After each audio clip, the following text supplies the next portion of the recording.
നമസ്കാരം. Malayala Manorama ask your doctor പരിപാടിയിലേക്ക് ഏവർക്കും ഹൃദ്യമായ സ്വാഗതം. മലയാളികളെ സംബന്ധിച്ചിടത്തോളം ഏറ്റവും ആശങ്കയുണ്ടാക്കുന്ന ഒരു വിഷയമാണ് ആരോഗ്യമേഖല. മലയാളികൾ ഏറ്റവും കൂടുതൽ ഇമോഷണലി ഇൻവെസ്റ്റ് ചെയ്യുന്ന ഒരു ഏരിയ കൂടിയാണ് ആരോഗ്യം. ആരോഗ്യവുമായി ബന്ധപ്പെട്ട് വായനക്കാരുടെ സംശയങ്ങൾ പരിഹരിക്കുന്നതിനും അത്യാധുനിക ചികിത്സാ സംവിധാനങ്ങളെക്കുറിച്ചുള്ള അവബോധം പകരുന്നതിനുമാണ് Malayala Manorama ask your doctor എന്ന പ്രോഗ്രാം സംഘടിപ്പിക്കുന്നത്. ഇതിനകം വിവിധ ജില്ലകളിലായി പല സൂപ്പർ സ്പെഷ്യാലിറ്റി ഹോസ്പിറ്റൽസുമായി സഹകരിച്ചുകൊണ്ട് ഈ പരിപാടി ഞങ്ങൾ നടത്തിക്കഴിഞ്ഞു. ഇത്തവണ Chengannur doctor KM Cherian institute of medical sciences ആണ് ആസ്ക് യുവർ ഡോക്ടർ പരിപാടിയുടെ വേദി. അതോടൊപ്പം ഇവിടുത്തെ പുതിയ അഡ്വാൻസ്ഡ് ട്രോമ കെയർ യൂണിറ്റിന്റെ ഉദ്ഘാടനം കൂടി ഇന്നിവിടെ നിർവഹിക്കപ്പെടുകയാണ്. ചടങ്ങിലേക്ക് ഏവർക്കും സ്വാഗതം. ഈശ്വര പ്രാർത്ഥനയോടെ നമുക്ക് ആരംഭിക്കാം. ഒരു നിമിഷം മൗന പ്രാർത്ഥനയ്ക്കായി എഴുന്നേറ്റ് നിൽക്കാം.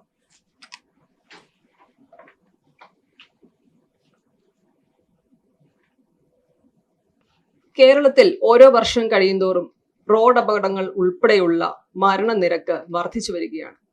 അതുകൊണ്ട് തന്നെ പണ്ടത്തെ ഒരു കാഷ്വാലിറ്റി എന്നൊരു സങ്കല്പത്തിൽ നിന്നും മാറി അഡ്വാൻസ്ഡ് ട്രോമ കെയർ യൂണിറ്റുകളുടെ പ്രാധാന്യം വർദ്ധിച്ചു വരികയാണ്. ഒരു വ്യക്തിക്ക് ഒരു അപകടത്തിൽ ശാരീരികമായ ഒരു പരിക്ക് പറ്റുമ്പോൾ അല്ലെങ്കിൽ മരണം സംഭവിക്കുമ്പോൾ തീർച്ചയായും അത് ആ വ്യക്തിയെ മാത്രമല്ല, സാമൂഹികമായും സാമ്പത്തികമായും വൈകാരികമായും ആ കുടുംബത്തെ കൂടിയാണ് അത് ബാധിക്കുന്നത്. അതുകൊണ്ട് തന്നെ ആക്സിഡന്റിൽ അകപ്പെടുന്ന ഒരു വ്യക്തിയുടെ അതിജീവനം എന്ന് പറയുന്നത് ഒരു സമൂഹത്തിന്റെ കൂടി ഒരു കൂട്ടുത്തരവാദിത്വമായി മാറിയിരിക്കുകയാണ്. ഈ ഒരു സാഹചര്യത്തിലാണ് KMC ഹോസ്പിറ്റലിലെ അഡ്വാൻസ്ഡ് ട്രോമ കെയർ യൂണിറ്റ് ഈ പ്രദേശത്തിന്റെ മുഴുവൻ അനുഗ്രഹമായി മാറാൻ പോകുന്നത്. ഇന്നത്തെ ഈ ചടങ്ങിന് ഔപചാരികമായി സ്വാഗതം ആശംസിക്കാൻ കൂടി ഞാൻ ഈ അവസരം ഉപയോഗിക്കുകയാണ്. നമ്മുടെ ചടങ്ങ് ഉദ്ഘാടനം ചെയ്യാൻ എത്തിച്ചേർന്നിരിക്കുന്നത് KMC ഹോസ്പിറ്റലിന്റെ managing director father doctor Alexander കൂടാരത്തിലാണ്. അദ്ദേഹത്തെ വേദിയിലേക്ക് സ്വാഗതം ചെയ്യുന്നു.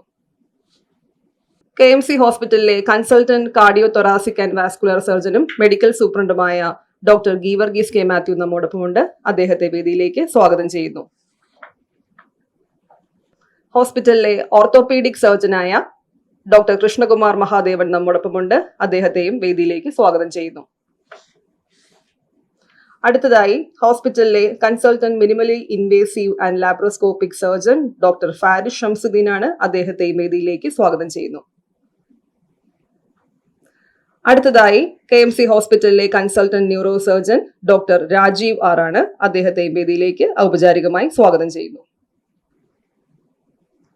ഹോസ്പിറ്റലിലെ മറ്റൊരു consultant neuro surgeon doctor Sreenath PR നമ്മോടൊപ്പമുണ്ട്. അദ്ദേഹത്തെയും വേദിയിലേക്ക് സ്വാഗതം ചെയ്യുന്നു. Consultant emergency medicine doctor Arun Raj SL നമ്മോടൊപ്പമുണ്ട്. അദ്ദേഹത്തെയും വേദിയിലേക്ക് സ്വാഗതം ചെയ്യുന്നു. അടുത്തതായി critical care consultant intensivist doctor Aju Joy നമ്മോടൊപ്പമുണ്ട്. അദ്ദേഹത്തെയും ഈ പരിപാടിയിലേക്ക് ഔപചാരികമായി സ്വാഗതം ചെയ്യുന്നു. ഹോസ്പിറ്റലിലെ consultant plastic and reconstructive surgeon doctor Brian Oommen Thomas, അദ്ദേഹവും നമ്മോടൊപ്പം ഈ പരിപാടിയിലേക്ക് അധികം വൈകാതെ ജോയിൻ ചെയ്തതാണ്. അദ്ദേഹത്തെയും ഔപചാരികമായി വേദിയിലേക്ക് സ്വാഗതം ചെയ്യുന്നു. ചടങ്ങ് ഉദ്ഘാടനം ചെയ്ത് സംസാരിക്കുന്നതിന് doctor KM Cherian institute of medical സയൻസസിന്റെ managing director father doctor Alexander കൂടാരത്തിലിനെ ഔപചാരികമായി ക്ഷണിക്കുന്നു. അധ്യക്ഷവേദിയിലും വേദിയിലും ഇരിക്കുന്ന എൻ്റെ പ്രിയപ്പെട്ട സുഹൃത്തുക്കളെ, പ്രിയപ്പെട്ട ഡോക്ടേഴ്സ്, സ്റ്റാഫംഗങ്ങളെ, മലയാള മനോരമയുടെ എക്കാലത്തെയും എൻ്റെ പ്രിയ സുഹൃത്തും ആയിരിക്കുന്ന പ്രിയപ്പെട്ട ഷൈൻ കോശി, മലയാള മനോരമയിലെ മറ്റ് പ്രിയപ്പെട്ട സ്റ്റാഫ് അംഗങ്ങളെ, മലയാള മനോരമയും doctor KM Cherian institute of medical സയൻസും ചേർന്ന് നടത്തുന്ന ഒരു ബൃഹത്തായ പ്രോഗ്രാമാണ് അഡ്വാൻസ്ഡ് ട്രോമ കെയർ പദ്ധതിയെ സംബന്ധിച്ചുള്ള ഒരു വിശകലനം എന്നുള്ളത്. അതിൻ്റെ ഔപചാരികമായ ഉദ്ഘാടനമാണ് ഇന്നിവിടെ നിർവഹിക്കാൻ പോകുന്നത്. നമുക്കേവർക്കും അറിയാം, ആക്സിഡൻറ്റുകളുടെ ആ ഒരു എണ്ണം ഓരോ ദിവസം കൂടുകയാണ്. എന്നാൽ റോഡ് നിലവാരങ്ങളും അതിൻ്റെ പ്രവർത്തനങ്ങളും വളരെ ഭംഗിയായിട്ട് കൂടുമെങ്കിലും ആക്സിഡൻ്റ് എണ്ണവും കൂടുന്നു. എന്തുകൊണ്ടാണ് ഇത് സംഭവിക്കുന്നത് എന്നുള്ളത് പഠന വിഷയമാക്കേണ്ടത് തന്നെയാണ്. അതോടൊപ്പം തന്നെ മറ്റ് കലാമിറ്റീസുകളും നമുക്കറിയാം, ഇന്ന് കേരളം വലിയ ഒരു പ്രയാസത്തിലൂടെ കടന്നു പോവുകയാണ്. ഇവിടെയൊക്കെ പല പാഠങ്ങളും നമ്മൾ പഠിക്കേണ്ടതായിട്ടുണ്ട്. അതിലേറ്റവും മുന്നേ മനസ്സിലാക്കേണ്ടത്, ഇങ്ങനെയുള്ള അപകടങ്ങളും പ്രയാസങ്ങളും ഉണ്ടാകും സാധ്യതയുണ്ടെന്ന് മനസ്സിലാക്കി അതിനനുസരിച്ച് ഗവൺമെൻറ് മറ്റ് നോൺ ഗവൺമെൻറ് ഏജൻസികളുമായിട്ട് ചേർന്ന് ബൃഹത്തായ ഒരു മാസ്റ്റർ പ്ലാൻ തയ്യാറാക്കുകയാണെങ്കിൽ അതനുസരിച്ച് ഇങ്ങനെയുള്ള കലാമിറ്റീസുകളും അപകടങ്ങളും ഉണ്ടാകുമ്പോൾ നമുക്ക് ധൈര്യമായിട്ട് നേരിടാൻ കഴിയും. ഒരു സത്യം പറഞ്ഞു കഴിഞ്ഞാൽ, കേരളത്തിൽ ഏത് പ്രയാസമുണ്ടായാലും അതിനെ സാമ്പത്തിക സഹായം നൽകുവാൻ കേരളീയർ മറ്റേത് സംസ്ഥാനത്തെക്കാട്ടിലും അവർ സജ്ജമാണ്, അവർക്കതിന് കഴിയും എന്നുള്ളതാണ് കേരളത്തിൻ്റെ മഹത്വം എന്ന് പറയുന്നത്. അതിനെ വേണ്ട രീതിയിൽ ഉപയോഗിക്കുക എന്നുള്ളതാണ് നമ്മുടെ ആവശ്യം. Doctor K N Cherian institute of medical science അതിൻ്റെ സാമൂഹിക പ്രതിബദ്ധതയുടെ ഭാഗമായിട്ടാണ് ഈ അഡ്വാൻസ് ട്രോമ കെയർ സെൻറ്റർ എന്നുള്ള കൺസെപ്റ്റ് ഇവിടെ ഡെവലപ്പ് ചെയ്തിരിക്കുന്നത്. അതിൽ നിന്ന് ഉരുത്തിരിഞ്ഞ വലിയൊരു ആശയമാണ് കഴിഞ്ഞ 2 വർഷമായിട്ട് വളരെ ഭംഗിയായിട്ട് നടപ്പിൽ വരുത്തിയിരിക്കുന്ന ATPP program, accident treatment program with public support.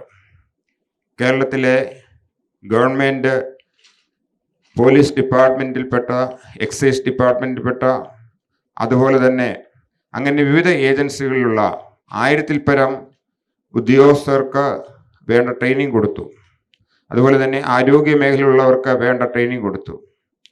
ഈ പദ്ധതിയിലൂടെ ഒരു ആക്സിഡൻ്റ് ഉണ്ടാകുമ്പോൾ അതിനിരയായവർ ഹോസ്പിറ്റലിൽ വന്ന് ട്രീറ്റ് ചെയ്യുന്നതിനേക്കാൾ ഉപരിയായിട്ട് മുന്നമേ അവരുടെ ഗോൾഡൻ ഹവേഴ്സ് മനസ്സിലാക്കി ആ സ്പോട്ടിൽ തന്നെ പ്രാഥമിക ശുശ്രൂഷ അത് ഏറ്റവും ഭംഗിയായി മെഡിക്കൽ സയൻസിന് ആ സ്പോട്ടിൽ ചെന്ന് സഹായിക്കാൻ ഒക്കുന്ന രീതിയിൽ സഹായിച്ച് അവരെ ജീവൻ നിലനിർത്തുകയും അപകടങ്ങൾ കുറച്ച് ഹോസ്പിറ്റലിലേക്ക് കൊണ്ടുവരികയും പിന്നീട് തുടർന്നുള്ള ചികിത്സകൾ നൽകുകയും ചെയ്യുന്നുള്ളതാണ് ഈ പദ്ധതിയിലൂടെ നമ്മൾ ഉദ്ദേശിക്കുന്നത്. നമുക്കറിയാം, ഒരു റോഡ് ആക്സിഡൻ്റ് ഉണ്ടാകുകയോ അല്ലെങ്കിൽ ഒരു ഫ്ലഡിൻ്റെയോ അല്ലെങ്കിൽ മറ്റുള്ള അപകടങ്ങളൊക്കെ ഉണ്ടാകുമ്പോൾ അത് ആദ്യം കാണുന്നവർ അതേതെങ്കിലും ഒരു സംഘടനയെ റെപ്രസെൻ്റ് ചെയ്തവരായിരിക്കാം. ഉദാഹരണം പറഞ്ഞു കഴിഞ്ഞാൽ, റോഡ് ആക്സിഡൻ്റ് ഉണ്ടാകുമ്പോൾ ടാക്സി ഡ്രൈവേഴ്സ്, ഓട്ടോ ഡ്രൈവേഴ്സ്, വ്യാപാരി വ്യവസായികൾ, അല്ലെങ്കിൽ ഓരോ സംഘടന പൊതുജനങ്ങൾ. അപ്പോൾ അവർക്ക് വേണ്ട ട്രെയിനിങ് കൊടുക്കുകയാണെങ്കിൽ അവരാ സമയത്ത് പാനിക്കാകാതെ, അല്ലെങ്കിൽ ഒരു കൂട്ടം കൂടിയ ജനം ഉറ്റുനോക്കുന്ന അവസ്ഥയിൽ നിന്ന് മാറി അവരെ വോളണ്ടിയേഴ്സായി മാറി ഇവരെ രക്ഷപ്പെടുത്തുവാനും സഹായിക്കുവാനും അവരുടെ ലഭിച്ച മെഡിക്കൽ നോളജ് അനുസരിച്ച് അവരെ സഹായിച്ച് ഹോസ്പിറ്റലിലേക്ക് കൊണ്ടുവരുവാൻ കഴിയുന്നു എന്നുള്ളതാണ് ഇതിൻ്റെ ഏറ്റവും ആപ്തവാക്യമെന്ന് പറയുന്നത്. അതിന് സമൂഹത്തെ പഠിപ്പിച്ചെടുത്ത് മുഖ്യധാരയിലേക്ക് കൊണ്ടുവരിക എന്നുള്ളതാണ് ഈ ATPPയിലൂടെ ഉദ്ദേശിക്കുന്നത്. അതിനെ അവർ ലീഡ് ചെയ്യുകയാണ് പോലീസ് ഉദ്യോഗസ്ഥരും ഫയർഫോഴ്സ് ഉദ്യോഗസ്ഥരും ചെയ്യുന്നത്.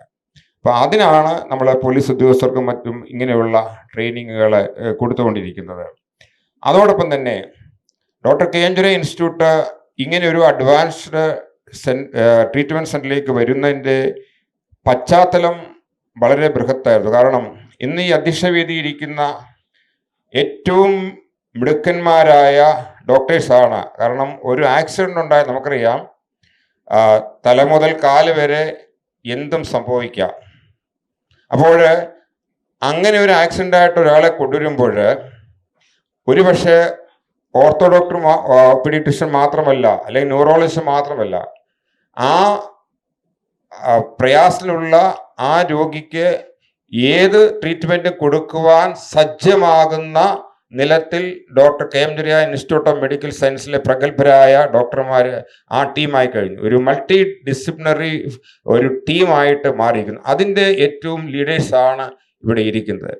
അപ്പോൾ ഏത് ആക്സിഡൻറ്റിൽ ഏത് പ്രയാസമുണ്ടായാലും, ഗാസ്ട്രോ അല്ലെങ്കിൽ ഉദര സംബന്ധമാണെങ്കിലും ന്യൂറോ സംബന്ധമാണെങ്കിലും അല്ലെങ്കിൽ ഓർത്തോ സംബന്ധമാണെങ്കിലും എന്തുവാണെങ്കിലും ആ ടീം 24 hours അവർ അവൈലബിൾ ആണ് എന്നുള്ളതാണ് doctor K M. George institute of medical സയൻസിലെ ഈ അഡ്വാൻസ് ട്രോമ കെയർ സെന്ററിന്റെ ഏറ്റവും വലിയ വിജയം എന്ന് പറയുന്നത്. അതുകൊണ്ട് ഒരു ആക്സിഡന്റ് കേസ് ഉണ്ടാവുകയാണെങ്കിൽ ഞങ്ങൾക്ക് ഡോക്ടറെ ഇവിടെ ഡോക്ടർ ഉണ്ടോ എന്ന് അന്വേഷിക്കേണ്ട കാര്യമില്ല. ഇപ്പോൾ നടക്കുന്ന സംഭവം തന്നെ. ഇപ്പോൾ ഈ സമയത്ത് കായംകുളത്തുനിന്ന് ഒരു ആക്സിഡന്റ് വന്നു. അവിടുത്തെ മുനിസിപ്പൽ ചെയർപേഴ്സനെ വിളിച്ചു പറഞ്ഞു, അച്ഛാ നമുക്ക് വേണ്ടപ്പെട്ട ഒരാൾ വരുന്നുണ്ട്. ഞാൻ പറഞ്ഞു കൊണ്ടുവരാൻ പറഞ്ഞു. കാരണം എനിക്ക് അന്വേഷിക്കേണ്ട കാര്യമില്ല അത് എന്തോ ആക്സിഡന്റ് ആണ്, അത് ന്യൂറോ ആക്സിഡന്റ് ആണോ അതോ ഓർത്തോ ആക്സിഡന്റ് ആണോ എനിക്ക് അന്വേഷിച്ച കാര്യമില്ല. കാരണം ഞാൻ എക്യുപ്പിഡാണ്. എൻ്റെ ഈ ടീം ഇവിടെ 24 hours സജ്ജമാണ്. അതുകൊണ്ട് ഞാൻ കോൺഫിഡൻ്റ് ആണ്. ഏത് ആക്സിഡന്റ് ഉണ്ടായാലും അവരെ ഇവിടെ കൊണ്ടുവരിക എന്ന് പറയാൻ എനിക്ക് കഴിയും. അതുകൊണ്ട് ഞാൻ കൊണ്ടുവരാൻ പറഞ്ഞു. അവരെ സ്വീകരിച്ചു. കാരണം ആ ടീം വന്നു. അവരെല്ലാം അതിൻ്റെ മുൻപന്തിയിൽ ഇരുന്ന് ആ വ്യക്തിയെ സഹായിച്ചുകൊണ്ടിരിക്കുകയാണ്. ഇതാണ് നമുക്ക് ആവശ്യമുള്ളത്. അതിന് ഏറ്റവും ഫ്രണ്ടിൽ നിൽക്കുന്ന ഡിപ്പാർട്ട്മെന്റ് എന്ന് പറഞ്ഞാൽ എമർജൻസി ഡിപ്പാർട്ട്മെന്റാണ്. അത് ഇന്നത്തെ നമ്മുടെ ആരോഗ്യമേഖലയിൽ, കേരളത്തിന്റെ ആരോഗ്യമേഖലയിൽ വേറിട്ട ഒരു ഡിപ്പാർട്ട്മെന്റ് ആണ് doctor K M. George institute of medical സയൻസിലെ എമർജൻസി ഡിപ്പാർട്ട്മെന്റ്. കാരണം സാധാരണ നമ്മൾ കാഷ്വാലിറ്റി എന്ന് പറയും എന്നുള്ള കൺസെപ്റ്റ് അല്ല ഇവിടെയുള്ളത്. കാഷ്വാലിറ്റിയിൽ വന്നു കഴിയുമ്പോൾ നമുക്കറിയാം അവിടെ കിടന്ന ഉടനെ ഏതെങ്കിലും ഡിപ്പാർട്ട്മെന്റിലേക്ക് അവിടുത്തെ ഏത് ഡോക്ടർ പറഞ്ഞ് അങ്ങോട്ടും ഇങ്ങോട്ട് മാറ്റുകയാണ്. പക്ഷേ ഇവിടെ എമർജൻസിയിൽ വരുമ്പോൾ അതൊരു CCU ആയിട്ട് മാറുന്നു, അതൊരു MICU ആയിട്ട് മാറുന്നു, അതൊരു ന്യൂറോ ICU ആയിട്ട് മാറുന്നു. കാരണം ആ പേഷ്യൻ്റെ യഥാർത്ഥ പ്രോബ്ലം കണ്ടുപിടിച്ച് വിലയിരുത്തിയതിന് ശേഷം ഈ വ്യക്തിയെ ഏത് ഡിപ്പാർട്ട്മെന്റിൽ പോകണമെന്ന് നിശ്ചയിക്കാനുള്ള എല്ലാവിധമായ പ്രഗത്ഭന്മാരായ ഡോക്ടർമാർ അവിടെയുണ്ട്. അതിനുള്ള ചികിത്സ ഒബ്സർവേഷൻ എക്യുപ്മെന്റ് അവിടെ ഉണ്ട്. അതെല്ലാം വിലയിരുത്തിയ ശേഷം മാത്രമാണ് ആ ഡിപ്പാർട്ട്മെന്റിലേക്ക് നമ്മൾ വിടുക. അതുകൊണ്ടാണ് ഇതൊരു കാഷ്വാലിറ്റി അല്ല, ഇതൊരു എമർജൻസി റൂം. അതുകൊണ്ടാണ് ഞങ്ങൾ ER റൂം എന്ന് ഇതിനെ വിളിക്കുന്നത്. 10-70 കിടക്കുകളുള്ള ഡിഫറെൻറ്റ് ലെവലിലുള്ള ബെഡുകൾ വെച്ചിട്ടുള്ള ഒരു സെക്ഷനാണ് അത്. അവിടെയാണ് ട്രോമ കെയർ ആദ്യം മാനേജ് ചെയ്യുന്നത്. മറ്റൊരു വസ്തുത എന്ന് പറയുന്നത് സമൂഹത്തിൽ ഒരു പക്ഷേ പൊതുവെ ആൾക്കാർ മനസ്സിലാക്കാത്ത ഒരു സത്യം കൂടെയുണ്ട്. ഒരു അപകടത്തിൽപ്പെട്ട ടീം, അതിപ്പോൾ ഒരു ഫാമിലി ആയിരിക്കാം, 2 വ്യക്തികളാകാം. നമ്മളെപ്പോഴും ATTPയിലൂടെ കൊടുക്കുന്ന നിർദ്ദേശം പറയുന്നത് ഒരു എക്സ്റ്റേണൽ ഇഞ്ചുറി ഉണ്ടെങ്കിൽ മാത്രമേ നമ്മൾ അവരെ ആശുപത്രിയിലേക്ക് കൊണ്ടുവരികയുള്ളൂ.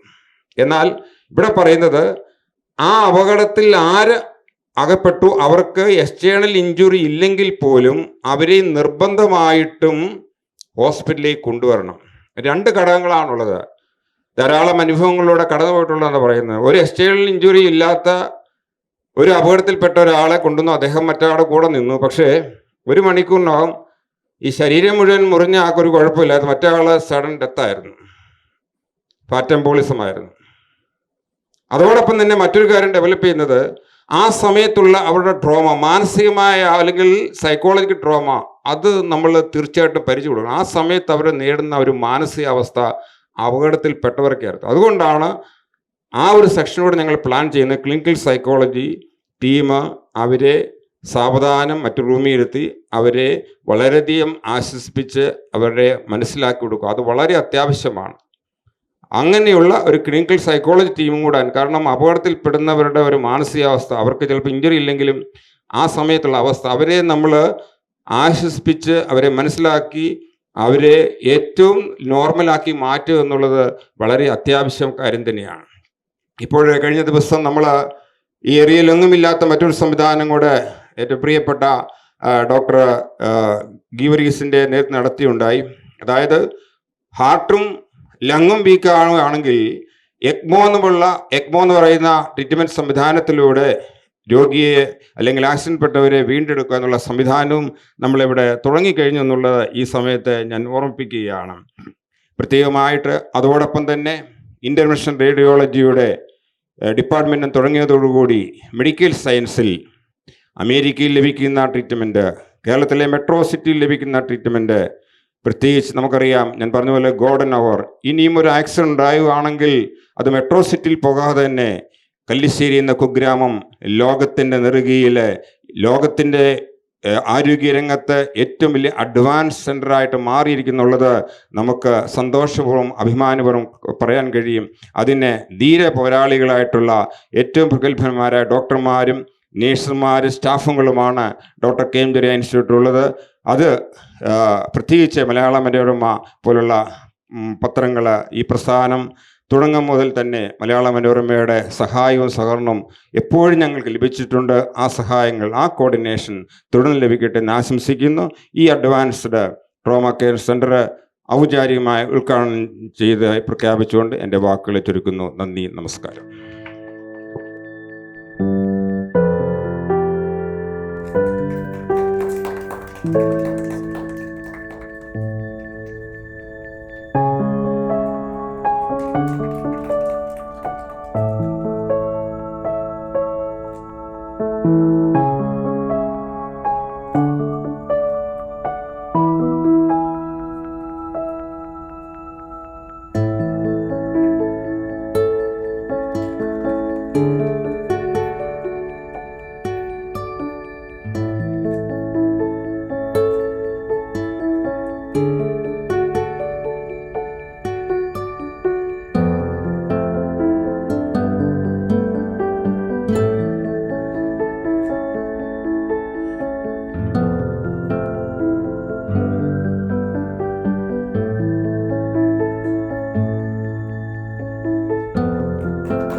നമസ്കാരം. Malayala Manorama ask your doctor പരിപാടിയിലേക്ക് ഏവർക്കും ഹൃദ്യമായ സ്വാഗതം. ആരോഗ്യരംഗവുമായി ബന്ധപ്പെട്ട് വായനക്കാരുടെ സംശയങ്ങൾ പരിഹരിക്കുന്നതിനും ചികിത്സാ രംഗത്തെ പുതിയ സാങ്കേതിക വിദ്യകൾ പരിചയപ്പെടുത്തുന്നതിനുമായി മനോരമ സംഘടിപ്പിക്കുന്ന ആസ്ക് യുവർ ഡോക്ടർ പരിപാടിയുടെ ഏറ്റവും പുതിയ അധ്യായത്തിനാണ് ഇന്നിവിടെ തുടക്കമാകുന്നത്. ട്രോമ കെയർ ആണ് ഇന്നത്തെ നമ്മുടെ വിഷയം. ഈ വിഷയവുമായി ബന്ധപ്പെട്ട് വായനക്കാരുടെ സംശയങ്ങൾക്ക് മറുപടി നൽകുന്നത് Chengannur doctor K M Cherian institute of medical സയൻസസിലെ അതിവിദഗ്ധരായ ഡോക്ടേഴ്സാണ്. പരിപാടിയിലേക്ക് ഏവർക്കും ഒരിക്കൽ കൂടി സ്വാഗതം.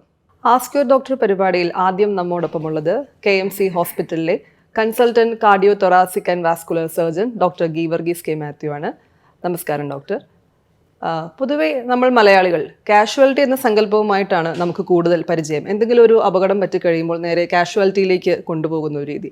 അതിനപ്പുറത്തേക്ക് നമ്മളുടെ മെഡിസിൻ ഇന്ന് കൂടുതൽ വളർന്നു കഴിഞ്ഞിരിക്കുന്നു. ട്രോമ കെയർ യൂണിറ്റുകളായി മാറിയിരിക്കുന്നു. അപ്പോൾ ഒരു ഫുള്ളി എക്യുപ്ഡ് ആയ ട്രോമ കെയർ യൂണിറ്റ് എന്നതുകൊണ്ട് എന്താണ് ഉദ്ദേശിക്കുന്നത്? എന്തെല്ലാം ഫെസിലിറ്റീസ് ആണ് അവിടെ ഒരു പേഷ്യൻറ്റിന് അവൈലബിൾ ആയിട്ടുള്ളത്?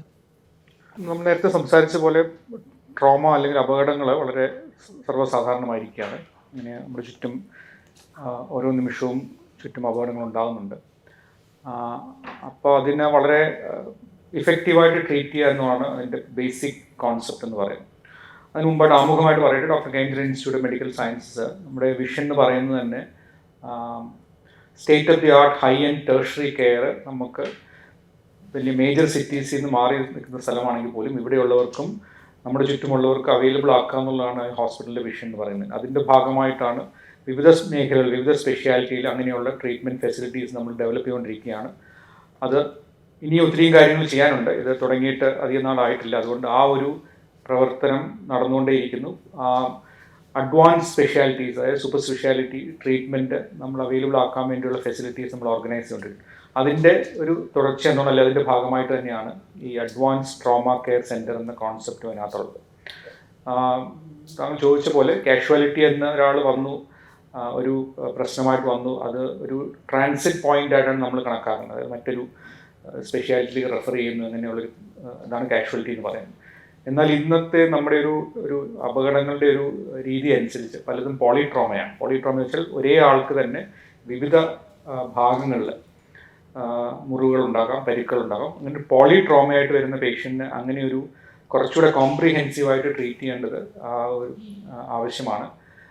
പലപ്പോഴും ലൈഫ് ത്രെറ്റനിങ് ആയിട്ടുള്ള പല കണ്ടീഷൻസും അങ്ങനെയുള്ള പോളിട്രോമ വിക്ടിമിന് അല്ലെങ്കിൽ ഇങ്ങനെ മേജർ അപകടങ്ങളിൽ കടന്നു വരുന്ന ആളുകൾക്ക് പലപ്പോഴും ലൈഫ് ത്രെറ്റനിങ് ആയിട്ടുള്ള സിറ്റുവേഷൻസ്, അത് നിയന്ത്രിക്കാനാവാത്ത ബ്ലീഡിങ് ആകാം, അല്ലെങ്കിൽ സിവിയർ ഹെഡ് ഇഞ്ചുറി ആകാം. അതുമൂലം ഉണ്ടാകുന്ന ഈ നമ്മുടെ ശ്വാസത്തിലുള്ള എയർവേ കോംപ്രമൈസ് ആകാം, നമ്മുടെ ശ്വാസനാളിയിലുണ്ടാകുന്ന തടസ്സങ്ങളാകാം. ഇങ്ങനെയൊക്കെ ഇതെല്ലാം ഇങ്ങനെയുള്ള പേഷ്യൻസ് പലപ്പോഴും കാണാറുണ്ട്.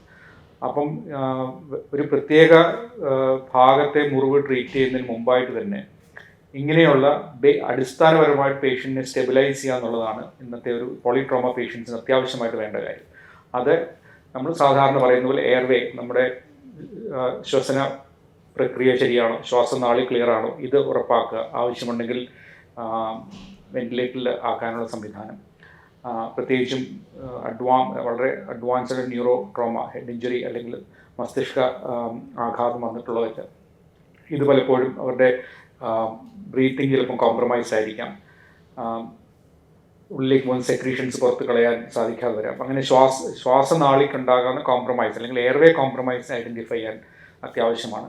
രണ്ടാമതായിട്ട് സർക്കുലേഷൻ, അത് ബ്ലീഡിങ് കാരണമാകാം, അല്ലെങ്കിൽ ബ്ലീഡിങ് പലപ്പോഴും പ്രത്യക്ഷത്തിലുള്ള ബ്ലീഡിങ് ആകാം, അല്ലെങ്കിൽ നമ്മുടെ ഉള്ളിലുള്ള ഇൻറ്റേർണൽ ഹെമറേജ് ആകാം. ഇത് കാരണം ഉണ്ടാകുന്ന ബ്ലഡ് പ്രഷറിലും ഉണ്ടാകുന്ന വ്യതിയാനങ്ങൾ, അത് അതിൻ്റെ അപ്രോപ്രിയേറ്റ് ആയിട്ട് മാനേജ് ചെയ്യാൻ സാധിക്കണം.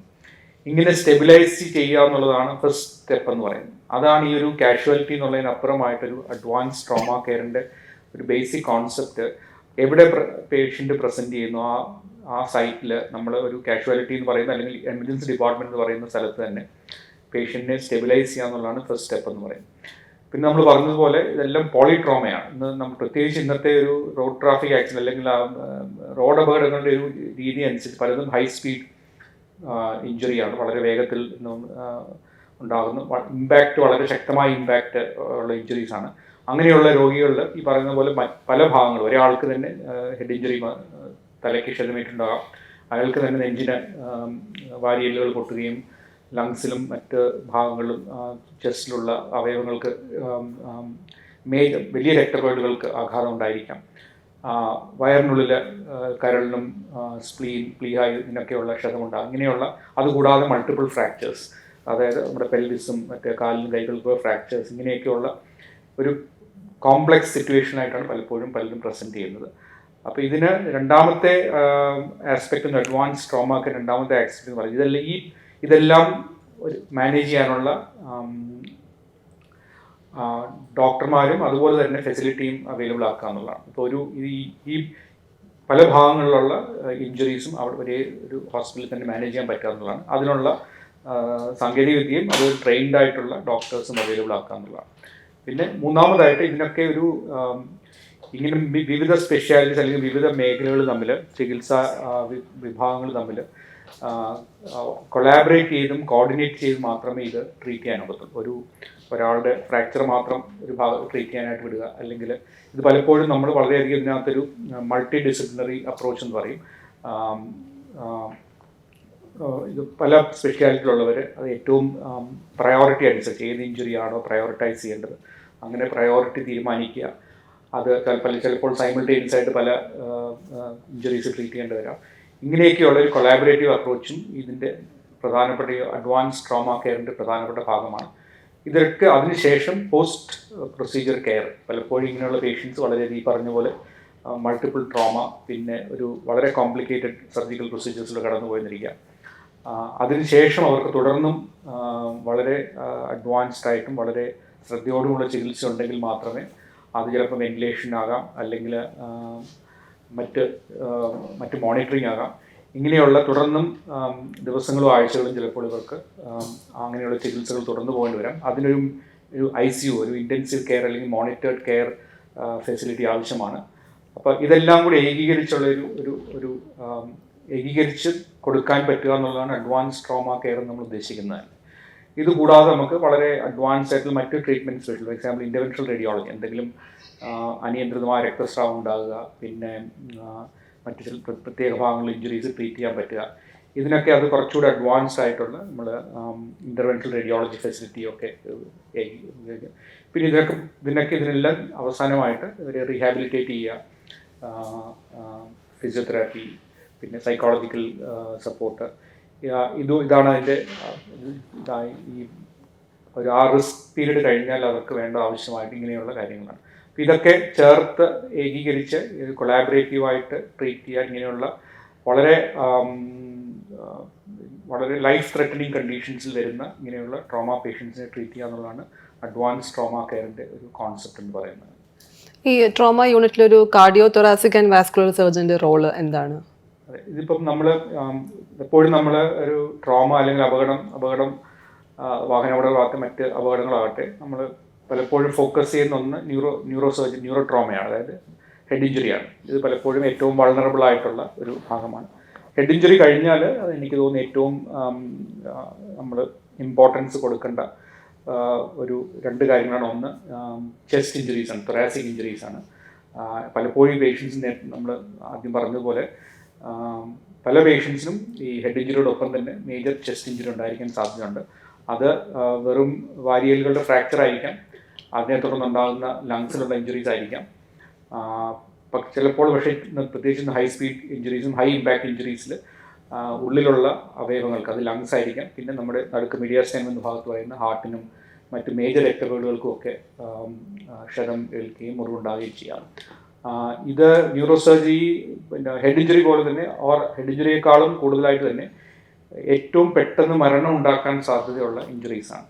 പ്രത്യേകിച്ചും മേജർ നമ്മുടെ നെഞ്ചിൻ്റെ മുൻഭാഗത്തുണ്ടാകുന്ന ഇഞ്ചുറീസ് മൂലം ഉണ്ടാകുന്ന ഹാർട്ടിനും മറ്റ് രക്തക്കുഴലുകൾക്കും ഉണ്ടാകുന്ന ഇഞ്ചുറി. പലപ്പോഴും അതിന് വളരെ നേരത്തെ ഐഡൻറ്റിഫൈ ചെയ്യുകയും അത് അപ്രോപ്രിയേറ്റ് ആയിട്ട് നമ്മൾ ഇൻവെസ്റ്റിഗേറ്റ് ചെയ്ത് സ്കാൻ ഉപയോഗിച്ച് കണ്ടുപിടിക്കുകയും അതിന് പലപ്പോഴും എമർജൻസി ഓപ്പറേഷൻ സർജറി ആവശ്യമായ ഇതാണ്. അത് മറ്റേത് മുറിവുകളെക്കാളും പെട്ടെന്ന് മരണം ഉണ്ടാക്കാൻ സാധ്യതയുള്ള മുറിവുകളാണ്.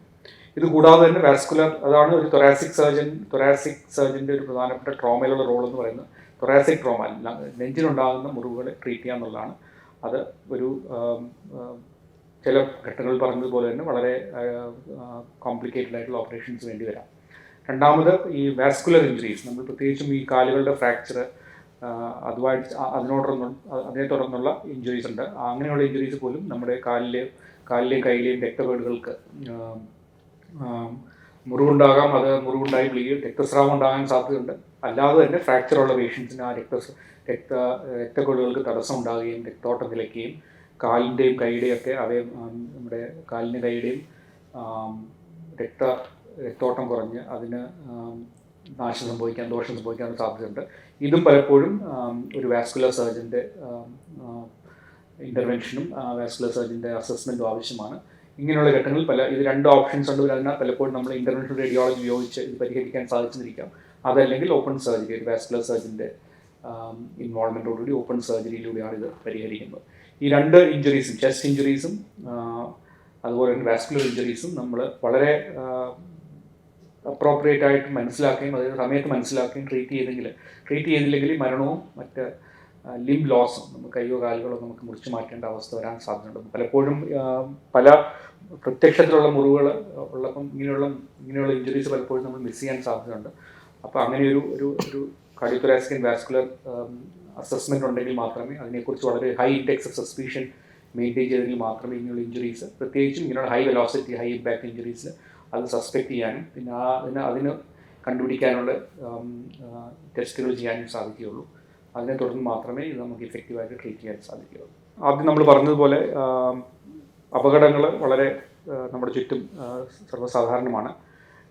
ഇങ്ങനെയുള്ള അപകടങ്ങളുമായി നമ്മുടെ ഹോസ്പിറ്റലിൽ വരുന്ന പേഷ്യൻസിനെ ഏറ്റവും ഇഫക്റ്റീവായിട്ട് ട്രീറ്റ് ചെയ്യുക എന്ന ഉദ്ദേശമാണ് അഡ്വാൻസ് ട്രോമ കെയർ എന്ന കോൺസെപ്റ്റ് തന്നോട് ഉദ്ദേശിക്കുന്നത്. അതിനുവേണ്ടി നമ്മൾ എല്ലാ വിവിധ സ്പെഷ്യാലിറ്റികളെ ഏകീകരിച്ച് ഇതിനുവേണ്ടി സുസജ്ജമായ ഒരു ടീം തന്നെ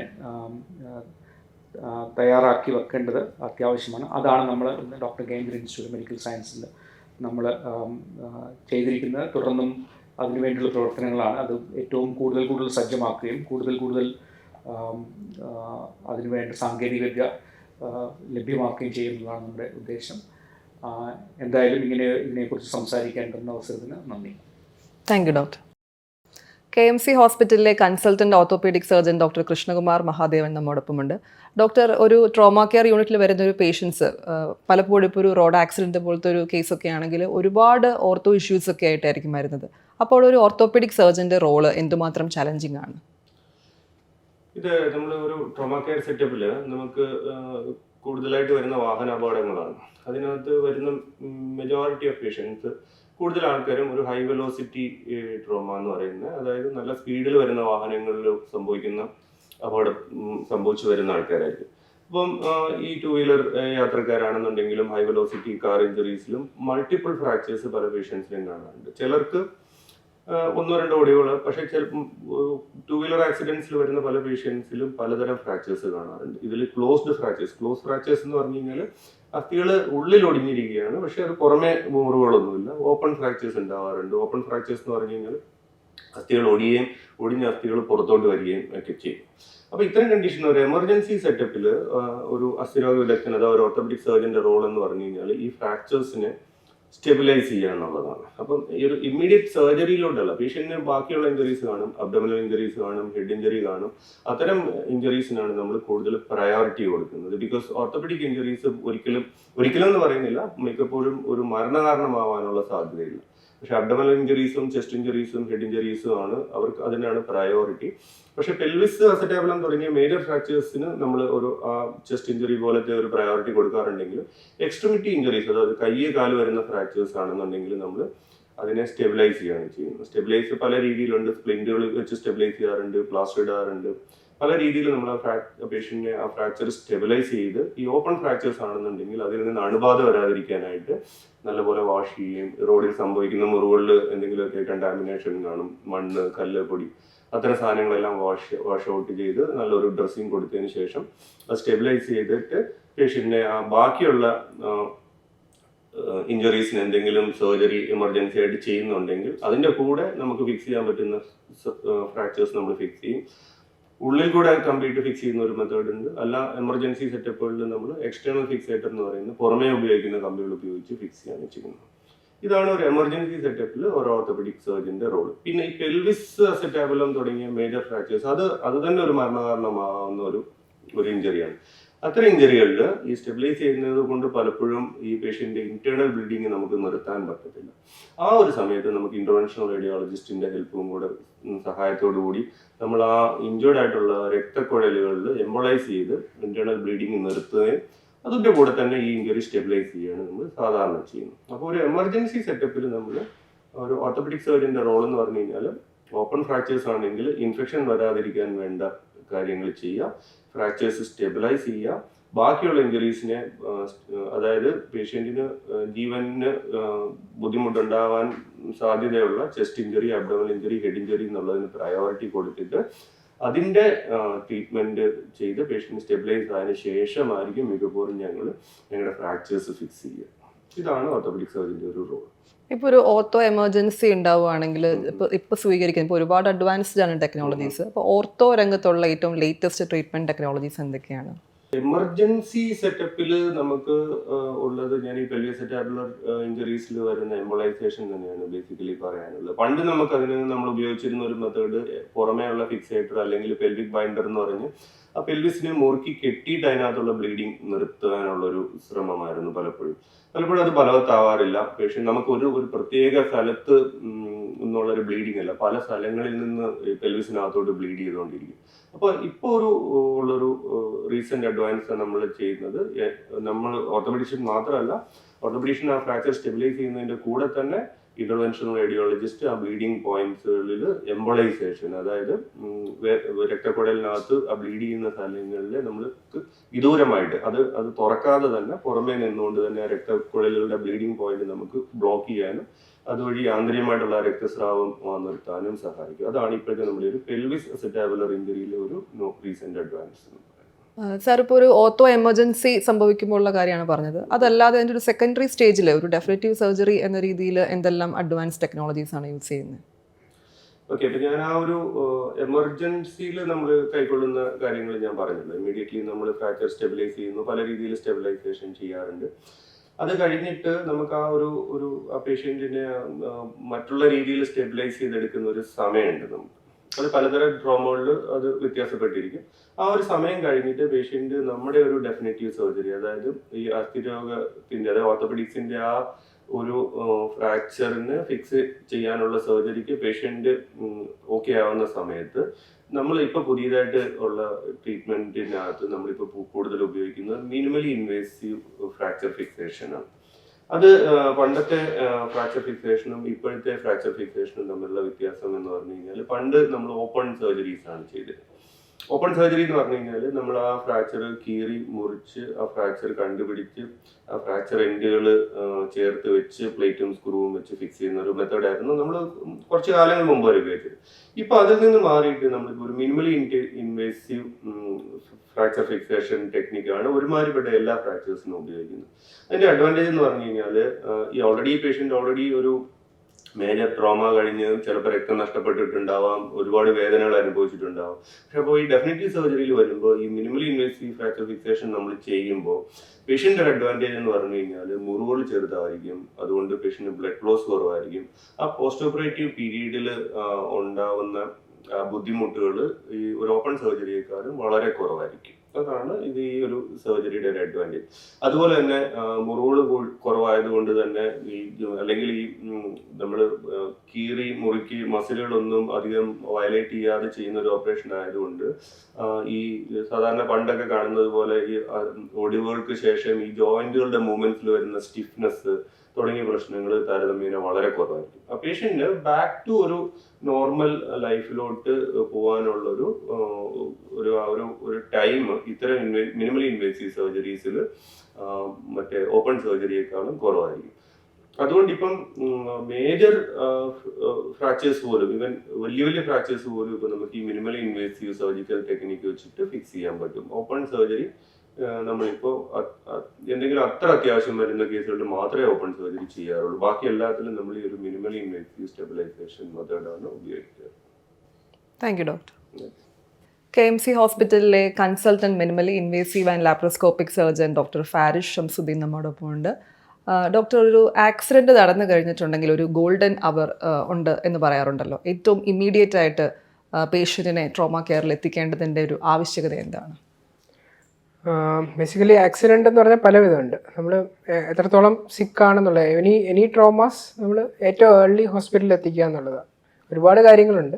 നമ്മൾ ബ്രെയിൻ സംബന്ധമായിട്ടുള്ള ഇഞ്ചുറീസ് വരാം, ചെസ്റ്റ് ഇഞ്ചുറി വരാം, അബ്ഡമൽ ഇഞ്ചുറി വരാം, അതുപോലെ തന്നെ പെൽവിക് നമ്മുടെ നട്ടലിൻ്റെ ഇഞ്ചുറീസ് വരാം. അതിനൊക്കെ മെയിനായിട്ടുള്ളതെന്ന് വെച്ചാൽ ബ്ലീഡിങ്, റെസ്പിറേറ്ററി ഇഷ്യൂസ് എന്ന് വെച്ചാൽ നമ്മൾ ആദ്യം സെറ്റിൽ ചെയ്യുക എന്നുള്ളതാണ്. പേഷ്യൻ്റെ പ്രൈമറി ആയിട്ടുള്ള സെറ്റിലിങ്, എയർവേ കറക്റ്റ് ചെയ്യുക, സർക്കുലേഷൻ, ബ്ലഡ് പ്രഷർ കുറവാണെങ്കിൽ അത് കറക്റ്റ് ചെയ്യുക, ബ്ലഡ് ഒരുപാട് പോയിട്ടുണ്ടെങ്കിൽ റീപ്ലേസ് ചെയ്യുക. ഇതിനൊക്കെ ഒരു പെർട്ടിക്കുലർ ടൈമിനുള്ളിൽ കിട്ടിക്കഴിഞ്ഞാൽ ഹോസ്പിറ്റലിൽ എത്തിച്ചു കഴിഞ്ഞാൽ അതാണ് ആദ്യം നമ്മൾ ചെയ്യേണ്ടത്. ആദ്യം ടേക്ക് കെയർ ചെയ്യേണ്ടത് നമ്മുടെ പേഷ്യൻ്റ് എയർവേ ക്ലിയർ ആണോ, എയർവേ എന്ന് വെച്ചാൽ ഓക്സിജൻ ചെല്ലുന്ന ലങ്സിന് എന്തെങ്കിലും ഇഞ്ചുറി ഉണ്ടോ, അബ്ഡമൽ ഇഞ്ചുറീസ് എന്തെങ്കിലും ഉണ്ടോ. അത് പ്രൈമറി ആയിട്ട് നമ്മൾ ആദ്യമേ ചിലപ്പം ഇതൊന്നും നോക്കാൻ ടൈം കിട്ടത്തില്ല. Accident it's like emergency. നമുക്കെല്ലാം അറിയാവുന്ന പോലെ തന്നെ ഒരു ആക്സിഡൻ്റ് ഉണ്ടായാൽ നമ്മൾ കാണുന്നവരും പേഷ്യൻറ്റും ആരായാലും ആ സമയത്ത് ചെയ്യേണ്ട എന്തൊക്കെയാണെന്നുള്ളൊരു ഐഡിയ കിട്ടത്തില്ല. അപ്പം പ്രൈമറി ആയിട്ട് ഹോസ്പിറ്റലിൽ ഏറ്റവും ഏർലിയസ്റ്റ് എത്തിക്കുക എന്നുള്ളതാണ് അത്യാവശ്യമായിട്ട് വേണ്ടത്. അത് കഴിഞ്ഞിട്ടാണ് നമ്മൾ അടുത്ത ഇതിലോട്ട് പോകുന്നത്.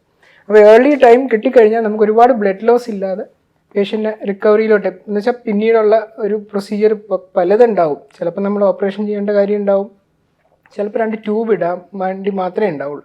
ചില കേസുകളൊക്കെ എന്ന് പറഞ്ഞാൽ ലങ് ഇഞ്ചുറി ആയിട്ട് വരും. ചെസ്റ്റിൻ്റെ ഇഞ്ചുറി ആയിട്ട് വന്നു കഴിഞ്ഞാൽ എമർജൻസി ആയിട്ട് ചെയ്യേണ്ടത് നമ്മുടെ ലങ്ങിൻ്റെ എയർ ഫ്ലോ ഇല്ലെങ്കിൽ അപ്പം തന്നെ ഒരു ട്യൂബ് ഇടുക. ICD എന്ന് പറയും, ഇൻ്റർകോസ്റ്റൽ ഡ്രെയിനേജ് എന്ന് പറയും. നമ്മൾ ട്യൂബ് ഇടുക എന്നുള്ളത്. അല്ലെങ്കിൽ ബ്രീത്തിങ് ഡിഫിക്കൽട്ടി വന്നിട്ട് പേഷ്യൻ്റ് അപ്പോൾ കൊളാപ്സ് ആവും. അപ്പോൾ ആ ഒരു ടൈം എന്ന് വെച്ചാൽ നമുക്ക് ലങ് ഇഞ്ചുറി വന്ന് ഈ ഓക്സിജൻ കിട്ടാതെ വന്ന് ബ്രെയിനിലോട്ടുള്ള ഓക്സിജൻ്റെ ലെവൽ കുറയുമ്പോൾ പേഷ്യൻ്റ് താഴെ കൊളാപ്സ് ആവുന്നതിന് മുമ്പേ അത് ഇടുക എന്നുള്ളതാണ് പ്രൈമറി ആയിട്ടുള്ളത്. അങ്ങനത്തെ നമ്മൾ കാഷ്വാലിറ്റിയിലോ അല്ലെങ്കിൽ ഒരു ട്രോമ കെയറിലോട്ട് വന്ന് കയറിയാൽ ആദ്യം ഇടാൻ പറ്റുന്ന കാര്യങ്ങൾക്ക് നമുക്ക് ആദ്യത്തെ ഈ പ്രൈമറി ടൈം ഭയങ്കര ഇമ്പോർട്ടൻ്റ്.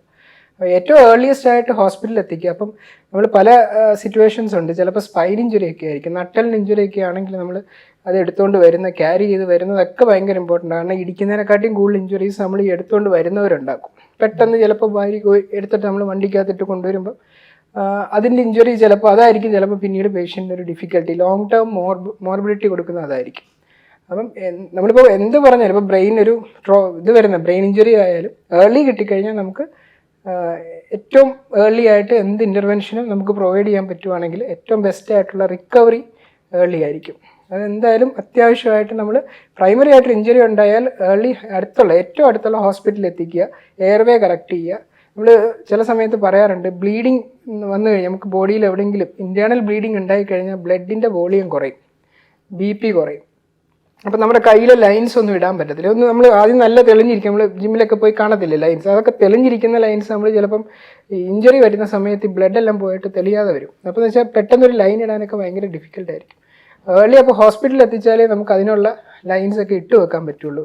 ബ്ലഡ് കൊടുക്കാനും ഒക്കെയുള്ള ലൈൻസ് പ്രൈമറി ആയിട്ട് ഇട്ട് വെക്കണമെങ്കിൽ ഏറ്റവും ഏർലി ആയിട്ട് തന്നെ ഹോസ്പിറ്റലിൽ എത്തിക്കണം. പിന്നീടാണ് ഇവാലുവേഷൻ. പിന്നീട് നമ്മൾ ചെയ്യുന്നത് വെച്ചാൽ നമ്മൾ ഹോൾ ബോഡി CT എടുത്ത് നോക്കുക.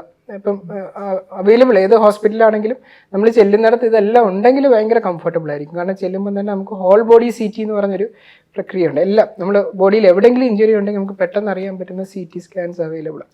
അപ്പോൾ നമ്മൾ അത് എടുത്തു കഴിഞ്ഞാൽ എവിടെയെങ്കിലും ഇഞ്ചുറി ഉണ്ടെങ്കിൽ ആദ്യമേ തന്നെ അതിനുള്ള കറക്ഷനോ എന്ത് എമർജൻസി ആയിട്ട് ചെയ്യേണ്ടത് എന്താണോ അത് നമുക്ക് ചെയ്യാൻ സാധിക്കും. എപ്പോഴും അത്യാവശ്യമാണ് ഏർലി, എപ്പോഴും അടുത്തുള്ള ഏതെങ്കിലും ഇമ്മീഡിയറ്റ് ഹയർ ട്രോമ കെയറിലോട്ട് എത്തിക്കേണ്ടത് അത്യാവശ്യമായിട്ടുള്ളൊരു. ചിലപ്പോൾ ഒരു ആക്സിഡന്റ് കേസിൽ ഒരു പേഷ്യന്റിന് ഇമ്മീഡിയറ്റ് ആയിട്ടൊരു സർജറി ആവശ്യം ഉണ്ടായിരിക്കും. അപ്പോൾ ഒരു ലാപ്രോസ്കോപ്പിക് സർജന്റെ റോള് എന്താണ് ശരിക്കും? അത് ഇച്ചിരി ഡിഫിക്കൽട്ട് ക്വസ്റ്റ്യനാണ്. ബേസിക്കലി ഈ ലാപ്രോസ്കോപ്പി എന്ന് പറയുന്നത് മെയിൻലി എപ്പോഴും പ്ലാൻഡ് സർജറി ആയിട്ട് ചെയ്യേണ്ട ഒരു കാര്യമാണ്. കാരണം വെച്ചാൽ ലാപ്രോസ്കോപ്പിക്ക് നമ്മൾ മിനിമലി ഇൻവേസീവ് പ്രൊസീജിയർ എന്നാണ് പറയുക.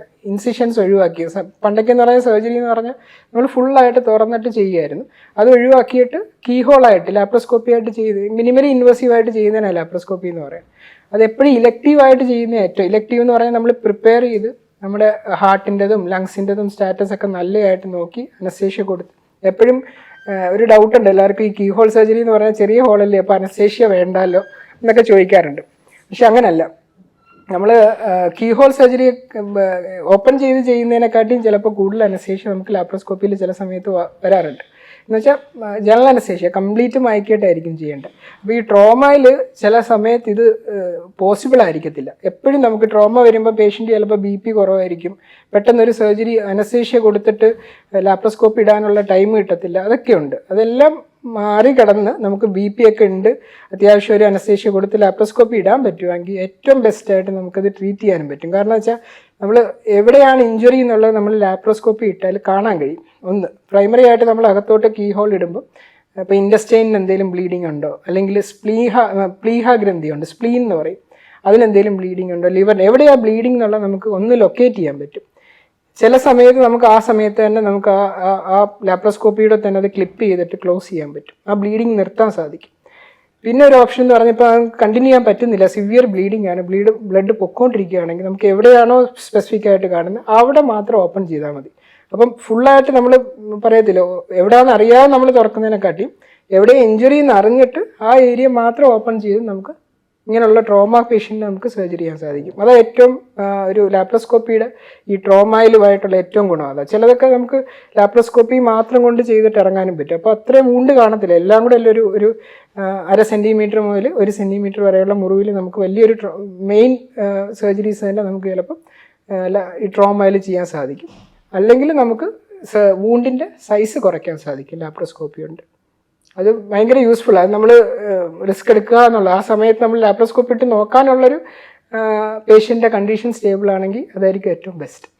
ഇപ്പോൾ ഒരു ആക്സിഡന്റ് കേസിൽ നമുക്ക് ചിലപ്പോൾ പെട്ടെന്നൊരു ലാപ്രോസ്കോപ്പിക് സർജറിക്കുള്ളൊരു പോസിബിലിറ്റി ഇല്ല എങ്കിൽ, അതായത് ഒരു പേഷ്യൻറ്റിന് നമുക്ക് ഒട്ടും പ്രിപ്പയർഡ് അല്ല, പേഷ്യൻറ്റ് ഫിസിക്കലി സ്റ്റേബിൾ അല്ലാത്തൊരവസ്ഥയിൽ നമുക്ക് ലാപ്രോസ്കോപ്പി ചെയ്യാൻ പറ്റത്തില്ലല്ലോ. അപ്പോൾ എന്താ പിന്നെ ഉള്ളൊരു ഓപ്ഷൻ? നമ്മളിപ്പം അഡ്വാൻസ്ഡ് ട്രോമ സെൻറ്റർ എന്ന് പറയുന്നത് ബേസിക്കലി നമുക്കൊരു ഓപ്ഷൻ ഉള്ളതെന്ന് പറഞ്ഞാൽ ഇൻ്റർവെൻഷൻ റേഡിയോളജി ഇൻ്റർവെൻഷൻ റേഡിയോളജി എന്ന് പറഞ്ഞാൽ നമുക്ക് നമ്മുടെ റേഡിയോളജി നമ്മുടെ വെസലിനകത്തൂടെ, ഇപ്പം എക്സാമ്പിൾ നിങ്ങൾക്ക് മനസ്സിലാവുന്ന രീതിയിൽ പറയുകയാണെങ്കിൽ നമ്മൾ ആൻജിയോപ്ലാസ്റ്റി ഒക്കെ ചെയ്യത്തില്ല, നരമ്പുകളിലൂടെ പോയിട്ട് ബ്ലോക്ക് മാറ്റി സ്റ്റെൻഡ് ഇടുന്ന പോലെ തന്നെ നമുക്ക് നരമ്പുകളിലൂടെ കയറിയിട്ട് നമുക്ക് റേഡിയോളജിയുടെ സപ്പോർട്ടിൽ, സ്കാനിൻ്റെ സപ്പോർട്ടിൽ എവിടെയാണോ ബ്ലീഡ് ചെയ്യുന്നത്, ഇപ്പം നമുക്ക് പിന്നെ സ്കാൻ ചെയ്തുകൊണ്ട് നമുക്ക് ഈ വെസലിനകത്ത് കാനുലേറ്റ് ചെയ്യാന്ന് പറയും, നരമ്പിലൂടെ നമ്മൾ കയ്യിൽ ലൈൻ ഇടുന്ന പോലെ തന്നെ നമ്മുടെ നരമ്പുകളിലൂടെ കയറിയിട്ട് എവിടെയാണോ ബ്ലീഡ് ചെയ്യുന്നത് ആ ബ്ലീഡിങ് പോയിന്റ് മാത്രം നമുക്ക് ക്ലോട്ട് ആക്കാം. അവിടെ നമുക്ക് തടസ്സപ്പെടുത്തിയിട്ട് അതിനകത്ത് മെഡിസിൻ ഇഞ്ചെക്ട് ചെയ്തിട്ട് നമുക്ക് അവിടെ ബ്ലോക്ക് ചെയ്യാൻ പറ്റും.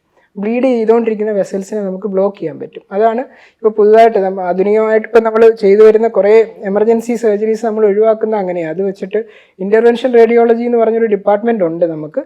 അത് ഭയങ്കര ഹെൽപ്ഫുള്ളാണ്. നമുക്ക് ആ ഡിപ്പാർട്ട്മെൻറ്റിൻ്റെ സഹായം ഉണ്ടെങ്കിൽ മിക്കപ്പോഴും മേജർ സർജറീസ് എന്ന് വെച്ചാൽ കട്ട് ചെയ്ത് തുറന്ന് ചെയ്യുന്നതിന് ആ സർജറീസ് ഒക്കെ നമുക്ക് ഇൻ്റർവെൻഷൻ റേഡിയോളജി ഉണ്ടെങ്കിൽ അത് ഒഴിവാക്കാൻ കഴിയും. കാരണം ഈ ബ്ലീഡ് ചെയ്യുന്ന വെസൽസ് അവർക്ക് CT സ്കാനിലൂടെ കാണാൻ കഴിയും എവിടെയാണോ ബ്ലീഡ് ചെയ്യുന്നത്. ഇപ്പം സ്പ്ലീൻ ഇഞ്ചുറി ആയിട്ട് അതിനകത്ത് ബ്ലഡ് പൊക്കോണ്ടിരിക്കുകയാണ്, നമുക്കത് ഓപ്പറേഷൻ ചെയ്യാനുള്ള ടൈം കിട്ടുന്നില്ല, അനസ്തേഷ്യ എല്ലാം ഒരു റിസ്കി ഇതാണെങ്കിൽ നമുക്ക് ഏറ്റവും പ്രൈമറി ആയിട്ട് ചെയ്യാൻ പറ്റുന്നതെന്ന് പറഞ്ഞാൽ ഇതിനകത്ത് കയറിയിട്ട് വെയിൻ നമ്മുടെ ആർട്ടറി നമ്മുടെ വെസലിനകത്തൂടെ കയറിയിട്ട് ഈ ബ്ലീഡ് ചെയ്യുന്ന പോയിന്റിനെ ബ്ലോക്ക് ചെയ്യാൻ സാധിക്കും.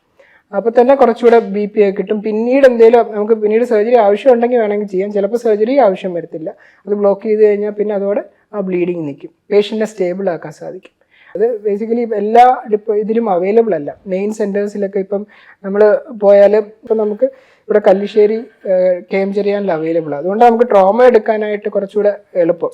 നമുക്കൊരു എല്ലാ സപ്പോർട്ടും ഉണ്ട്, ബാക്കപ്പ് ഉണ്ട്. നമ്മളൊരു ഒന്ന് പറ്റിയില്ല അടുത്തൊരു ഓപ്ഷൻ ഉണ്ട്, എല്ലാ ഡിപ്പാർട്ട്മെൻറ്റ്സും ഉണ്ട്. ഈ ഇൻ്റർവെൻഷൻ റേഡിയോളജി ഉള്ളപ്പോൾ നമുക്കൊരു ധൈര്യം.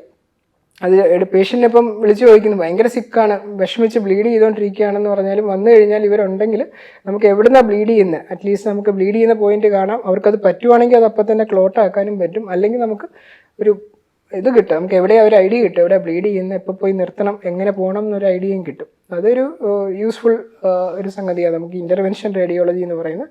അത് അഡ്വാൻസ്ഡ് ആയിട്ടുള്ള ട്രോമ കെയറിൽ അത്യാവശ്യമാണ്.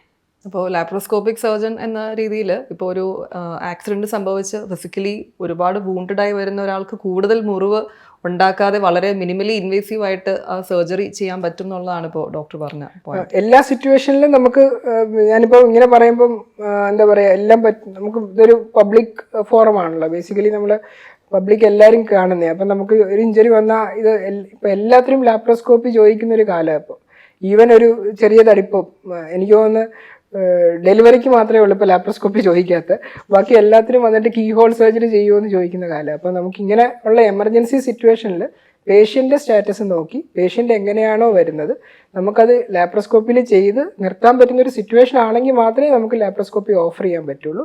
അല്ലെങ്കിൽ ആദ്യം നമ്മൾ പ്രൈമറി ഇതെന്ന് പറഞ്ഞാൽ വൂണ്ടൊന്നുമല്ല, മുറിവുണ്ടാക്കുന്നതല്ല നമ്മുടെ പ്രൈമറി എയിം, പേഷ്യൻറ്റിനെ രക്ഷിക്കുക എന്നുള്ളതാണ്.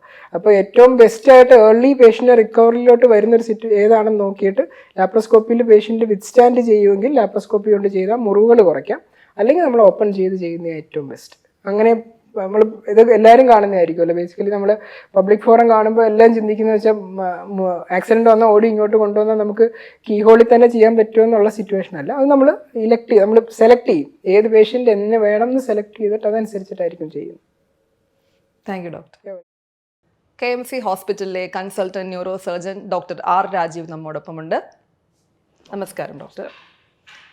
അപകടങ്ങൾ സംഭവിക്കുമ്പോൾ ആളുകളുടെ ഏറ്റവും വലിയ ഭയം എന്ന് പറയുന്നത് ബ്രെയിനിന് സംഭവിക്കുന്ന ഇഞ്ചുറിയാണ്, തലക്കേൽക്കുന്ന ക്ഷതം. അപ്പോൾ ഈ ട്രോമാറ്റിക് ബ്രെയിൻ ഇഞ്ചുറിയെക്കുറിച്ച് ഒന്ന് വിശദീകരിക്കാമോ? ട്രോമാറ്റിക് ബ്രെയിൻ ഇഞ്ചുറി അതായത് തലച്ചോറിന് പറ്റുന്ന പരിക്കുകളിലാണ് പറയുന്നത്. പ്രധാനമായും നമ്മൾ മനസ്സിലാക്കേണ്ടത് തലച്ചോറിന് സംഭവിക്കുന്ന രണ്ട് രീതിയിലുള്ള പരിക്കുകളുണ്ട്. ഒന്നുകിൽ നോൺ ട്രോമാറ്റിക് ബ്രെയിൻ ഇഞ്ചുറി ആകാം, അല്ലെങ്കിൽ ട്രോമാറ്റിക് ബ്രെയിൻ ഇഞ്ചുറി ആകാം. ഈ നോൺ ട്രോമാറ്റിക് ബ്രെയിൻ ഇഞ്ചുറിയിലാണ് തലച്ചോറിലുണ്ടാകുന്ന ഇൻഫെക്ഷൻസ്, സ്ട്രോക്ക് അതായത് ഹെമറേജ് വരുന്നതോ അല്ലെങ്കിൽ രക്തയോട്ടക്കുറവ് മൂലമുണ്ടാകുന്നതൊക്കെ ബുദ്ധിമുട്ടുകൾ നോൺ ട്രോമാറ്റിക് ബ്രെയിൻ ഇഞ്ചുറിയിലാണ് വരുന്നത്. എന്നാൽ ട്രോമാറ്റിക് ബ്രെയിൻ ഇഞ്ചുറിക്ക് അതൊരു ട്രോമ കാരണം, ഒരു വെളിയിൽ നിന്നുള്ളൊരു ആഘാതം കാരണം തലച്ചോറിന് അല്ലെങ്കിൽ തലയ്ക്ക് പറ്റുന്ന പ്രശ്നങ്ങൾക്കാണ് ഈ ട്രോമാറ്റിക് ബ്രെയിൻ ഇഞ്ചുറി എന്ന് പറയുന്നത്. പലപ്പോഴും ഈ ട്രോമാറ്റിക് ബ്രെയിൻ ഇഞ്ചുറി പോലെ ട്രോമാറ്റിക് ഹെഡ് ഇഞ്ചുറിയും എന്നും പറയാറുണ്ട്. അപ്പം എന്തുകൊണ്ടാണ് ഇത് ട്രോമാറ്റിക് ബ്രെയിൻ ഇഞ്ചുറി ഉണ്ടാകുന്നത് എന്നുള്ളതാണ് അതിൻ്റെ കോസസ് എന്ന് പറഞ്ഞു കഴിഞ്ഞാൽ. അപ്പം മൊത്തത്തിൽ നമ്മൾ ലോകത്തിലെ കണക്കെടുക്കുകയാണെങ്കിൽ ഏറ്റവും കൂടുതൽ ട്രോമാറ്റിക് ബ്രെയിൻ ഇഞ്ചുറിക്ക് കാരണം ഫാളാണ്, വീഴ്ച. അതായത് ഒരു 60% ഉള്ള 60% ഫാൾസ് കാരണമാണ് ട്രോമാറ്റിക് ബ്രെയിൻ ഇഞ്ചുറി ഉണ്ടാകുന്നത്. ഒരു 20 to 30% റോഡ് ട്രാഫിക് ആക്സിഡൻറ്റ്സ് കാരണമാണ് ഉണ്ടാകാറ്.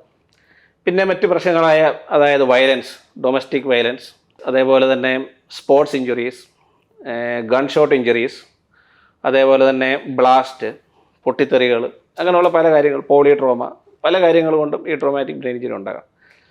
അപ്പോൾ ഇതിൽ നിന്ന് വ്യത്യസ്തമായാണ് നമ്മുടെ കേരളത്തിലെ അല്ലെങ്കിൽ ഇന്ത്യയുടെ കണക്കുകൾ പറയുന്നത്. ചെറിയൊരു വ്യത്യാസം, അത് പ്രധാനപ്പെട്ട ഒരു വ്യത്യാസമാണ്, അത് നമ്മൾ മനസ്സിലാക്കേണ്ട കാര്യമാണ്. അതായത് ഫാൾസാണ് ഏറ്റവും കൂടുതൽ എന്ന് പറഞ്ഞ് വേൾഡ് വൈഡ് എടുക്കുമ്പം, പക്ഷേ ഇന്ത്യ അല്ലെങ്കിൽ കേരളത്തിലെ ഏറ്റവും കൂടുതൽ ട്രോമാറ്റിക് ബ്രെയിൻ ഇഞ്ചുറി കാരണം റോഡ് ട്രാഫിക് ആക്സിഡൻ്റ് ആണ്. രണ്ടാമതായിട്ട് ഈ ഫാൾ വരത്തുള്ളൂ. അതായത് ഇന്ത്യയുടെ മൊത്തത്തിലുള്ള അവരെ എടുക്കുകയാണെങ്കിൽ അതൊരു 50% ആണെങ്കിൽ, പക്ഷേ കേരളത്തിലോട്ട് വരുവാണെങ്കിൽ തന്നെ അത് ഇനിയും കൂടുതലാണ്, 60%ഓളം വരുന്നതാണ്. രണ്ടാമതായിട്ടേ ഈ ഫാൾസ് വരുന്നുള്ളൂ. അപ്പം ഇത് കാരണം എന്താണ് പ്രശ്നം പറ്റുന്നതെന്ന്, അതായത് ഈ കൂടുതലും യങ് പോപ്പുലേഷനാണ് ഈ റോഡ് ട്രാഫിക് ആക്സിഡൻസിൽ ഉണ്ടാകാറുള്ളത്. ഈ ചിൽഡ്രൻസ്, അതേപോലെ തന്നെ ഏർലി അഡൽട്ട്ഹുഡിലുള്ള ആൾക്കാരാണ്. അപ്പം അവരൊരു പ്രൊഡക്റ്റീവ് പോപ്പുലേഷനാണ് ഇൻ ടേംസ് ഓഫ് ഫാമിലിയുടെ സ്ട്രക്ചറലി നോക്കിയാലും ഫിനാൻഷ്യലി നോക്കിയാലും. അപ്പോൾ അതുകൊണ്ട് ഈ റോഡ് ട്രാഫിക് ആക്സിഡൻസ് കാരണം ഈ അപകടങ്ങളിൽ ഈ ചെറുപ്പക്കാർക്ക് അല്ലെങ്കിൽ ഏണിംഗ് പോപ്പുലേഷൻ ഇവർക്ക് പറ്റുമ്പോൾ അതിൻ്റെ ആഘാതം ഉണ്ടാകുന്ന ഫാമിലിക്ക് വലിയൊരു അടിയായിരിക്കും. അതേപോലെ തന്നെ അത് നമ്മുടെ ഗ്ലോബൽ ഇന്ത്യയുടെ തന്നെ എക്കണോമിയെ തന്നെ ബാധിക്കുന്ന രീതിയിലുള്ള പ്രശ്നങ്ങളാണ്. പിന്നെ അത് മാത്രമല്ല, ആ ഫാക്റ്റ് പറയുകയാണെങ്കിൽ ഇപ്പം നമുക്കറിയാം ഹൃദയത്തിനൊരു അപകടം പറ്റിക്കഴിഞ്ഞാൽ ഒന്നുകിൽ ആൾക്കൊരു അറ്റാക്ക് വന്നിട്ട് മരണപ്പെടാം, അതല്ലെങ്കിൽ ഇപ്പം ഒരു ആൻജിയോപ്ലാസ്റ്റി ചെയ്തിട്ടോ CABG ചെയ്തിട്ടോ നോർമലായിട്ട് വരാം. ചിലപ്പോൾ അതിൻ്റെ റിക്കവറി ഫാസ്റ്റ് ആയിരിക്കും, ഒരാഴ്ച കൊണ്ട് തന്നെ വീണ്ടും അയാൾക്ക് ജോലിയിൽ തിരിച്ചു കയറാൻ സാധിക്കും.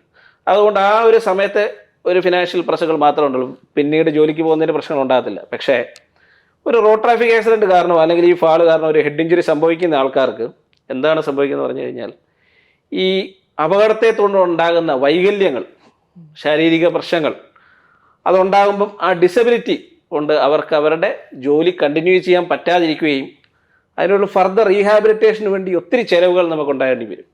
അപ്പോൾ അതുകൊണ്ട് തന്നെ ഇതിൻ്റെ കോസ്റ്റ് ഓഫ് ബേർഡൻ ഭയങ്കര ഹൈ ആണ്. അതായത് ഒരു കാർഡിയാക് പ്രശ്നങ്ങൾ ഉണ്ടാകുന്ന പോലുള്ള പ്രശ്നമല്ല ഈ റോഡ് ട്രാഫിക് ആക്സിഡൻറ്റിൽ തലച്ചോറിൽ ഉണ്ടാകുന്ന പ്രശ്നങ്ങൾ കൊണ്ടുണ്ടാകുന്നത്. അപ്പോൾ അതുകൊണ്ട് തന്നെ ഏറ്റവും ഷോർട്ട് കട്ടിൽ ഒറ്റ പരിഹാരമേ നമുക്കിതിനുള്ളൂ, പ്രിവെൻഷൻ. അതുകൊണ്ട് എപ്പോഴും പ്രിവെൻഷനിലാണ് ഈ തലച്ചോറിൻ്റെ അപകടങ്ങൾ ഒഴിവാക്കുക, തീർച്ചയായിട്ടും ഒഴിവാക്കാനുള്ള എന്തെല്ലാം കാര്യങ്ങൾ അത് ചെയ്യുക എന്നുള്ളത് തന്നെ ഇതിൻ്റെ ഏറ്റവും വലിയ പരിഹാരമുള്ളൂ. അല്ല ചികിത്സ കൊണ്ട് നമുക്ക് ഒരിക്കലും ഒരു പരിഹാരം വരത്തില്ല, കാരണം അതിനുള്ള ഒത്തിരിയും നടപടി പോകേണ്ടി വരും.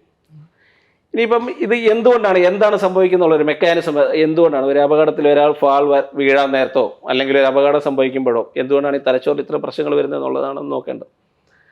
അതായത് തലയോട്ടി ശക്തമായൊരു അറയിലാണ് ഈ തലച്ചോറ് ഇരിക്കുന്നത്. തലച്ചോറും അതേപോലെ സ്പൈനൽ കോഡും നാഡീവ്യൂഹം വെള്ളത്തിലാണ്. CSF എന്ന് പറഞ്ഞൊരു ഫ്ലൂയിഡിൽ ബയോൺസി, അതായത് അതിനകത്ത് ഫ്ലോട്ട് ചെയ്ത് കിടക്കുന്ന പോലെയാണ്. അപ്പം നമുക്കറിയാം, ഇപ്പം ഒരു ഉദാഹരണം പറഞ്ഞു കഴിഞ്ഞാൽ, ഇപ്പം നമ്മളൊരു പാത്രത്തിനകത്ത് നിറച്ച് വെള്ളം എടുക്കുന്നു, അതിനകത്തൊരു പഞ്ഞു എന്തെങ്കിലും സാധനം ഇടുന്നു. നമ്മൾ ആ പാത്രം ഇട്ടൊന്ന് കുലുക്കുമ്പോൾ എന്ത് സംഭവിക്കും? ഈ പഞ്ഞി ഫ്രണ്ടിലോട്ടും താഴത്തോട്ടൊക്കെ പോയി തട്ടാം, അല്ലേ? അറ്റങ്ങളിൽ തട്ടാൻ സാധ്യതയുണ്ട്. പക്ഷെ നമ്മളിപ്പോൾ നിങ്ങൾ തല കുലുക്കുന്നുണ്ടല്ലോ, പക്ഷേ നിങ്ങളുടെ തലച്ചോറ് ഫ്രണ്ടിലും താഴെപ്പം തട്ടുന്നുണ്ടോ? ഞാൻ പറഞ്ഞില്ല, ഇത് വെള്ളത്തിനകത്താണ് കിടക്കുന്നതെന്ന് പറഞ്ഞു.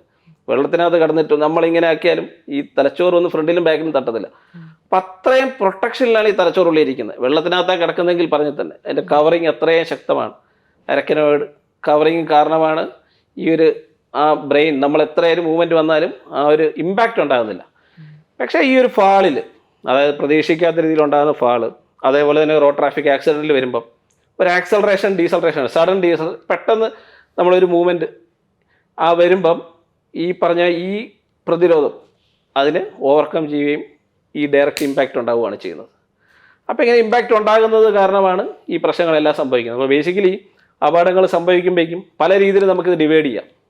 അതായത് ഒന്നെങ്കിൽ ഓപ്പൺ ഹെഡ് ഇഞ്ചറി പറയാം, അല്ലെങ്കിൽ ക്ലോസ്ഡ് ആയിട്ടുള്ള ഹെഡ് ഇഞ്ചറി. വെളിയിൽ മുറിവ് ഉണ്ടാകണമെന്നില്ല, ഈ ഇമ്പാക്റ്റ് കൊണ്ട് തന്നെ അകത്ത് ഇഞ്ചറി വരാം. ഇടിക്കുമ്പോഴേക്കും തലച്ചോറിൻ്റെ ഫ്രണ്ടിൽ വന്ന് ഇടിക്കുന്നു, കൂപ്പ് ഒരു സൈഡിൽ വന്ന് ഇടിക്കുന്നു, അതിൻ്റെ നേരെ ഓപ്പോസിറ്റിൽ തിരിച്ചു പോയിരിക്കും, വീണ്ടും ഫ്ലൂയിഡിനകത്ത് ഫ്ലോട്ട് ചെയ്ത് ബാക്കിലോട്ട് പിടിക്കും. അപ്പോൾ പുറകിൽ നമ്മൾ വിചാരിക്കും തല ഫ്രണ്ടിൽ ഇടിച്ചു കഴിഞ്ഞാൽ പുറകിൽ എങ്ങനെ പരിക്ക് പറ്റുന്നത്. പക്ഷെ അതാണ് ഏറ്റവും കോമൺ ആയിട്ട് കാണുന്നത്. ഒരു സൈഡിൽ ഇടിച്ചു കഴിഞ്ഞാൽ നേരെ ഓപ്പോസിറ്റ് സൈഡിലായിരിക്കും പരിക്ക് കൂടുതൽ. അതിന് കൗണ്ടർ കൂപ്പ് ഇഞ്ചറി എന്ന് പറയുന്നത്. അപ്പോൾ അതിനകത്തൂടെ ബ്രെയിനിനകത്തൂടെ വേവ് പാസ് ചെയ്യുക എന്നാണ് അതിനർത്ഥം. അപ്പോൾ അതുകൊണ്ട് നമ്മൾ സ്ട്രക്ചറലി ഡാമേജ് ഇല്ലെങ്കിലും ഫങ്ഷണലി ഡാമേജസ് ഉണ്ടാവും. അപ്പോൾ ഈ പറഞ്ഞ പോലെ ക്ലോസ്ഡ് ഇഞ്ചറി, ഓപ്പൺ ഇഞ്ചറി എന്ന് പറയാം. അല്ലെങ്കിൽ ഇനിയിപ്പോൾ വേറൊരു ക്ലാസിഫിക്കേഷൻ പറയുകയാണെങ്കിൽ minor head injury, moderate and severe head injury എന്ന് പറയാം. അത് പേഷ്യൻസ് കണ്ണ് തുറക്കുന്നത് എങ്ങനെയാണ്, കൈകാലുകൾ അനക്കുന്നത് എങ്ങനെയാണ്, സംസാരിക്കുന്നത് എങ്ങനെയാണ്, ഇതിനനുസരിച്ചാണ് ഗ്ലാസ്കോ കോമ സ്കെയിൽ എന്നുണ്ട്. ആ സ്കെയിലിനകത്തുള്ള വ്യത്യാസം അനുസരിച്ചാണ് mild, moderate, severe head injury എന്ന് ഇടുന്നത്. സിവിയർ ഹെഡ് ഇഞ്ചറി നമ്മൾ മനസ്സിലാക്കേണ്ടത്, സിവിയർ ഹെഡ് ഇഞ്ചറി ഉള്ള ഒരു പേഷ്യൻ്റ് ഒരു 30-day മോർട്ടാലിറ്റി എന്ന് പറഞ്ഞാൽ 30%. അതായത് 100 പേരിനകത്ത് ഏകദേശം 30%-ത്തിലുള്ള മുകളിലുള്ള ആൾക്കാർ ഈ 30 ദിവസം കൊണ്ട് മരണപ്പെടാനുള്ള സാധ്യതയുണ്ട്. ഞാനിപ്പോൾ ഈ പറയുന്നത് തന്നെ ഇപ്പം 30-day മോർട്ടാലിറ്റി അല്ലേ ഞാൻ പറഞ്ഞത്. ഇമ്മീഡിയറ്റ് ഉള്ള കാര്യമല്ല പറഞ്ഞത്. അപ്പം ഞാനിപ്പോൾ ഹാർട്ടിൻ്റെ കാര്യം പറയുമ്പോൾ അത് ഇമ്മീഡിയറ്റ് ആണ് പ്രശ്നങ്ങൾ. എന്തുകൊണ്ടാണ് ഈ 30 ഡേ പറഞ്ഞതെന്ന് പറഞ്ഞു കഴിഞ്ഞാൽ ഈ തലച്ചോറിന് പറ്റുന്ന പ്രശ്നം കാരണം അതുകൊണ്ട് മാത്രമായിരിക്കത്തില്ല പേഷ്യൻ്റ് എത്താവുന്നത്, വേറെയുള്ള പല പ്രശ്നങ്ങളും ഉണ്ടായിരിക്കാം. അത് കഴിഞ്ഞ് ഈ പറഞ്ഞ വൈകല്യങ്ങൾ കൊണ്ട് കിടക്കുന്നത് കൊണ്ട് വെന്റിലേറ്ററിലാകാം, വെന്റിലേറ്ററിലാകുമ്പോൾ ഇൻഫെക്ഷൻ വരാം, മൂത്രത്തിന് ട്യൂബ് കാണാം, അപ്പോൾ യൂറിനറി ട്രാക്ട് ഇൻഫെക്ഷൻ ഉണ്ടാകാം, മുറിവിൽ ട്യൂബ് ഇൻഫെക്ഷൻ വരാം, അപ്പോൾ സെപ്സിസിലോട്ട് പോകാം, റീനൽ ഫെയിലിയർ വരാം. അങ്ങനെ പല പ്രശ്നങ്ങൾ കാരണമാണ് ഈ ട്രോമാറ്റിക് ഹെഡ് ഇഞ്ചുറി ഉള്ള പേഷ്യൻസിന് മരണപ്പെടാനുള്ള കാര്യങ്ങൾ വരുന്നത്. അതുകൊണ്ടാണ് നമ്മൾ ദീർഘകാലത്തേക്കുള്ള ആ കെയർ കിട്ടിയാൽ മാത്രമേ നമുക്ക് ഈ പേഷ്യൻറ്റിനെ സർവൈവ് ചെയ്ത് മാത്രമല്ല ഡിസബിലിറ്റി ഒന്നും ഇല്ലാതെ ഫ്രണ്ടിലോട്ട് കൊണ്ടുവരാനായിട്ട് സാധിക്കത്തുള്ളൂ. അപ്പോൾ ഈ പറഞ്ഞത് തന്നെയാണ്, അതായത് ഒന്ന് പ്രൈമറി ഹെഡ് ഇഞ്ചുറി ഉണ്ട്, സെക്കൻഡറി ഹെഡ് ഇഞ്ചുറി ഉണ്ട്. അതായത് ഈ പ്രൈമറി ഹെഡ് ഇഞ്ചുറി എന്ന് പറഞ്ഞാൽ അപകടത്തിലുണ്ടാകുമ്പം തലയ്ക്ക് ഡയറക്റ്റ് ആയിട്ട് പറ്റുന്ന ക്ഷതത്തിനാണ് പ്രൈമറി ഹെഡ് ഇഞ്ചുറി എന്ന് പറയുന്നത്. പക്ഷേ സെക്കൻഡറി ഹെഡ് ഇഞ്ചുറി എന്ന് പറഞ്ഞു കഴിഞ്ഞാൽ ഈ പ്രൈമറി ഹെഡ് ഇഞ്ചുറി തുടർന്നുണ്ടാകുന്ന പ്രശ്നങ്ങൾ, അതായത് വീണ്ടും തലച്ചോറിൽ നീര് വരിക. അപ്പോൾ നമുക്കറിയാം കയ്യിലൊരു മുറിവ് പറ്റിക്കഴിഞ്ഞാൽ ആദ്യം ഒരു മുറിവ് ബ്ലീഡിങ് മാത്രമേ ഉണ്ടാകത്തുള്ളൂ, പക്ഷേ 2 ദിവസം കഴിയുമ്പോൾ എന്തും ചെറിയ നീര് വരും. അല്ലെങ്കിൽ മുഖത്തുനിന്ന് ഇടിച്ചു കഴിഞ്ഞാൽ ആദ്യം ചിലപ്പോൾ ഒരു പാടേ കാണത്തുള്ളായിരിക്കും, പിന്നെ അത് നീര് വെച്ച് വരും. അതേപോലെ തന്നെ തലച്ചോറിൽ ഒരു അപകടം പറ്റിക്കഴിഞ്ഞാൽ ആദ്യം പ്രൈമറി ഇമ്പാക്റ്റ് കൊണ്ട് പ്രശ്നങ്ങൾ ഉണ്ടാകാം, പിന്നെ സെക്കൻഡറി ഇഞ്ചുറീസ്. അപ്പോൾ സെക്കൻഡറി ഇഞ്ചുറീസ് ആണ് ഏറ്റവും ഗൗരവമായിട്ടുള്ള കാര്യം. സെക്കൻഡറി ഇഞ്ചുറീസ് പ്രിവെൻറ്റ് ചെയ്യുക എന്നുള്ളതാണ് ഒരു ഡോക്ടർ എന്നുള്ളതിൽ ഏറ്റവും വലിയൊരു കടമ എന്ന് പറഞ്ഞു കഴിഞ്ഞാൽ. സെക്കൻഡറി ഇഞ്ചുറീസ് ഉണ്ടായി കഴിഞ്ഞാലും ഇതേപോലെ തന്നെ വൈകല്യങ്ങൾ വീണ്ടും ഉണ്ടാകുമല്ലോ. അപ്പോൾ അത് നമ്മൾ പ്രിവെൻറ്റ് ചെയ്യുക എന്നുള്ള കാര്യങ്ങളാണ് ചെയ്യാനുള്ളത്. അപ്പോൾ primary injury secondary injury divide ചെയ്യാം. പിന്നെ അതേപോലെ തന്നെ വേണമെങ്കിൽ തലച്ചോറിലുള്ള ഇഞ്ചുറികൾ ഫോക്കൽ അല്ലെങ്കിൽ ഡിഫ്യൂസ് എന്ന് പറയാം. അത് ഫോക്കൽ ഇഞ്ചുറി എന്ന് പറയുമ്പോൾ ഇപ്പോൾ തലയോട്ടി നിന്ന് ഇടിക്കുന്ന ഭാഗത്ത് മാത്രം പൊട്ടുന്നു, അല്ലെങ്കിൽ ആ ഇടിച്ചതിൻ്റെ നേരെ ഓപ്പോസിറ്റ് മാത്രം ഒരു ബ്ലീഡിങ് വരുന്നു, അതിനാണ് ഫോക്കൽ ഇഞ്ചുറി. ഒരു സ്ഥലത്ത് മാത്രമേ പ്രശ്നം ഉണ്ടാകത്തുള്ളൂ. രണ്ടാമതാണ് ഡിഫ്യൂസ് ഇഞ്ചുറി എന്ന് പറയുന്നത്. ഡിഫ്യൂസ് ഇഞ്ചുറി എന്ന് പറയുമ്പോഴാണ് മിക്കവാറുമുള്ള സിവിയർ ഹെഡ് ഇഞ്ചുറിയിലൊക്കെ ഡിഫ്യൂസ് ഇഞ്ചുറി ആകാനാണ് സാധ്യത. കാരണം എൻ്റയർ ബ്രെയിനകത്തൂടെ ഒരു ഷോക്ക് പോലെ വേവ് പോകുമ്പോൾ പല സ്ഥലത്തു നിന്ന് രക്തധമനികൾ പൊട്ടുകയും പല സ്ഥലത്തു നിന്ന് വെയിനുകൾ പൊട്ടുകയും ബ്രെയിനിനകത്ത് കുറേ ബ്ലീഡിങ്ങുകൾ വരികയും പല സ്ഥലത്ത് ബ്രെയിനിന് ഡാമേജ് വരുന്നതാണ് ഡിഫ്യൂസ് ഇഞ്ചുറി എന്ന് പറയുന്നത്. അപ്പോൾ അതിൻ്റെ ഒരു വകഭേദം തന്നെയാണ് ഡിഫ്യൂസ് ആക്സോണൽ ഇഞ്ചുറി എന്ന് പറയുന്നത്. 1, 2, 3 ആയിട്ട് ഡിവൈഡ് ചെയ്യാം. അതിൻ്റെയൊക്കെ ഔട്ട്കം വളരെ മോശമായിരിക്കും. ഫോക്കൽ ഇഞ്ചുറീസ് എപ്പോഴും നല്ലതായിരിക്കും, പക്ഷേ ഡിഫ്യൂസ് ഇഞ്ചുറി എപ്പോഴും ഡിഫ്യൂസ് ഇഞ്ചുറി എന്ന് പറയുമ്പോൾ അതിൻ്റെ മോശമാകാനാണ് സാധ്യത റിസൾട്ട് പൊതുവെ. അതേപോലെ ഇനിയും വേറൊരു രീതിയിൽ നമ്മൾ ഹെഡ് ഇഞ്ചുറി ക്ലാസിഫൈ ചെയ്യുവാണെങ്കിൽ ഹെമറാജിക്, നോൺ ഹെമറാജിക് 2 രീതിയിലിടാം. അല്ലെങ്കിൽ ഹെമറാജിക് രണ്ടാമത് കണ്ടീഷൻ എന്ന് പറയാം. എന്താണ് ഹെമറാജും കണ്ടീഷനും തമ്മിലുള്ള വ്യത്യാസം എന്ന് പറഞ്ഞാൽ, ഹെമറാജ് എന്ന് പറഞ്ഞാൽ ബ്ലീഡിംഗ് ആണ്. അപ്പോൾ തലയോട്ടിക്കുള്ളിലുള്ള ബ്ലീഡിങ്, തലച്ചോറിലുള്ള ബ്ലീഡിങ്, തലച്ചോറിലുള്ള വെള്ളക്കെട്ടിലുള്ള ബ്ലീഡിങ്, അങ്ങനെ പല സ്ഥലത്ത് വരുന്ന ബ്ലീഡിംഗ് ആണ് ഹെമറേജ്. വെളിയിൽ വരുന്ന ബ്ലീഡിംഗ് ആണെങ്കിൽ അതിന് സബ്ഡ്യൂറൽ ഹെമറ്റോമ, എക്സ്ട്രാഡ്യൂറൽ ഹെമറ്റോമ അങ്ങനെയൊക്കെ പറയാം. അതിലകത്ത് ഇൻട്രാവെൻട്രിക്കുലർ ഹെമറേജ് പറയാം. ബ്രെയിനിനകത്ത് വരുന്നത് ഇൻട്രാസെറിബിൾ ഹെമറേജ് വരാം. രണ്ടാമതാണ് കണ്ട്യൂഷൻ എന്ന് പറയുന്നത്. കണ്ട്യൂഷൻ എന്ന് പറയുമ്പോൾ ഉദ്ദേശിക്കുന്നത് ബ്ലീഡിംഗ് ഉണ്ട്, ആ ബ്ലീഡിങ് നോർമൽ ന്യൂറോൺസിൻ്റെ ചുറ്റുമാണ്, അല്ലെങ്കിൽ ന്യൂറോൺസ് ഇൻവോൾവ് ആണ്, നോർമൽ ബ്രെയിൻ ടിഷ്യൂ ഇൻവോൾവ് ആണ്. ആ ബ്രെയിൻ ടിഷ്യൂ ഇൻവോൾവ് ആയിട്ടുള്ള ബ്ലീഡിങ്ങിനാണ് ഹെമറേജ് എന്ന് പറയുന്നത്. അപ്പോൾ ഇത് രണ്ടും വ്യത്യസ്തമാണ്. ഇപ്പം ഒരു സ്ഥലത്തൊരു വെളിയിലൊരു ബ്ലീഡിങ് വന്ന് നമുക്ക് ആ ബ്ലീഡിങ് എടുത്ത് മാറ്റി കഴിഞ്ഞാൽ ബ്രെയിനകത്ത് നോർമലാണ് എങ്കിൽ കുഴപ്പമില്ല, ആൾക്ക് വലിയ പ്രശ്നങ്ങൾ പറ്റത്തില്ല. പക്ഷേ ഒരു കണ്ട്യൂഷൻ ഉണ്ടാകുമ്പം ആ കണ്ട്യൂഷൻ നമ്മൾ എടുത്തു കൊടുക്കുമ്പം ആ എടുത്ത് കൊടുക്കുന്ന ബ്ലഡിൻ്റെ കൂടെ നോർമൽ ബ്രെയിനൂടെ പോകുമ്പം ആ ബ്രെയിൻ എന്താണോ ഫങ്ഷനിങ് അതനുസരിച്ച് പേഷ്യൻറ്റിന് പ്രശ്നങ്ങൾ ഉണ്ടാകാനുള്ള സാധ്യതയുണ്ട്. അപ്പോൾ ഇതൊക്കെയാണ് മൊത്തത്തിൽ ബ്രെയിൻ ഇഞ്ചുറീസിൻ്റെ ഡിഫറെൻറ്റ് ടൈപ്പ് എന്ന് പറയുമ്പോഴേക്കും. ഇനി ഇതിനുള്ള സിംറ്റംസ്, അല്ലെങ്കിൽ നമുക്ക് എങ്ങനെ അറിയാം ബ്രെയിൻ ഇഞ്ചുറി ഹെഡ് ഇഞ്ചുറി ഉണ്ട് എന്നുള്ള കാര്യങ്ങൾ. ഏറ്റവും നിസ്സാരമായിട്ടുള്ള കാര്യം എന്ന് പറഞ്ഞാൽ ഒരു മൈനർ ഹെഡ് ഇഞ്ചുറി എടുക്കുകയാണെങ്കിൽ, അല്ലെങ്കിൽ നമ്മളൊരു ആക്സിഡൻറ്റിൽ പെടുകയാണെങ്കിൽ ഏറ്റവും കോമൺ ആയിട്ട് പേഷ്യൻ്റ് പ്രസൻറ്റ് ചെയ്യുന്ന ബുദ്ധിമുട്ട് ഒന്ന് കോൺഷ്യസ്, ലോസ് ഓഫ് കോൺഷ്യസ്നസ്, അതായത് അബോധാവസ്ഥ. ബോധം പോവുക, ബോധം പോയിട്ട് വീണ്ടും തിരിച്ചു വരാം, അല്ലെങ്കിൽ ബോധം പോയ അവസ്ഥയിൽ തന്നെ കിടക്കാവുന്ന. രണ്ടാമത് ഹെഡ് ഏക്ക് ആൻഡ് വോമിറ്റിംഗ്, തലവേദന, അതേപോലെ ഛർദി എന്ന് പറയുമ്പോൾ പ്രൊജക്റ്റൈൽ വോമിറ്റിംഗ് എന്നാണ് പറയുന്നത്. അതായത് ഓക്കാനം വന്ന് നിന്ന് വോമിറ്റിംഗ് അല്ല, ഒറ്റ ഛർദി ആയിരിക്കും വരുന്നത്. എന്തുകൊണ്ട് ഈ ഹെഡ് ഇഞ്ചുറിക്കകത്ത് വോമിറ്റിംഗ് വരുന്നതെന്ന് പറഞ്ഞാൽ തലച്ചോറിലെ ഈ വോമിറ്റിംഗ് കൺട്രോൾ ചെയ്യുന്ന സെൻറ്ററിൽ പ്രഷർ വരുമ്പോഴാണ് ബേസിക്കലി ആൾ വോമിറ്റ് ചെയ്യുന്നത്. അപ്പം സിവിയർ തലവേദന വന്നിട്ടായിരിക്കും വോമിറ്റ് ചെയ്യുന്നത് സാധാരണ, അല്ലാതെ വരാൻ സാധ്യത കുറവാണ്. അപ്പം അബോധാവസ്ഥ വരാം, ഈ പറഞ്ഞ തലവേദന, വോമിറ്റിങ്. അതേപോലെ മൂന്നാമത് വരുന്നതാണ് ഫോക്കൽ സിംറ്റംസ്. മൂന്നാമത് വരുന്ന സയൻസ് എന്ന് പറയുമ്പോഴേക്കും എവിടെയാണോ ബ്ലീഡിങ് ഉള്ളത്, അല്ലെങ്കിൽ എവിടെയാണോ അപകടത്തിൽ ബ്രെയിനിന് തകരാറ് സംഭവിച്ചത്, ആ സംഭവിച്ച ഭാഗത്തിന് എന്ത് ഫംഗ്ഷനാണോ ചെയ്യുന്നത് ആ ഫംഗ്ഷൻ ഇല്ലാതാകുക. സിമ്പിളായിട്ട് പറഞ്ഞു കഴിഞ്ഞാൽ ഇടത്തെ സൈഡിൽ നമ്മുടെ കൈയും കാലും ഇപ്പം ഞാനിപ്പം എൻ്റെ വലത്തെ കൈ ഇടത്തെ കൈ, ഞാനിപ്പോൾ വലത്തെ കൈ ഉദ്ദേശിക്കുന്നത്, വലത്തെ കൈ അനക്കുമ്പോൾ എൻ്റെ ഇടത്തെ കൈ ഇടത്തെ തലച്ചോറ് പ്രവർത്തിക്കുന്നതുകൊണ്ടാണ് വലത്തെ കൈ അനക്കുന്നത്. ഇടത്തെ സൈഡിൽ ബ്ലീഡിങ് വരികയാണെങ്കിൽ എൻ്റെ വലത്തെ കൈ അനങ്ങാതാകും. അതേപോലെ തന്നെ ഓപ്പോസിറ്റ് വരാം. അല്ലെങ്കിൽ ഇപ്പം എൻ്റെ സെൻസേഷനൊക്കെ അറിയുന്ന സ്ഥലത്താണ് പ്രശ്നമെങ്കിൽ എൻ്റെ സെൻസേഷൻ തുടരുന്നതിന് പ്രശ്നങ്ങൾ വരാം. നടക്കുന്നതിന് ബാലൻസിൻ്റെ പ്രശ്നങ്ങൾ വരാം. ഇപ്പം ഞാൻ സംസാരിക്കുന്ന ഏരിയയിൽ നിന്നാണല്ലോ ഈ സംസാരം വരുന്നത് തന്നെ. അപ്പോൾ ഈ പറഞ്ഞ പോലെ സംസാരിക്കുന്ന ഏരിയയിൽ വന്നു കഴിഞ്ഞാൽ സംസാരം നിന്ന് പോകാം. അഫേസിയ, ഡിസ്ഫേസിയ, അങ്ങനെ പല രീതിയിലുള്ള പ്രശ്നങ്ങൾ. ഇപ്പോൾ കാഴ്ചയുടെ ഏരിയയിലാണെങ്കിൽ കാഴ്ചയ്ക്കുള്ള പ്രശ്നങ്ങൾ, കാഴ്ചയ്ക്കുള്ള മങ്ങൽ, ബാലൻസിൻ്റെ പ്രശ്നങ്ങൾ, ബാലൻസിന്, അങ്ങനെ പല രീതിയിൽ എവിടെയാണോ ബ്രെയിനിൽ ഇഞ്ചുറി സംഭവിക്കുന്നത് അതനുസരിച്ചുള്ള സിംറ്റംസ് ആയിരിക്കും സാധാരണ ഗതിയിൽ വരുന്നത്. ഇനിയിപ്പോൾ സിംറ്റംസിൻ്റെ കാര്യം തന്നെ പറയുവാണെങ്കിൽ തന്നെ അപ്പോൾ സംഭവിക്കുന്നതല്ലാതെ പിന്നീട് ദീർഘകാലത്തേക്ക് തന്നെ ഈ പേഷ്യൻസിന് പല പ്രശ്നങ്ങൾ കാണും. ഇതിപ്പോൾ ഞാൻ പറഞ്ഞ എല്ലാം ഫിസിക്കൽ പ്രശ്നങ്ങളാണ്. അതായത് തലച്ചോറിൽ പറ്റുന്ന ക്ഷതം കൊണ്ടുണ്ടാകുന്ന ഫിസിക്കൽ ഡിസബിലിറ്റിയാണ് പറഞ്ഞത്, ശാരീരിക വൈകല്യങ്ങൾ എന്നാണ് പറഞ്ഞത്. പക്ഷേ ഇതല്ലാതെ പല പ്രശ്നങ്ങളാണ് ശരിക്കും ലോങ് ടൈമിൽ നമ്മൾ കാണുന്നത്. ഒന്ന്, പേഷ്യൻസിൻ്റെ ഇമോഷൻസ്. കാരണം ഇപ്പം നമ്മൾ basically brain is what you are എന്നാണ് പറയുന്നത്. നിങ്ങളെന്താണോ അത് നിങ്ങളുടെ തലച്ചോറാണ്. നിങ്ങളുടെ ഐഡൻറ്റിറ്റി എന്ന് പറഞ്ഞു കഴിഞ്ഞാൽ. ഹൃദയം അല്ലെങ്കിൽ ഏത് അവയവമാണെങ്കിലും നമ്മൾ, പക്ഷേ ബ്രെയിനാണ് നമ്മുടെ ഐഡൻറ്റിറ്റി എന്ന് പറഞ്ഞാൽ. അപ്പോൾ അതേപോലെ തന്നെ നമ്മുടെ ഇമോഷൻസ്, നമ്മുടെ സ്വഭാവം, നമ്മുടെ ലാംഗ്വേജ്, നമ്മുടെ ഓർമ്മശക്തിയുടെ പ്രശ്നങ്ങൾ, ഈവൻ നമ്മുടെ സോഷ്യൽ ബിഹേവിയർ, നമ്മുടെ എങ്ങനെ സാമൂഹികമായി നമ്മൾ ബന്ധപ്പെടുന്നു, ഈ കാര്യങ്ങൾ. ഈ 4-5 കാര്യങ്ങൾ ശരിക്കും പറഞ്ഞു കഴിഞ്ഞാൽ നമ്മൾ ഫിസിക്കൽ പ്രോബ്ലം, അതായത് ശാരീരിക വൈകല്യം ഇല്ലെങ്കിൽ തന്നെ ഈ പറഞ്ഞ സാമൂഹിക പ്രശ്നങ്ങളും അല്ലെങ്കിൽ സംസാരത്തിനുള്ള പ്രശ്നങ്ങളും ഇതൊക്കെ വന്നു കഴിഞ്ഞാൽ തന്നെ വൻ ഡിസബിലിറ്റിയാണ്. അവർക്ക് നോർമലായിട്ടുള്ള ജോബ് കണ്ടിന്യൂ ചെയ്യാൻ പറ്റത്തില്ലായിരിക്കും. അവർക്കൊരു സോഷ്യലി എക്സിസ്റ്റ് ചെയ്യാൻ ബുദ്ധിമുട്ടായിരിക്കും. അങ്ങനെ അവർക്ക് വല്ലാത്ത രീതിയിലുള്ള കെയർ കൊടുക്കേണ്ടതായിട്ട് വരാറുണ്ട്. അപ്പോൾ അങ്ങനെ ഇതിൻ്റെ സിംറ്റംസ് വളരെ വൈഡായിട്ടാണ് ഇരിക്കുന്നത്. ഒന്ന്, ഇനി അപകടം, അതായത് ഹെഡ് ഇഞ്ചുറി സംഭവിക്കുന്ന ആൾക്ക് എന്ത് ഇൻവെസ്റ്റിഗേഷനാണ് സാധാരണ ഇതിൽ ചെയ്യുന്നത്? തലച്ചോറിന് മാത്രമേ ഞാനിപ്പോൾ പറയുന്നുള്ളൂ. പ്രധാനമായും നമ്മൾ ആദ്യമായിട്ട് ചെയ്യുന്നത് CT, കമ്പ്യൂട്ടർ ടോപ്പോഗ്രാഫി എന്ന സംഭവമാണ്. CT ആണ് ചെയ്യുന്നത്. എന്തുകൊണ്ടെന്ന് പറഞ്ഞു കഴിഞ്ഞാൽ നമ്മളൊരു എമർജൻസിയിൽ ഒരു പേഷ്യൻ്റ് വരുമ്പം പല ആൾക്കാരും നമ്മളടുത്ത് പേഷ്യൻറ്റിൻ്റെ ഫാമിലി നമ്മളടുത്ത് ചോദിക്കാറുണ്ട്, സാർ ഒരു MRI എടുത്താൽ എങ്ങനെയാണ്, എന്തെങ്കിലും കൂടുതൽ അറിയാൻ പറ്റുമല്ലോ. MRI ആദ്യം തന്നെ അവർ MRIക്ക് ഫോഴ്സ് ചെയ്യും. അപ്പോൾ അതെന്തുകൊണ്ടെന്ന് പറഞ്ഞു കഴിഞ്ഞാൽ ഈ MRI ശരിക്കും കൂടുതലും ബ്രെയിനിൻ്റെ ഒത്തിരി ഡീറ്റെയിൽഡ് സ്റ്റഡിയാണ് ശരിക്കും ഉദ്ദേശിക്കുന്നത്. സമയമെടുക്കുന്ന കാര്യമാണ്. പക്ഷേ നമ്മൾ പെട്ടെന്ന് ഒരു അപകടത്തെ തുടർന്ന്, ഏത് തരത്തിലുള്ള അപകടമായാലും അപകടത്തെ തുടർന്ന് ഒരു പേഷ്യൻ്റ് ERൽ വരും, എമർജൻസിയിൽ വരുമ്പം നമുക്ക് ആദ്യം തന്നെ തീരുമാനിക്കാനുള്ളത് തലച്ചോറിൽ വലിയൊരു ബ്ലീഡിങ് ഉണ്ടോ. ആ ബ്ലീഡിങ് ഉണ്ടെങ്കിൽ അത് പെട്ടെന്ന് തന്നെ ഓപ്പറേറ്റ് ചെയ്ത് എടുത്ത് കളയുക. അങ്ങനെയാണെങ്കിൽ അത് ജീവൻ രക്ഷിക്കാൻ സാധിക്കും. അപ്പം ജീവൻ രക്ഷിക്കുക എന്നുള്ളതാണല്ലോ നമ്മുടെ ആദ്യത്തെ ഉദ്ദേശം. അപ്പോൾ ഇതുണ്ടോ ഇല്ലയോ എന്നറിയാനായിട്ട് ബ്ലീഡിങ് വലുതായിട്ടുണ്ടോ, തലച്ചോറിന് വലിയ തകരാറുകളുണ്ടോ എന്നറിയാനാണ് ഉദ്ദേശിക്കുന്നത്. അപ്പം നമുക്ക് ശരിക്കും CTക്കകത്ത് ഉദ്ദേശിക്കുന്നത് ബ്ലീഡിങ് ഉണ്ടോ ഇല്ലയോ എന്ന് കാണാനായിട്ട് പ്രധാനമായിട്ട് തലയോട്ടിക്ക് പൊട്ടലുകൾ ഉണ്ടോ ഇല്ലയോ എന്ന് അറിയാനായിട്ടാണ്. അപ്പോൾ അതുകൊണ്ട് തന്നെ CT എടുക്കുമ്പോഴാണ് ഈ പറഞ്ഞ പോലെ ഹൈ ഡെൻസിറ്റി ഉള്ള സാധനങ്ങൾ, അതായത് ഇപ്പം ബ്ലഡിനകത്താണെങ്കിൽ അയണിൻ്റെ കണ്ടൻറ്റ് ഉണ്ട്, ബോണിനകത്താണെങ്കിൽ കാൽഷ്യത്തിന് കണ്ടൻറ്റ് ഉണ്ട്. അപ്പോൾ അതുകൊണ്ട് അതെല്ലാം നല്ലപോലെ തെളിഞ്ഞ് വെള്ള കളറിൽ തന്നെ CTക്കകത്ത് കാണും.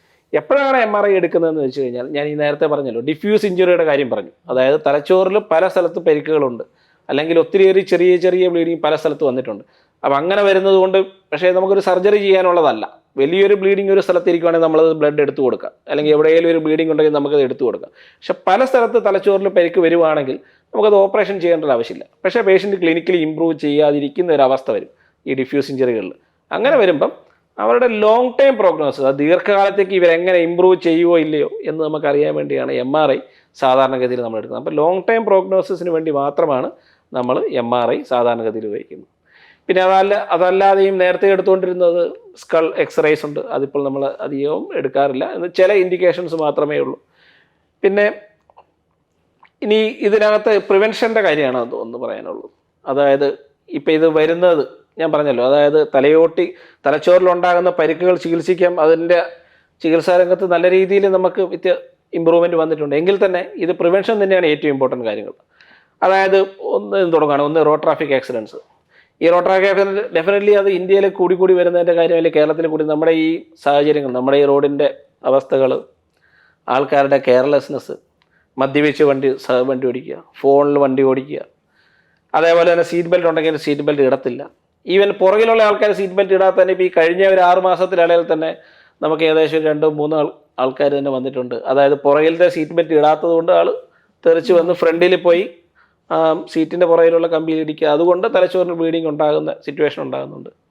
അതേപോലെ തന്നെ എയർ ബാഗ്സ് ഇല്ലാത്തതിൻ്റെ പ്രശ്നം. എയർ ബാഗൊക്കെ ശരിക്കും നമ്മൾ ഈ പറഞ്ഞ ബ്രെയിനിൻ്റെ ആ മൂവ്മെൻറ്റിനെ തടയാൻ, പതുക്കെ മൂവ്മെൻറ്റ് കൊണ്ടുവരാനായിട്ട് ഹെൽപ്പ് ചെയ്യുന്ന സാധനമാണ് എയർ ബാഗ്. അപ്പോൾ ഇതൊക്കെ ശ്രദ്ധിക്കുക. അതേപോലെ തന്നെ പെഡസ്ട്രിയൻ, നമ്മൾ വണ്ടി ശ്രദ്ധിച്ചോടിച്ചാലും, നമ്മൾ 100% ശ്രദ്ധിച്ചോടിച്ചാലും വണ്ടി നമുക്ക് ഇടിക്കത്തില്ല എന്ന് ഉറപ്പ് പറയാൻ കഴിയത്തില്ല. കാരണം പല പ്രശ്നങ്ങളുണ്ട്. ഒന്നൊരു പട്ടി കുറുകെ ചാടിയാൽ മതിയായിരിക്കും, ഒരാൾ കുറുകെ ചാടിയാൽ മതിയായിരിക്കും, അല്ലെങ്കിൽ വഴിയിലൊരു കുഴി ഉണ്ടായാൽ മതിയായിരിക്കും, അല്ലെങ്കിൽ വേറെ ഓപ്പോസിറ്റ് വരുന്ന ഡ്രൈവർ വന്ന് നമ്മളെ ഇടിച്ചാൽ മതിയായിരിക്കും, അല്ലെങ്കിൽ അങ്ങനെ വെളിയിൽ നിന്നൊരു മരത്തിൻ്റെ കമ്പൊടിഞ്ഞ് വീണാൽ മതിയായിരിക്കും, ഒരു കാറ്റടിച്ചാൽ മതിയായിരിക്കും. പല പ്രശ്നങ്ങൾ കാരണമുണ്ട്. അത് നമ്മൾ എത്ര ശ്രദ്ധിച്ചാലും നടക്കുക. പക്ഷേ എല്ലാ കാര്യങ്ങളും ഇതൊരു സോഷ്യൽ ആൻഡ് പൊളിറ്റിക്കൽ സിറ്റുവേഷനാണ്.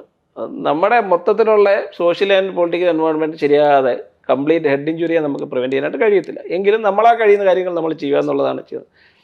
അതേപോലെ തന്നെ ഇപ്പോൾ വീഴ്ചകൾ തന്നെ ഇത് എടുക്കണം. ഫാൾ.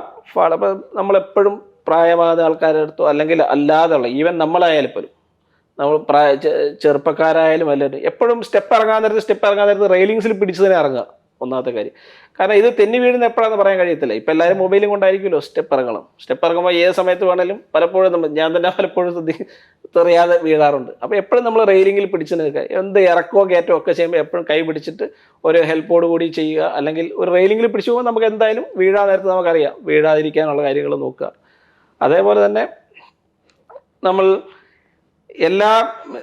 ഏത് യാത്രയിലായാലും നമ്മളെല്ലാവിധ ഇപ്പോൾ ബൈക്കിൻ്റെ കാര്യത്തിൽ ഞാൻ പറഞ്ഞില്ല, ഹെൽമെറ്റ് ഉപയോഗിക്കുക. തീർച്ചയായിട്ടും ഹെൽമെറ്റ് ഉപയോഗിക്കുക അത് ഇപ്പം 1, 2, 3 ഇപ്പം പോലീസുകാർ പറയുന്നത് എന്താണ്, അതായത് കുട്ടികളുടെ തലയ്ക്ക് പറ്റുമെങ്കിൽ തീർച്ചയായിട്ടും കുട്ടികൾ ഹെൽമെറ്റ് ഉപയോഗിക്കണം. അത് തന്നെ, ഹെൽമെറ്റ് ഉപയോഗിച്ച് കഴിഞ്ഞാൽ മാത്രമേ ഉള്ളൂ. കാരണം തലച്ചോറിന് പറ്റുന്ന ഡാമേജ്, അത് കഴിഞ്ഞ് ഉണ്ടാകുന്ന പ്രശ്നങ്ങളും വെച്ച് നോക്കുമ്പം ബേസിക്കലി ഹെൽമെറ്റ് ഉപയോഗിക്കുന്നതാണ് ഏറ്റവും നല്ലത്. കാരണം അത് ഉപയോഗിച്ച് കഴിഞ്ഞാൽ ലൈഫ് സസ്റ്റെയിൻ ചെയ്യുക എന്നുള്ളത് മാത്രമല്ല ഉദ്ദേശിക്കുന്നത്. ലൈഫ് സസ്റ്റെയിൻ ചെയ്താൽ തന്നെ, ആൾ ജീവനോടുകൂടി ഇരുന്നാൽ തന്നെ എല്ലാ രീതിയിലും നോർമലായിട്ട് ആക്ടിവിറ്റീസ് നടക്കണമെങ്കിൽ വേറെ എവിടെ പരിക്ക് പറ്റുന്നതിന് കൂടുതൽ തലച്ചോറ് നമ്മൾ എപ്പോഴും ശ്രദ്ധിക്കുക എന്നുള്ളത് തന്നെയുള്ളൂ. ഓക്കെ, അപ്പം ഇത്രയും പറഞ്ഞത് ബേസിക്കലി എന്ന് പറഞ്ഞു കഴിഞ്ഞാൽ ഹെഡ് ഇഞ്ചുറി എങ്ങനെ ഉണ്ടാകുന്നു, അതിൻ്റെ കാരണങ്ങൾ എന്തൊക്കെയാണ്, അതിൻ്റെ മെക്കാനിസം എന്തൊക്കെയാണ്, എന്തൊക്കെ നമുക്ക് ചെയ്യാൻ കഴിയുന്നുണ്ട്, ഇതൊക്കെ നമ്മൾ അറിഞ്ഞിരുന്നാലും ഇത് നമ്മുടെ ഏറ്റവും ഊന്നൽ നൽകേണ്ട കാര്യം എന്ന് പറയുമ്പോൾ പ്രിവെൻഷൻ തന്നെയാണ്. എപ്പോഴും അപകടങ്ങൾ ഉണ്ടാകാതിരിക്കാൻ വേണ്ടിയുള്ള എല്ലാ ശ്രമങ്ങളും ചെയ്യണം. അപകടങ്ങൾ തീർച്ചയായും ഉണ്ടാകാതിരിക്കട്ടെ ഇനി അങ്ങോട്ട് എന്ന് പറഞ്ഞുകൊണ്ട് ഞാൻ നിർത്തുന്നു. Thank you doctor. KMC ഹോസ്പിറ്റലിലെ neuro surgeon doctor Sreenath PR നമ്മോടൊപ്പമുണ്ട്. ഡോക്ടർ, ആക്സിഡൻറ്റ് സംഭവിക്കുമ്പോൾ പലപ്പോഴും പലർക്കും ഈ ന്യൂറോ റിലേറ്റഡ് ആയ ഇഷ്യൂസ് ഉണ്ടാവാറുണ്ട്. അങ്ങനെയുള്ളപ്പോൾ എന്താണ് അതിൻ്റെ ഒരു ഫർദർ പ്രൊസീജിങ്?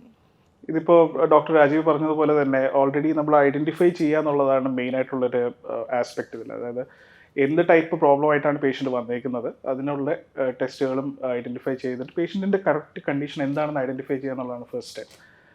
ഈ പേഷ്യൻറ്റിൻ്റെ കണ്ടീഷൻ, അതായത് ഈ ഉണ്ടായിട്ടുള്ള ട്രോമ അല്ലെങ്കിൽ ആക്സിഡൻറ്റ് കാരണം വന്നേക്കുന്ന ബ്രെയിൻ ഇഞ്ചുറി മാത്രമല്ല നമുക്ക് ഏറ്റവും ഇമ്പോർട്ടൻ്റ് ആയിട്ടുള്ളത്, അതിന് എതിരായിട്ട് നമ്മുടെ ശരീരത്തിൻ്റെ പ്രതികരണമാണ്, അതും ഇമ്പോർട്ടൻറ്റ് ഫാക്ടറാണ്. അതായത് ഇപ്പോൾ ഒരു ബ്ലീഡിങ് ഉണ്ടാവുന്നു, അല്ലെങ്കിൽ തലയിലൊരു പൊട്ടലുണ്ടായി, തലച്ചോറിലൊരു ചതവുണ്ടായി, അപ്പോൾ അതിന് ചുറ്റുമുള്ള തലച്ചോറിൻ്റെ പ്രതികരണമാണ് നീര് വയ്ക്കുക എന്ന് പറയുന്നത്. അപ്പോൾ പലപ്പോഴും തലയോട്ടി പോലത്തെ ഒരു ചെറിയ ശരീരഭാഗത്തിൽ, അത് എല്ലിൻ്റെ ഉള്ളിലുള്ള തലച്ചോറും അതിന് ചുറ്റുന്ന ദ്രാവകമായ CSF, സെറിബ്രോ സ്പൈനൽ ഫ്ലൂയിഡ്, ഇത് രണ്ടും മാത്രമേ അതിനകത്തുള്ളൂ തലയോട്ടിയുടെ ഉള്ളിൽ. ഇത് കൂടാതെ പുതിയതായിട്ട് ഒരു ബ്ലീഡിങ്ങോ ചതവ് പോലുള്ള പ്രോബ്ലംസ് ഉണ്ടാകുമ്പോഴത്തേക്ക് നീര് വയ്ക്കും. ഇതിൻ്റെ ഉള്ളിൽ അക്കോമഡേറ്റ് ചെയ്യാൻ പറ്റാത്ത രീതിയിലുള്ള പ്രഷർ വരുമ്പോഴത്തേക്കാണ് പേഷ്യൻസിന് അതിൻ്റെ ആയിട്ടുള്ള പ്രോബ്ലംസ് വർദ്ധിക്കുന്നത്. അപ്പോൾ ആക്സിഡൻറ്റ് കാരണമുണ്ടായ ഇഞ്ചുറി മാത്രമായിരിക്കത്തില്ല, ഇത് കൂടാതെ ശരീരം അതിനെതിരായിട്ടുള്ള റെസ്പോൺസും അതിനൊരു ഇമ്പോർട്ടൻറ്റ് ഫാക്ടറാണ്. സോ ഇതെല്ലാം കൺസിഡർ ചെയ്തിട്ട് പേഷ്യൻറ്റിൻ്റെ നെക്സ്റ്റ് കോഴ്സ് ഓഫ് ആക്ഷൻ എങ്ങോട്ടായിരിക്കണം, അല്ലെങ്കിൽ ചികിത്സാ രീതി എന്തായിരിക്കണം എന്ന് നിർണ്ണയിക്കുന്നത് ഓവറോൾ ആയിട്ടുള്ള ഒരു കണ്ടീഷൻ ബേസ് ചെയ്തിട്ടായിരിക്കും. അപ്പോൾ ഇതിനു വേണ്ടി നമ്മൾ ചെയ്യുന്ന യൂഷ്വലി ട്രോമ കെയറിൽ ചെയ്യുന്ന ടെസ്റ്റുകൾ എന്തൊക്കെയാണ്? ഡെഫിനറ്റ്ലി ഇമേജിങ് ടെസ്റ്റ്, അതായത് CT സ്കാൻസ് ആണ് മെയിനായിട്ട് ഇമ്പോർട്ടൻ്റ് ആയിട്ടുള്ളത് ഒരു ട്രോമ വരുന്ന പേഷ്യൻസിൽ. അത് മനസ്സിലാക്കേണ്ട ഒരു കാര്യം, ബ്രെയിൻ ഇഞ്ചുറി മാത്രമല്ല, സ്പൈൻ ഇഞ്ചുറിയും ഒരു ന്യൂറോ സർജനെ സംബന്ധിച്ചിടത്തോളം വളരെ ഇമ്പോർട്ടൻ്റ് ആയിട്ടുള്ള ഒരു പ്രോബ്ലമാണ്. സോ ഇത് ഐഡൻറ്റിഫൈ ചെയ്യാനായിട്ട് ഏറ്റവും ഇമ്പോർട്ടൻ്റ് ആയിട്ട് പെട്ടെന്ന് നമുക്ക് ചെയ്യാൻ പറ്റുന്ന ഒരു investigation is definitely CT scan. Plain CT സ്റ്റഡിയാണ് എപ്പോഴും നമ്മൾ യൂസ് ചെയ്യുന്നത്. അത് തലച്ചോറിൻ്റെ ആണെങ്കിൽ തലച്ചോറിൻ്റെത്, അല്ലാന്നുണ്ടെങ്കിൽ സ്പൈനിനാണെന്നുണ്ടെങ്കിൽ സ്പൈനിൻ്റെ CT സ്കാൻ ആയിരിക്കും നമ്മൾ പലപ്പോഴും ആദ്യമായിട്ട് എടുത്ത് നോക്കുന്നത്. മേജറായിട്ടുള്ള ഇഷ്യൂസും കൺസേൺസും നമുക്ക് ഐഡൻറ്റിഫൈ ചെയ്യാൻ പറ്റും. MRI ആകുമ്പോഴത്തേക്ക് അതിന് സമയമെടുക്കും, പേഷ്യൻറ്റിൻ്റെ കണ്ടീഷൻ ഡിറ്റീറിയേഷൻ ഉണ്ടാവാനുള്ള ചാൻസസും ഉണ്ട് ആ ഒരു ടൈമിൽ. കാരണം ഇമ്മീഡിയറ്റ് ആയിട്ട് ആക്സിഡൻറ്റ് നടന്നിട്ടുള്ള ഒരു സമയത്ത് പേഷ്യൻറ്റിൻ്റെ ഹീമോഡൈനാമിക്സ് പലപ്പോഴും അൺസ്റ്റേബിൾ ആയിരിക്കും. അതായത് അവരുടെ ശരീരത്തിലുള്ള രക്തയോട്ടം, ശ്വാസം എടുക്കാനുള്ള കപ്പാസിറ്റി, അതിലെല്ലാത്തിലും പലപ്പോഴും പല രീതിയിലുള്ള വ്യത്യാസങ്ങളും ഉണ്ടാവും. അത് മാനേജ് ചെയ്യാനുണ്ട്. അതിന് ഇടയ്ക്ക് തന്നെ നമ്മൾ ഇമ്മീഡിയറ്റ് ആയിട്ട് ഈ സ്കാൻ എടുത്ത് നോക്കുമ്പോൾ ബേസിക് കണ്ടീഷൻ എന്താണെന്ന് നമുക്ക് ഐഡൻറ്റിഫൈ ചെയ്യാൻ പറ്റും. ഈ CT അല്ലെങ്കിൽ ഇമേജിംഗ് സ്റ്റഡീസ് അല്ലാതെ ഉള്ള പ്രൊസീജിയേഴ്സ് എന്ന് പറയുന്നത് പേഷ്യൻറ്റിനെ ICUയിലേക്ക് നമ്മൾ അഡ്മിറ്റ് ചെയ്യുന്ന ഒരു സിറ്റുവേഷനിൽ തലച്ചോറിനുള്ളിൽ, തലയോട്ടിക്കുള്ളിൽ പ്രഷർ വർദ്ധിക്കുന്നുണ്ടോ എന്ന് അറിയാനായിട്ടുള്ള പല ടെസ്റ്റുകളും നമുക്ക് മോണിറ്ററിങ് മൊഡാലിറ്റീസും അവൈലബിൾ ആണ്. ഇൻട്രാക്രേനിയൽ പ്രഷർ, അതായത് തലയോട്ടിക്കുള്ളിലുള്ള പ്രഷർ വർധന ഐഡൻറ്റിഫൈ ചെയ്യാൻ പറ്റുന്ന മോണിറ്ററിങ് സിസ്റ്റംസ് അവൈലബിൾ ആണ്. സോ അതുകൊണ്ട് നമുക്ക് അറിയാനും പറ്റും പേഷ്യൻറ്റിന് ഇത് കാരണം ഉണ്ടാകുന്ന തലച്ചോറിനുള്ളിൽ പ്രഷർ കൂടുന്നുണ്ടോ ഇല്ലോ എന്നുള്ളത് നമുക്ക് മനസ്സിലാക്കാൻ പറ്റും. ഇപ്പോൾ ഡോക്ടർ പറഞ്ഞല്ലോ, ബ്രെയിൻ മാത്രമല്ല സ്പൈൻ റിലേറ്റഡ് ആയിട്ടുള്ള ഇഞ്ചുറീസും വളരെ അപകടകരമായ രീതിയിൽ മാറാറുണ്ട്. അപ്പോൾ അങ്ങനെയുള്ളവർക്ക് സ്വീകരിക്കുന്ന ട്രീറ്റ്മെന്റ് പ്രോട്ടോകോൾസ് എന്തൊക്കെയാണ്? അതായത് ഇപ്പോൾ സ്പൈനൽ ഇഞ്ചുറീസ് ആണെന്നുണ്ടെങ്കിൽ പോലും അത് ഒരു കാർ ആക്സിഡൻറ്റിലാണെങ്കിലും വരാം, ബൈക്ക് ആക്സിഡൻറ്റിലാണെങ്കിലും രണ്ടിലും കോമൺ ആയിട്ട് കാണുന്നതാണ്. ഈവൻ സീറ്റ് ബെൽറ്റ് ധരിച്ചിരിക്കുന്ന ഒരാളിൽ പോലും സ്പൈനൽ ഇഞ്ചുറീസ് പലപ്പോഴും കാണപ്പെടാറുണ്ട്. അത് വരുന്ന ഒരു സഡൻ ആയിട്ടുള്ള ഒരു ജോൾട്ട് അല്ലെന്നുണ്ടെങ്കിൽ ഒരു ആഘാതം കൊണ്ട് വരുന്ന ബോൺ ഫ്രാക്ചേഴ്സ് ആയിരിക്കാം, ബോൺ തമ്മിൽ ഉണ്ടാകുന്ന സ്ലിപ്പേജ് ആവാം, അങ്ങനെയുള്ള പ്രോബ്ലംസ് പലതും ഉണ്ടാവാം. ഇതിൻ്റെ ട്രീറ്റ്മെൻറ്റ് മുന്നോട്ട് പോകുക എന്ന് പറയുമ്പോഴത്തേക്ക് എപ്പോഴും ഏതാണ് പ്രോബ്ലം എന്ന് ആദ്യം ഐഡൻറ്റിഫൈ ചെയ്യണം. അത് എത്രത്തോളം പേഷ്യൻറ്റിനെ ബാധിക്കുന്നു, അതായത് പേഷ്യൻറ്റിന് ഇപ്പോൾ സ്പൈനൽ കോഡിൽ ഉണ്ടാകുന്ന ഇഞ്ചുറി ഉണ്ടെങ്കിൽ അദ്ദേഹത്തിന് കൈകളിലേക്കോ കാലുകളിലേക്കോ തളർച്ചയുണ്ട്, അല്ലെങ്കിൽ സെൻസേഷൻസ് അദ്ദേഹത്തിന് മനസ്സിലാകുന്നില്ല എന്നുള്ളൊരു സിറ്റുവേഷൻ ഉണ്ടെങ്കിൽ അതിൻ്റെ കാരണം എന്താണെന്ന് കണ്ടുപിടിക്കുക. അങ്ങനെയുള്ള സിറ്റുവേഷൻസിൽ MRIക്ക് ഒരു റോളുണ്ട്. അതായത് ഒരു ഡീറ്റെയിൽഡ് സ്റ്റഡി ചെയ്യുമ്പോൾ സ്പൈനൽ കോഡിന് എന്തെങ്കിലും ഇഞ്ചുറി ഉണ്ടായിട്ടുണ്ടോ എന്ന് നമുക്ക് മനസ്സിലാക്കാനും പറ്റും, അതിനനുസരിച്ചുള്ള ചികിത്സ കൊടുക്കാനും പറ്റും. ഇൻ കേസ് അതൊരു ബോണി ഫ്രാക്ചർ ആണ്, അതായത് ഇപ്പോൾ നമ്മുടെ നട്ടെല്ലിലുണ്ടായിട്ടുള്ള ഒരു ഫ്രാക്ചർ, ആ ഒരു നോർമൽ ഉണ്ടായിട്ടുള്ള ഒരു സ്ട്രക്ചറിൽ ഉണ്ടാകുന്ന ഒരു ഇൻസ്റ്റെബിലിറ്റി ഉണ്ടെന്നുണ്ടെങ്കിൽ അതിനെ നമുക്ക് ശരിക്കും വളരെ ഒരു ബേസിക് കോൺസെപ്റ്റ് ആണ് അത് ഫിക്സ് ചെയ്യുക എന്ന് പറയുന്നത്. അതായത് ആ അൺസ്റ്റേബിൾ ആയിട്ടുള്ള ഭാഗത്തിനെ സ്റ്റേബിൾ ആക്കുക എന്നുള്ളതാണ്. അതിന് സ്ക്രൂസും റോഡും ഇട്ട് നമുക്ക് അതിനെ വേണമെങ്കിൽ ഫിക്സ് ചെയ്യാൻ പറ്റും. അതിന് പണ്ടെല്ലാം ചെയ്തിരുന്നത് ഫുള്ളായിട്ട് തുറന്ന് കണ്ടുപിടിച്ച് അതിന് സ്ക്രൂവും പ്ലേറ്റും വെച്ച് ഫിക്സ് ചെയ്യുന്നൊരു പ്രൊസീജിയേഴ്സ് ആയിരുന്നു. ഇപ്പോൾ വളരെ ചെറിയ രീതിയിൽ, അതായത് വളരെ ചെറിയ ഇൻസിഷൻസ് വെച്ചിട്ട് അതിനകത്തേക്ക് സ്ക്രൂസും വെച്ച് നമുക്കതിന് ഫിക്സ് ചെയ്യാനുള്ള ഓപ്പർച്യൂണിറ്റീസ് ഇപ്പോൾ ഉണ്ട്. മിനിമലി ഇൻവേസീവ് സ്പൈൻ സർജറീസ് ആണ് അതിന് പറയുന്നത്.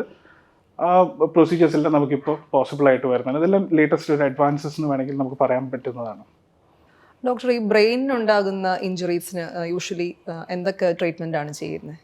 ഓക്കെ, ഇത് പറയുമ്പോഴത്തേക്ക് പല രീതിയിലായിരിക്കും നമ്മൾ ട്രീറ്റ്മെൻറ്റ് മുന്നോട്ട് തീരുമാനിക്കുന്നത്. അതായത് എല്ലാ പേഷ്യൻസിനും തലച്ചോറിൽ ആഘാതം വന്നിരിക്കുന്ന എല്ലാ രോഗികൾക്കും ഓപ്പറേഷൻ എന്നുള്ളൊരു കോൺസെപ്റ്റ് ഇല്ല. അത് most of the patients, majority രോഗികൾക്കും ഒബ്സർവേഷൻ അല്ലെന്നുണ്ടെങ്കിൽ മെഡിക്കൽ ആയിട്ടുള്ള ചികിത്സയായിരിക്കും നമ്മൾ ആദ്യം ട്രൈ ചെയ്യുന്നത്. ഓരോ പേഷ്യൻസിൻ്റെ ഇഞ്ചുറിയുടെ സീരിയസ്നെസ് മനസ്സിലാക്കിയിട്ടായിരിക്കണം നമ്മൾ മുമ്പോട്ടുള്ള ചികിത്സ തീരുമാനിക്കുന്നത്. ഡോക്ടർ രാജീവ് പറഞ്ഞു ഓൾറെഡി, അതിന് പല രീതിയിൽ നമുക്കതിനെ ഡിവൈഡ് ചെയ്യാൻ പറ്റും. അപ്പോൾ സിവിയർ ആയിട്ടുള്ള കണ്ടീഷൻസിൽ ഒരുപാട് ബ്ലീഡിങ്, തലയോട്ടിക്കും തലച്ചോറിനും ഇടയ്ക്ക് ബ്ലീഡിങ്ങോ അല്ലെങ്കിൽ തലച്ചോറിനുള്ളിൽ ബ്ലീഡിങ്ങോ ചതവോ ഉണ്ട്, അത് കാരണം തലച്ചോറിൽ നീര് വയ്ക്കുന്ന ഒരു സിറ്റുവേഷൻ വരുമ്പോഴത്തേക്കാണ് പലപ്പോഴും സർജറി എന്നുള്ളൊരു ഓപ്ഷൻ നമ്മൾ കൺസിഡർ ചെയ്യുന്നത് തന്നെ. മറ്റ് ചില പേഷ്യൻസിൽ ചെറിയ രീതിയിലുള്ള ഉള്ള ബ്ലീഡിങ്ങോ തലയോട്ടിയിലുള്ള പൊട്ടലോ ഉള്ളതിന് പലപ്പോഴും നമുക്ക് മരുന്നുകൾ കൊണ്ട് തന്നെ ചികിത്സിക്കാൻ പറ്റും. അതിനിപ്പോൾ ബ്ലീഡിങ് കുറയ്ക്കാനുള്ള മരുന്നുകളും നീര് കുറയ്ക്കാനുള്ള മരുന്നുകളും എല്ലാം അവൈലബിൾ ആണ്. പക്ഷേ അതൊരു എക്സ്റ്റെൻറ്റ് വരെ അത് ഹെൽപ്പ് ചെയ്യത്തുള്ളൂ. ചില ആൾക്കാരിൽ ചെറിയതായിട്ടുള്ള ബ്ലീഡിങ് ഉണ്ടായിട്ടുണ്ടെങ്കിൽ അത് വലിയ രീതിയിൽ മാറാനുള്ള ചാൻസസും ഉണ്ട്. അതുകൊണ്ട് തന്നെ ഇത്തരത്തിലുള്ള പേഷ്യൻസിന് ICU ഒബ്സർവേഷൻ വളരെ അത്യാവശ്യമാണ്. സർജറി എന്ന് പറയുമ്പോൾ നമ്മളെല്ലാവരും കാണുന്നവർ അല്ലെങ്കിൽ ഒരു ജനറൽ പോപ്പുലേഷനുള്ള ഒരു കോൺസെപ്റ്റ് എന്ന് പറഞ്ഞാൽ തലച്ചോറിൽ ഒരു ഓപ്പറേഷൻ കഴിഞ്ഞൊരു പേഷ്യൻ്റ് എപ്പോഴും കോമറ്റോസ് സ്റ്റേജ് എന്നുള്ള രീതിയിൽ പിക്ചറൈസേഷൻ പലപ്പോഴും കാണാറുണ്ട്. അതങ്ങനെയല്ല. തലച്ചോറിന് പുറത്തുണ്ടാകുന്ന ബ്ലീഡിങ് ഓപ്പറേഷൻ കഴിയുന്ന പേഷ്യൻസിന് ചിലപ്പോൾ 1-2 ദിവസം കൊണ്ട് തന്നെ തിരിച്ച് വീട്ടിലേക്ക് പോകാനും അവരുടെ ബാക്കിയുള്ള ജോലി അങ്ങനെയുള്ള കാര്യങ്ങളിലേക്ക് തിരിച്ച് നേരത്തെ തന്നെ പോകാനും ഉള്ളൊരു ഓപ്ഷൻ ഇപ്പോൾ അവൈലബിൾ ആണ്. നമ്മുടെ ട്രീറ്റ്മെൻറ്റിലുണ്ടായിട്ടുള്ള അഡ്വാൻസസ് ആണ് ഇതിനെല്ലാം ഹെൽപ്പ് ചെയ്യുന്നത്. എന്നാൽ മറ്റു ചിലർക്ക് തലച്ചോറിനുള്ളിൽ നല്ല രീതിയിലുള്ള ബ്ലീഡിങ്ങോ അല്ലെന്നുണ്ടെങ്കിൽ നീര് വയ്ക്കുന്ന പ്രോബ്ലം ഉണ്ടാവുകയാണെങ്കിൽ ചിലപ്പോൾ നമുക്കതിനെ തലയോട്ടി തുറന്ന് തന്നെ ഫുള്ളായിട്ട് ഓപ്പറേഷൻ ചെയ്യേണ്ടി വരും. ചില ഏരിയകളിൽ മാത്രം ഉണ്ടാകുന്ന ഫോക്കലായിട്ടുണ്ടായിട്ടുള്ള പ്രോബ്ലംസിന് നമുക്ക് വേണമെങ്കിൽ എന്താ പറയുക, അതിനൊരു ടെക്നിക്സ് അവൈലബിൾ ആണിപ്പോൾ. ന്യൂറോ മോണിറ്ററിംഗ് എന്ന് പറയും, അല്ലെങ്കിൽ ന്യൂറോ നാവിഗേഷൻസ് എന്ന് പറയും. നാവിഗേഷൻ ഉപയോഗിച്ച് കറക്റ്റ് എവിടെയാണ് തലയോട്ടിയിൽ അല്ലെങ്കിൽ തലച്ചോറിനുള്ളിൽ ഉണ്ടായിട്ടുള്ള ആ ബ്ലീഡിംഗ് എന്ന് കണ്ടുപിടിക്കാനും ആ ഏരിയയിൽ മാത്രം പോയി ഓപ്പറേറ്റ് ചെയ്യാനുമുള്ള ഓപ്ഷൻസും ഇപ്പോൾ ഉണ്ട്. ലേറ്റസ്റ്റ് ആയിട്ടുള്ള അഡ്വാൻസസിൽ നമുക്ക് പറയാൻ പറ്റുന്ന വേറൊരു ഓപ്ഷൻ എന്ന് പറയുന്നത് റോബോട്ടിക് അസിസ്റ്റഡ് സർജറീസ് ആണ്. അതായത് കറക്റ്റായിട്ട് എവിടെയാണ് പ്രോബ്ലംസ് ഉള്ളതെന്നുള്ളതിനെ ഐഡൻറ്റിഫൈ ചെയ്യാനും അത് ഐഡൻറ്റിഫൈ ചെയ്യാൻ ഏത് ഏരിയയിലേക്ക് എത്തണം എന്നുള്ളത് ഐഡൻറ്റിഫൈ ചെയ്യാനും സഹായിക്കാനായിട്ട് റോബോട്ടിക്സിൻ്റെ യൂസ് ഇപ്പോൾ ന്യൂറോ സർജിക്കൽ ഫീൽഡിലേക്ക് വന്നുകൊണ്ടിരിക്കുകയാണ്. ആൻഡ് അതൊരു over the period of time അത് മുമ്പോട്ട് പോകും തോറും അത് ഇനിയിപ്പോൾ കുറേ കൂടെ വിപുലമായിട്ട് വരും എന്നാണ് പ്രതീക്ഷിക്കുന്നത്. സോ ഓവറോൾ നോക്കുമ്പോൾ ന്യൂറോ സർജിക്കൽ പേഷ്യൻസ് അല്ലെന്നുണ്ടെങ്കിൽ ഇതേപോലെ ട്രോമ കാരണം ഉണ്ടാവുന്ന പ്രോബ്ലംസ് ഉള്ള പേഷ്യൻറ്റിന് എപ്പോഴും എല്ലാവരുടെയും ഒരു ഔട്ട്കം അല്ലെങ്കിൽ റിസൾട്ട് എന്ന് പറയുന്നത് മോശം എന്നുള്ളൊരു കോൺസെപ്റ്റ് നമ്മൾ അത് മനസ്സിൽ നിന്ന് മായ്ച്ച് കളയാതെ തന്നെ വേണം. ഒരുപാട് പേഷ്യൻസ് ഇതേപോലുള്ള പ്രോബ്ലങ്ങൾ കാരണം വന്നിട്ടും വളരെ വേഗം തന്നെ റിക്കവറി ആയി പോവുകയും ചെയ്യാറുണ്ട്.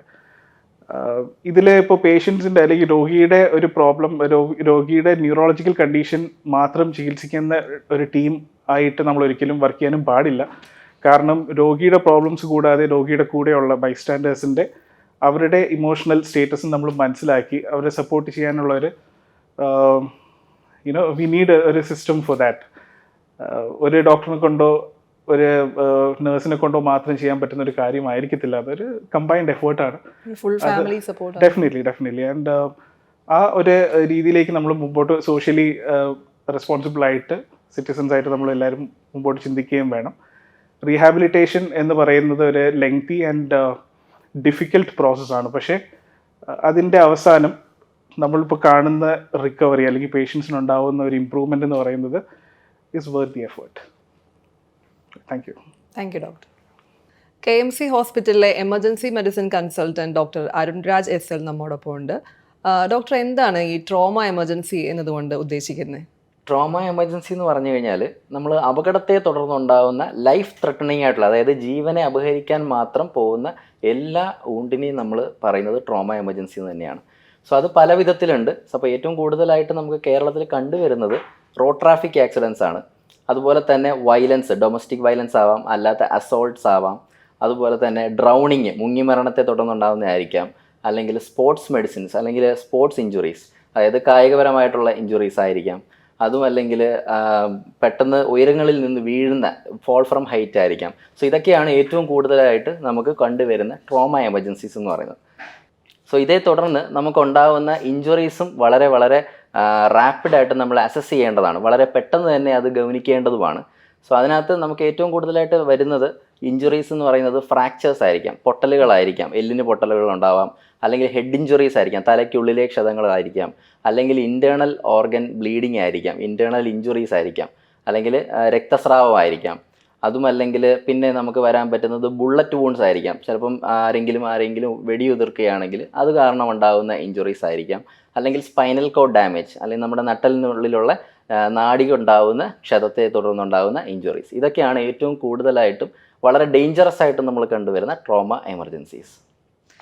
പൊതുവെ ഒരു ആക്സിഡൻറ്റ് സംഭവിക്കുമ്പോൾ നമുക്ക് പരിചയമുള്ള ഒരു സംഭവം എന്ന് പറയുന്നത് കാഷ്വാലിറ്റി എന്നുള്ള ഒരു സെക്ഷനിലേക്കാണ് നമ്മൾ ഹോസ്പിറ്റലിൽ ആ ഒരു ഏരിയയിലേക്കാണ് നമ്മൾ പോകുന്നത്. ഈ കാഷ്വാലിറ്റിയും ട്രോമ കെയറും തമ്മിലുള്ള ഡിഫറൻസ് എന്താണ്? തീർച്ചയായും നമ്മളിപ്പം വളരെ അഡ്വാൻസ്ഡ് ആയിട്ടുള്ളൊരു മെഡിക്കൽ ഫീൽഡിലാണ് നമ്മളിപ്പോൾ നിൽക്കുന്നത്, പ്രത്യേകിച്ച് കേരളം. അപ്പോൾ ഇതിനകത്ത് നമ്മൾ ഇതുവരെ നമ്മൾ കണ്ടുവരുന്നതും ഇപ്പോഴും പല സ്ഥലത്തും നടക്കുന്നതുമായ ഒരു ടെക്നോളജി വൈസ് അഡ്വാൻസ്ഡ് അല്ലാത്ത ഒരു എമർജൻസി റൂം അല്ലെങ്കിൽ ഒരു കാഷ്വാലിറ്റി എന്ന് പറയുന്നത് എല്ലാ എമർജൻസിയെ മാനേജ് ചെയ്യാൻ മാത്രമുള്ള ഒരു ഫെസിലിറ്റി അവിടെ ഉണ്ടാവണമെന്ന് നിർബന്ധമില്ല. നമ്മളൊരു ഉദാഹരണം പറയുകയാണെങ്കിൽ ഒരു കാഷ്വാലിറ്റി സെറ്റപ്പിൽ ഇരിക്കുമ്പോൾ നമുക്ക് ആ എമർജൻസിക്കകത്ത് ചിലപ്പോൾ ഒരു MBBS കഴിഞ്ഞ ഒരു ഡോക്ടർമാർ തന്നെ ആയിരിക്കാം ഏറ്റവും കൂടുതലായിട്ട് മാനേജ് ചെയ്യുന്നത്. അപ്പോൾ അവിടെ ഒരു പെട്ടെന്ന് ഒരു അത്യാഹിതം സംഭവിച്ച ഒരു രോഗിയുമായിട്ട് വരുമ്പോൾ അവർക്ക് കിട്ടുന്ന ഒരു ക്വാളിറ്റി ഓഫ് കെയറിൽ വ്യത്യാസം എന്തായാലും ഉണ്ടാവും. അതിനെ സംബന്ധിച്ച് നമുക്കൊരു ലെവൽ 1 ട്രോമ കെയർ എന്ന് പറയുമ്പോഴത്തേക്കും എല്ലാ ഫെസിലിറ്റീസും അവിടെ അവൈലബിൾ ആയിരിക്കും. ആ എല്ലാ ഫെസിലിറ്റീസും എന്ന് ഞാൻ ഉദ്ദേശിക്കുന്നത്, ഒന്ന്, അവിടെ എപ്പോഴും എമർജൻസി റണ്ണ് ചെയ്യുന്നത് എമർജൻസി മെഡിസിൻ ട്രെയിനിങ് എടുത്ത കൺസൾട്ടൻസ് അവിടെ എപ്പോഴും ഉണ്ടാവും. അതാണ് ഏറ്റവും വലിയൊരു ഉദാഹരണം പറയാൻ പറ്റുന്നത്. അതിനോടൊപ്പം തന്നെ 24 hours നമുക്ക് അവൈലബിൾ ആയിട്ട് ട്രോമ സർജൻസ് ഉണ്ടാവും. അതുപോലെ അനസ്തേഷ്യ ഡോക്ടേഴ്സ്, അതുപോലെ cardio thoracic surgeons, neuro surgeons, orthopedicians, ഇവരെല്ലാം ഒരു വിത്തിൻ 30 മിനിറ്റ്സ് എന്നാണ് നമ്മളെപ്പോഴും ലെവൽ 1 ട്രോമ കെയർ എന്ന് പറയുന്നത്. അപ്പോൾ വിത്തിൻ 30 മിനിറ്റ്സ്, അതായത് അരമണിക്കൂറിനുള്ളിൽ തന്നെ അവർക്ക് അവിടെ എത്തിച്ചേരാനും അവരുടെ സർവീസ് അവിടെ കൊടുക്കാനും പറ്റുന്ന ഒരു സെൻറ്ററിനെയാണ് നമ്മളെപ്പോഴും ലെവൽ 1 ട്രോമ കെയർ എന്ന് പറയുന്നത്. ഇതിനോടൊപ്പം തന്നെ നമുക്ക് കൊടുക്കാൻ പറ്റുന്നത് CTയുടെ ഫെസിലിറ്റി ഉണ്ടാവും, MRIയുടെ ഫെസിലിറ്റി ഉണ്ടാവും, അതുപോലെ തന്നെ ഡോപ്ലർ എന്ന് പറഞ്ഞ സ്കാനിൻ്റെ ഫെസിലിറ്റി. അപ്പോൾ അത് നമ്മൾ രക്ത ഓട്ടത്തിനൊക്കെ നമ്മൾ കണ്ടുപിടിക്കുന്നതിനാണ്. അപ്പോൾ പെട്ടെന്നൊരു ഒരു മെഷീൻ കട്ട് ഇഞ്ചുറി ഒക്കെ ആയിട്ട് വരികയാണെങ്കിൽ ചിലപ്പോൾ കയ്യിലുള്ളിലേക്കുള്ള രക്തഓട്ട വെസൽസിന് അല്ലെങ്കിൽ രക്തധമനികൾക്ക് കട്ടുണ്ടോ ഇല്ലയോ എന്നൊക്കെ നമ്മൾ അറിയണമെങ്കിൽ പെട്ടെന്ന് ചിലപ്പോൾ ആൻജിയോയോ അല്ലെങ്കിൽ ഡോപ്ലറോ ഒക്കെ ആയിരിക്കും നമ്മൾ യൂസ് ചെയ്യുന്നത്. അപ്പോൾ ഈ മേൽപ്പറഞ്ഞ എല്ലാ സജ്ജീകരണങ്ങളും ഉള്ള ഒരു സെൻ്ററാണ് ലെവൽ 1 ട്രോമ കെയർ എന്ന് പറയുന്നത്. ഇത്രയും ഫെസിലിറ്റീസ് ഉണ്ടെങ്കിൽ മാത്രമേ നമുക്ക് ആക്ച്വലി ഗോൾഡൻ അവറിൽ ഒരു ട്രോമ സംഭവിച്ചു കഴിഞ്ഞാൽ ആദ്യത്തെ 1 മണിക്കൂർ വളരെ വൈറ്റലാണ്. മറ്റ് അസുഖങ്ങൾ ഇപ്പോൾ പനി വന്നാൽ അല്ലെങ്കിൽ ചുമ വന്നാൽ അല്ലെങ്കിൽ ഒരു ശ്വാസം മുട്ടലായിട്ടൊക്കെ വരുന്നത് പല കാരണങ്ങൾ കൊണ്ടായിരിക്കാം. അതിനോടൊപ്പം തന്നെ നമുക്കതിനെ ആ പേഷ്യൻറ്റിനെ അല്ലെങ്കിൽ ആ ഒരു രോഗിയെ നമുക്ക് രക്ഷിക്കാനായിട്ട് നമുക്ക് കുറച്ച് സമയം നമുക്ക് ലഭിക്കും. പക്ഷേ ഒരു ട്രോമ സംഭവിക്കുമ്പോഴുള്ള പ്രോബ്ലം എന്താണെന്ന് വെച്ച് കഴിഞ്ഞാൽ നമുക്ക് എവിടെയാണ് രോഗിക്ക് പ്രോബ്ലം എന്ന് പോലും ശരിക്കും അറിയാൻ പറ്റില്ല ആദ്യം. അപ്പം നമ്മളത് ആക്ച്വലി കണ്ടുപിടിക്കുകയാണ് ചെയ്യേണ്ടത്. അതുകൊണ്ടാണ് നമ്മൾ വളരെ വേഗത്തിൽ അതുപോലെ തന്നെ എല്ലാ ഫെസിലിറ്റീസോടുള്ള ഒരു സെൻറ്ററിലേക്ക് രോഗി എത്തിക്കുന്നതായിരിക്കും എന്തുകൊണ്ടും നമുക്ക് ഒരു ബെറ്റർ പ്രോഗ്നോസിസിന് വേണ്ടിയിട്ട് നല്ലതാവുന്നത്. അപ്പോൾ ഡോക്ടർ പറഞ്ഞ പ്രകാരമാണെങ്കിൽ നമ്മളൊരു കാഷ്വാലിറ്റിയിലേക്ക് കൂടി ചെല്ലുന്നതിനേക്കാൾ ഒരു ട്രോമ കെയർ യൂണിറ്റ് ഉള്ള ഹോസ്പിറ്റലിൽ ആ ഗോൾഡൻ അവറിൽ എത്തിക്കാൻ പറ്റിയാൽ അതായിരിക്കും തീർച്ചയായിട്ടും. അതാണ് ഞാൻ പറഞ്ഞതിൻ്റെ ഒരർത്ഥം. രണ്ടാമത്തത്, നമ്മുടെ എല്ലാ സെൻറ്റേഴ്സും ഒരു എമർജൻസി മെഡിസിൻ സെൻറ്റേഴ്സുമായി മാറണമെന്നും ഉള്ള ഒരു വിഷനും ഞാൻ പറയുന്നു. അതുപോലെ KMC ഹോസ്പിറ്റലിൽ ഇപ്പോൾ ഒരു ATPP എന്ന് പറയുന്ന ഒരു സേവനം ചെയ്യുന്നുണ്ട്. അതിനെക്കുറിച്ച് ഒന്ന് ഡീറ്റെയിൽസ് ഒന്ന് ഷെയർ ചെയ്യാമോ? ATPP എന്ന് പറഞ്ഞു കഴിഞ്ഞാൽ accident treatment program with public support എന്നാണ്. അപ്പോൾ അത് ആ പേര് പോലെ തന്നെയാണ്. നമ്മൾ ഏകദേശം ഒരു 2 വർഷം മുന്നേ ഇനാഗ്രേറ്റ് ചെയ്തതാണ് നമ്മുടെ ലെവൽ 1 ട്രോമ കെയർ. അതിനോടൊപ്പം തന്നെയാണ് നമ്മൾ ഈ ട്രെയിനിങ് ആരംഭിച്ചതും. ഇത് ബേസിക്കലി എന്താണെന്ന് പറഞ്ഞു കഴിഞ്ഞാൽ നമ്മൾ ജനങ്ങളിലേക്ക് ഇറങ്ങിച്ചെല്ലുക, അതുപോലെ തന്നെ അവർക്ക് ഈ പെട്ടെന്നുണ്ടാവുന്ന അത്യാഹിതങ്ങളെ അവർക്ക് എങ്ങനെ മാനേജ് ചെയ്യണമെന്ന് അവർക്കൊരു പരിചയപ്പെടുത്തലും അതുപോലെ തന്നെ അവർക്കൊരു പ്രചോദനവും അതുപോലെ ഒരു ട്രെയിനിങ്ങും കൊടുക്കുകയായിരുന്നു ഞങ്ങളുടെ ഉദ്ദേശം. അപ്പോൾ തുടക്കത്തിൽ ഞങ്ങൾക്ക് അത്ര ഒരു പോസിറ്റീവായിട്ടുള്ളൊരു അപ്രോച്ചിൽ പോകുന്ന ഞങ്ങൾ പോലും പ്രതീക്ഷിച്ചില്ല. പക്ഷേ ഇപ്പം 2 വർഷം കഴിഞ്ഞ് നിൽക്കുമ്പോൾ ഞങ്ങൾ ഏകദേശം 1000-ഓളം പോലീസിലും എക്സൈസിലും അതുപോലെ തന്നെ ലോക്കൽ ആംബുലൻസ് ആൾക്കാർക്ക് ഇവർക്കെല്ലാം നമ്മൾ ട്രെയിനിങ് കൊടുത്തു കഴിഞ്ഞു. ഏറ്റവും ഒടുവിൽ ഞങ്ങൾ ട്രിവാൻഡ്രത്ത് വിജിലൻസ് ഹെഡ്ക്വാർട്ടേഴ്സിലാണ് ATPP അവതരിപ്പിച്ചേക്കുന്നത്. സോ അപ്പോൾ അതുകൊണ്ട് നമ്മൾ ഏറ്റവും കൂടുതലായിട്ട് ഉദ്ദേശിക്കുന്നതെന്ന് പറഞ്ഞു കഴിഞ്ഞാൽ നമ്മുടെ വീട്ടിലോ അല്ലെങ്കിൽ നമ്മളെല്ലാവരും ഒരുമിച്ച് ഒത്തുകൂടുന്ന സ്ഥലത്തോ അല്ലെങ്കിൽ ഒരു പബ്ലിക് പ്ലേസിൽ വെച്ചോ ആർക്കെങ്കിലും പെട്ടെന്നൊരു അത്യാഹിതം അല്ലെങ്കിൽ പെട്ടെന്നൊരാൾ കാർഡിയക് അറസ്റ്റ് ആവുക അല്ലെങ്കിൽ പെട്ടെന്നൊരാൾ വീണ് ബോധമില്ലാതാവുക, അല്ലെങ്കിൽ ഒരു കൊച്ചുകുട്ടി ചിലപ്പം എന്തെങ്കിലും എടുത്ത് വിഴുങ്ങിയിട്ട് ശ്വാസം മുട്ടലായിട്ട് വരിക. അപ്പോൾ ഇങ്ങനെയുള്ള സമയത്ത് നിങ്ങൾക്ക് ഓടി ഒരു ഹോസ്പിറ്റലിലേക്ക് എത്തുന്ന സമയം പോലും നമുക്ക് അവിടെ കളയാൻ പറ്റില്ലായിരിക്കാം. അത് ആ രോഗിയുടെ ലൈഫിനെ തന്നെ ബാധിച്ചേക്കാം. അപ്പോൾ ആ ഒരു ടൈം സേവ് ചെയ്യാൻ വേണ്ടിയിട്ടാണ് നമ്മൾ ആ ഒരു എമർജൻസീസ് നമ്മൾ അവരെ പഠിപ്പിക്കുന്നത്. സോ അതുകൊണ്ട് തന്നെ നമ്മൾ അവരെ സജ്ജരാക്കുന്നത് പെട്ടെന്ന് തന്നെ അവർക്ക് എന്ത് ഫസ്റ്റ് എയ്ഡ് കൊടുക്കണം, എന്ത് കൊടുക്കണ്ട. സോ പലർക്കും അറിയാത്തൊരു കാര്യമാണ് ഡൂസ് ആൻഡ് ഡു നോട്ട്സ് എന്താണെന്നുള്ളത്. സോ നമ്മളൊരു ട്രോമ സംഭവിച്ചപ്പോൾ നമ്മളൊരു ആക്സിഡൻറ്റ് സംഭവിച്ചാലും നമ്മൾ പോകുന്ന വഴിക്ക് കണ്ടു കഴിഞ്ഞാലും പലപ്പോഴും ഞാൻ കണ്ടിട്ടുള്ള കാര്യമാണ് ബൈക്കിൽ നിന്നൊക്കെ വീഴുമ്പോൾ അവരെ എണീപ്പിച്ചിരുത്തി ഹെൽമെറ്റ് ഊരി വെള്ളം കൊടുക്കാറുണ്ട്. എപ്പോഴെങ്കിലും കണ്ടിട്ടുണ്ടാവും തീർച്ചയായിട്ടും. അപ്പം അത് ശരിക്കും പറഞ്ഞാൽ നമ്മൾ സ്പൈൻ അല്ലെങ്കിൽ നമ്മുടെ കഴുത്തിൻ്റെ സ്പൈൻ ഇഞ്ചുറി റൂൾ ഔട്ട് ചെയ്യാതെ ആക്ച്വലി നമ്മൾ ഹെൽമെറ്റ് ഊരാൻ പോലും പാടില്ലെന്നാണ് നമ്മൾ പറയുന്നത്. അപ്പം അത്രത്തോളം ആ അവയർനെസ് നമ്മുടെ പബ്ലിക്കിലേക്ക് എത്തണം എന്നുള്ളതിനെക്കുറിച്ചാണ് നമ്മൾ ATPP കൊണ്ട് ശരിക്കും ഉദ്ദേശിക്കുന്നത്. ഇപ്പോൾ ഡോക്ടർ പറഞ്ഞല്ലോ ഈ എമർജൻസി മെഡിസിൻ രംഗത്ത് നമ്മൾ പബ്ലിക്കിനെ ഇൻവോൾവ് ചെയ്യിക്കുമ്പോൾ ചില ഡൂസ് ആൻഡ് ഡു നോട്ട്സ് ഉണ്ട്. ചില കാര്യങ്ങൾ ചെയ്യാൻ പാടില്ല നമ്മൾ. അങ്ങനെയുള്ള കാര്യങ്ങളെക്കുറിച്ച് ഒരു കാര്യങ്ങളൊന്ന് വിശദീകരിക്കാമോ? തീർച്ചയായിട്ടും. നമുക്ക് ഒരു പെട്ടെന്നൊരു പേഷ്യൻ്റ് അല്ലെങ്കിൽ നമ്മുടെ അടുത്ത് നിൽക്കുന്ന ഒരാൾ, നമ്മൾ ചിലപ്പോൾ എപ്പോഴും ഹോസ്പിറ്റലിൽ തന്നെ ആയിരിക്കണം എന്നില്ല. അപ്പോൾ നമ്മൾ പുറത്ത് നിൽക്കുന്ന ഒരു സാഹചര്യത്തിൽ പെട്ടെന്നൊരു പേഷ്യൻ്റ് കൊളാപ്സ് ചെയ്ത് വീഴുകയാണെങ്കിൽ നമ്മൾ ഉറപ്പായിട്ടും നമ്മൾ അദ്ദേഹത്തിനെ തട്ടി വിളിച്ച് അയാൾക്ക് റെസ്പോൺസ് ഉണ്ടോ എന്ന് നോക്കാറാണ് എപ്പോഴും നമ്മൾ ചെയ്യാറ്. അത് എല്ലാവരും ചെയ്യുന്ന കാര്യമായിരിക്കും. അല്ലെങ്കിൽ മുഖത്ത് വെള്ളം കുടയുക, ഇതൊക്കെ ആയിരിക്കും നമ്മൾ എപ്പോഴും ചെയ്യുന്നത്. പക്ഷേ നമ്മുടെ ഗൈഡ് ലൈൻസ് പ്രകാരം നമ്മൾ പറയുന്നത് എപ്പോഴും സീൻ സേഫ് ആക്കുക എന്നുള്ളതാണ്. അതായത് നമ്മൾ ആരാണോ രക്ഷിക്കാൻ പോകുന്ന ആൾ ചിലപ്പോൾ അയാൾ നട റോഡിലായിരിക്കും കിടക്കുന്നത്. നമ്മൾ അവിടെ തന്നെ മാനേജ് ചെയ്യണം. നമ്മളൊരാൾ സേഫായിട്ടൊരു പ്ലേസിലേക്ക് മാറ്റുകതിന് ശേഷം ഇദ്ദേഹത്തിൻ്റെ റെസ്പോൺസ് നോക്കുക. അതോടൊപ്പം തന്നെ പൾസ് നോക്കുക. പൾസ് എന്ന് പറയുമ്പോൾ നിങ്ങൾ സിനിമയിലൊക്കെ കണ്ടിട്ടുള്ള പോലെ എപ്പോഴും നിങ്ങൾ നോക്കുന്നത് കയ്യിലെ പൾസ് നോക്കുന്നതിനെ കുറിച്ചായിരിക്കും അല്ലേ, നാടി നോക്കുക എന്ന് പറയുമ്പോൾ. ഐഡിയലി നമ്മൾ കഴുത്തിലെ പൾസാണ് നമ്മൾ ആക്ച്വലി നോക്കേണ്ടത്. സോ അപ്പോൾ നമ്മൾ കഴുത്തിലെ പൾസ് നോക്കുന്നത് എവിടെയാണ്, എത്ര സമയം വരെ നോക്കാം, അതുപോലെ ശ്വാസം എടുക്കുന്നുണ്ടോ എന്ന് നോക്കണം. അപ്പോൾ ഈ പറഞ്ഞ കാര്യങ്ങളൊക്കെയാണ് നമ്മൾ ട്രെയിനിങ്ങിനകത്ത് ഏറ്റവും കൂടുതലായിട്ട് ഇൻക്ലൂഡ് ചെയ്യുന്നത്. വളരെ ബേസിക് ആയിട്ട് ഒരാൾക്ക് ജീവൻ ഉണ്ടോ ജീവൻ ഇല്ലേ എന്ന് തന്നെ നമ്മൾ അറിയാൻ വേണ്ടിയിട്ടാണ് നമ്മൾ ആ ഒരു വളരെ ബേസിക് ആയിട്ടൊരു ട്രെയിനിങ് നമ്മൾ കൊടുക്കുന്നത്. അതുപോലെ തന്നെ ഈ ആക്സിഡൻറ്റ് സംഭവിപ്പിക്കുമ്പോൾ പല സമയത്ത് നമ്മൾ ആംബുലൻസിൽ വരുന്ന രോഗികളല്ല, അല്ലാത്ത ഈ കാറിലൊക്കെ കൊണ്ടുവരുന്നവരുണ്ട്, അല്ലെങ്കിൽ ഓട്ടോയിലൊക്കെ കൊണ്ടുവരുന്നവരുണ്ട്. അപ്പോൾ അങ്ങനത്തെ രോഗികളെ ആക്ച്വലി അവർക്ക് സ്പൈൻ ഇഞ്ചുറി ഉണ്ടോ ഇല്ലയോ എന്ന് നമുക്ക് ഒരു ഐഡിയ ഇല്ലാതെ ആയിരിക്കും നാട്ടുകാർ പെട്ടെന്ന് ചിലപ്പം ഓട്ടോയിലൊക്കെ ആക്കിയിട്ട് ഇങ്ങോട്ട് വിടുന്നത്. അപ്പോൾ ഇങ്ങോട്ട് വരുന്ന സമയത്ത് അവരുടെ ജോലി കഴിഞ്ഞു ഹോസ്പിറ്റലിലേക്ക് എത്തുന്നതോടുകൂടി, പക്ഷേ ആ വരുന്ന വഴിയിലൂടെ അവർക്ക് ഉണ്ടാകുന്നത് വലിയൊരു ഡാമേജാണ്. കാരണം ആ ഒരു ട്രോമ കാരണം സ്പൈൻ ഇഞ്ചുറി ഉണ്ടെങ്കിൽ അതിന് താഴോട്ട് ഇദ്ദേഹത്തിന് തളർന്നു പോകും. നമ്മൾ പല രോഗികളെ നിങ്ങൾ കേട്ടിട്ടുണ്ടാവും, കണ്ടിട്ടുണ്ടാവും, കഴുത്തിന് താഴോട്ട് അല്ലെങ്കിൽ അരയ്ക്ക് താഴോട്ട് തളർന്ന ആൾക്കാർ. അപ്പോൾ ഇതുമൂലമാണ് ആക്ച്വലി ഉണ്ടാകുന്നത്. നമ്മൾ അങ്ങനെയുള്ള ആൾക്കാരെ പെട്ടെന്ന് നമ്മൾ കയ്യിൽ വാരിയെടുക്കാനൊന്നും പാടില്ല. സ്പൈൻ സ്റ്റെബിലൈസ് ചെയ്തതിന് ശേഷം മാത്രമേ നമ്മൾ അങ്ങനെ ചെയ്യാൻ പാടുള്ളൂ. സോ അതൊക്കെയാണ് നമ്മൾ പബ്ലിക്കിലേക്ക് എത്തിക്കേണ്ട അവയർനെസ് എന്ന് പറയുന്നത്. അതുപോലെ പെട്ടെന്ന് വെള്ളം കൊടുക്കുക. അപ്പോൾ ഹെഡ് ഇഞ്ചുറി ഉള്ള ആൾക്കാർക്ക് നമ്മൾ വെള്ളം കൊടുക്കുമ്പോൾ അവർ ഓട്ടോമാറ്റിക്കലി ഒരു ഛർദ്ദിക്കാനുള്ളൊരു ടെൻഡൻസി അവർക്ക് ഉണ്ടാവും. അപ്പോൾ വീണ്ടും ഛർദ്ദിക്കുന്നത് ചിലപ്പം വായ്ക്കുള്ളിൽ തന്നെ ആയിരിക്കും. അപ്പോൾ നമ്മളത് ആസ്പിറേറ്റ് ചെയ്യാൻ സാധ്യതയുണ്ട്, അല്ലെങ്കിൽ അത് ശ്വാസകോശങ്ങളിലേക്ക് ഇറങ്ങിച്ചെല്ലാനുള്ള സാധ്യതകളൊക്കെ വളരെ. അപ്പം നമ്മൾ പെട്ടെന്ന് വെള്ളം കൊടുക്കുക എന്ന് പറയുന്നത് ഒരു ഓപ്ഷനേ അല്ല, പ്രത്യേകിച്ച് റോഡിൽ വെച്ച് തന്നെ. ഇപ്പോൾ ഇതൊക്കെയാണ് ബേസിക് ആയിട്ട് നമ്മൾ കൊടുക്കുന്ന ഒരു അവയർനെസ് എന്ന് പറയുന്നത്. അതുപോലെ സ്ട്രോക്ക് വരുന്ന പേഷ്യൻസ് ആണെങ്കിൽ ഇപ്പോഴും പലരും വരുന്നത് ഇന്നലെ തൊട്ടേ അവർക്ക് പക്ഷാഘാതം ഉണ്ടായിരുന്നു, പക്ഷേ അവർ ഈ ശ്രദ്ധിച്ചില്ല എന്ന് മാത്രമല്ല, ശ്രദ്ധിക്കുന്നുണ്ടായിരിക്കാം, പക്ഷെ അവർ ഇന്നാണ് ഹോസ്പിറ്റലിൽ വരുന്നത്. ഇപ്പം ഇന്നലെ പനി തുടങ്ങിയാൽ ഇന്ന് ഹോസ്പിറ്റലിൽ വരുന്നവരുള്ളതുപോലെ ഇപ്പോഴും സ്ട്രോക്ക് ഇന്നലെ സംഭവിച്ചാലും അവർക്ക് ഇന്ന് വരുന്നവരുണ്ട്. സോ ശരിക്കും പറഞ്ഞാൽ അവർക്കും തന്നെ അറിയില്ല. നമ്മുടെ കേരളത്തിനകത്താണെങ്കിലും മിക്ക ഹോസ്പിറ്റലുകളും ത്രോംബോലൈസിസ് എന്ന് പറയുന്ന ഒരു ഓപ്ഷൻ ഇപ്പോഴും അവൈലബിൾ ആണ്. ഒരു 3.5 മണിക്കൂർ അല്ലെങ്കിൽ ഒരു 4 മണിക്കൂറിനകത്ത് സ്ട്രോക്കുമായി വന്നു കഴിഞ്ഞാൽ നമുക്ക് ഓട്ടോമാറ്റിക്കലി ആ ക്ലോട്ട് അലിയിച്ച് കളയാനുള്ള മരുന്ന് കൊടുക്കാൻ പറ്റും. സോ അപ്പോൾ ആ ഒരു പബ്ലിക് അവയർനെസ് നമ്മുടെ ജനങ്ങളിലേക്ക് എത്തണം എന്നുള്ളതിനെക്കുറിച്ചാണ് ഞാൻ വളരെ വൈഡായിട്ട് ആഗ്രഹിക്കുന്നത്. അപ്പോൾ അതുകൊണ്ടാണ് നമ്മൾ ATPP എന്ന് പറയുന്നതിനകത്ത് വളരെ ബ്രോഡ് ബേസ്ഡ് ആയിട്ടാണ് നമ്മൾ ട്രീറ്റ് ചെയ്യുന്നത്. ട്രോമ മാത്രമല്ല, ഈ പറഞ്ഞ പോലത്തെ അതുപോലെ കുഞ്ഞു കുട്ടികൾ ചോക്ക് ചെയ്യുമ്പോഴത്തേക്കും പെട്ടെന്ന് പാനിക്കായിട്ട് നമ്മൾ കാര്യമില്ല. അപ്പം നമ്മളവിടെ ധൈര്യം സംഭരിക്കുക, അതുപോലെ കുഞ്ഞിൻ്റെ പുറകുവശത്ത് നമ്മൾ ടാപ്പ് ചെയ്യുകയാണ് ചെയ്യേണ്ടത്. അങ്ങനെയാണ് നമ്മൾ യൂഷ്വലി ആ കുഞ്ഞിൻ്റെ തൊണ്ടയിൽ എന്തെങ്കിലും ഉണ്ടെങ്കിൽ നമ്മൾ എടുത്ത് കളയേണ്ടത്. കാരണം ആ കുട്ടി അല്ലെങ്കിൽ നമ്മളൊരു ഹോസ്പിറ്റലിലേക്ക് എത്തിക്കുന്ന സമയത്തിനുള്ളിൽ തന്നെ ശ്വാസം മുട്ടിയാണെങ്കിൽ അറസ്റ്റായി പോകും. പിന്നെ നമുക്ക് വളരെ പാടായിരിക്കും ആ കുട്ടിയെ ജീവിതത്തിലേക്ക് തിരിച്ചു കൊണ്ടുവരാന്നുള്ളത്. സോ അപ്പോൾ അത്തരം ആ ഫസ്റ്റ് എയ്ഡ്സുകൾ എല്ലാവരും അറിഞ്ഞിരിക്കണം. അതുപോലെ തന്നെ സ്കൂളുകളിലും വിദ്യാഭ്യാസം കൊടുക്കുന്നതിൻ്റെ കൂടെ തന്നെ ഈ ഒരു ട്രെയിനിങ് അല്ലെങ്കിൽ ഒരു അവയർനെസ് അവർക്ക് കുഞ്ഞിലേ തന്നെ കൊടുക്കണം എന്നുള്ളതിനാണ്. ഇപ്പം സെക്സ് എഡ്യൂക്കേഷനൊക്കെ ഒരുപാട് കോമൺ ആണ്. അതുപോലെ തന്നെ നമ്മൾ ഇതിനും ഒരു പ്രാധാന്യം കൊടുക്കണം എന്നാണ് എൻ്റെ ഒരു വിഷൻ. അപ്പോൾ ഡോക്ടർ പറയുന്നത് ഒരു ആക്സിഡന്റ് പോലെ തന്നെ നമ്മൾ കെയർ ചെയ്യേണ്ട ഒരു കാര്യമാണ്. അതിന്റെ ശേഷം നമ്മൾ കൊടുക്കുന്ന ആഫ്റ്റർ കെയറും അത്രയും ഇമ്പോർട്ടന്റ് ആയിരിക്കണം. അതിനകത്തുള്ള അൺസയന്റിഫിക് മെത്തേഡ് കൂടുതൽ പ്രശ്നങ്ങളിലേക്ക് ചിലപ്പോൾ. തീർച്ചയായിട്ടും. Thank you doctor. Thank U.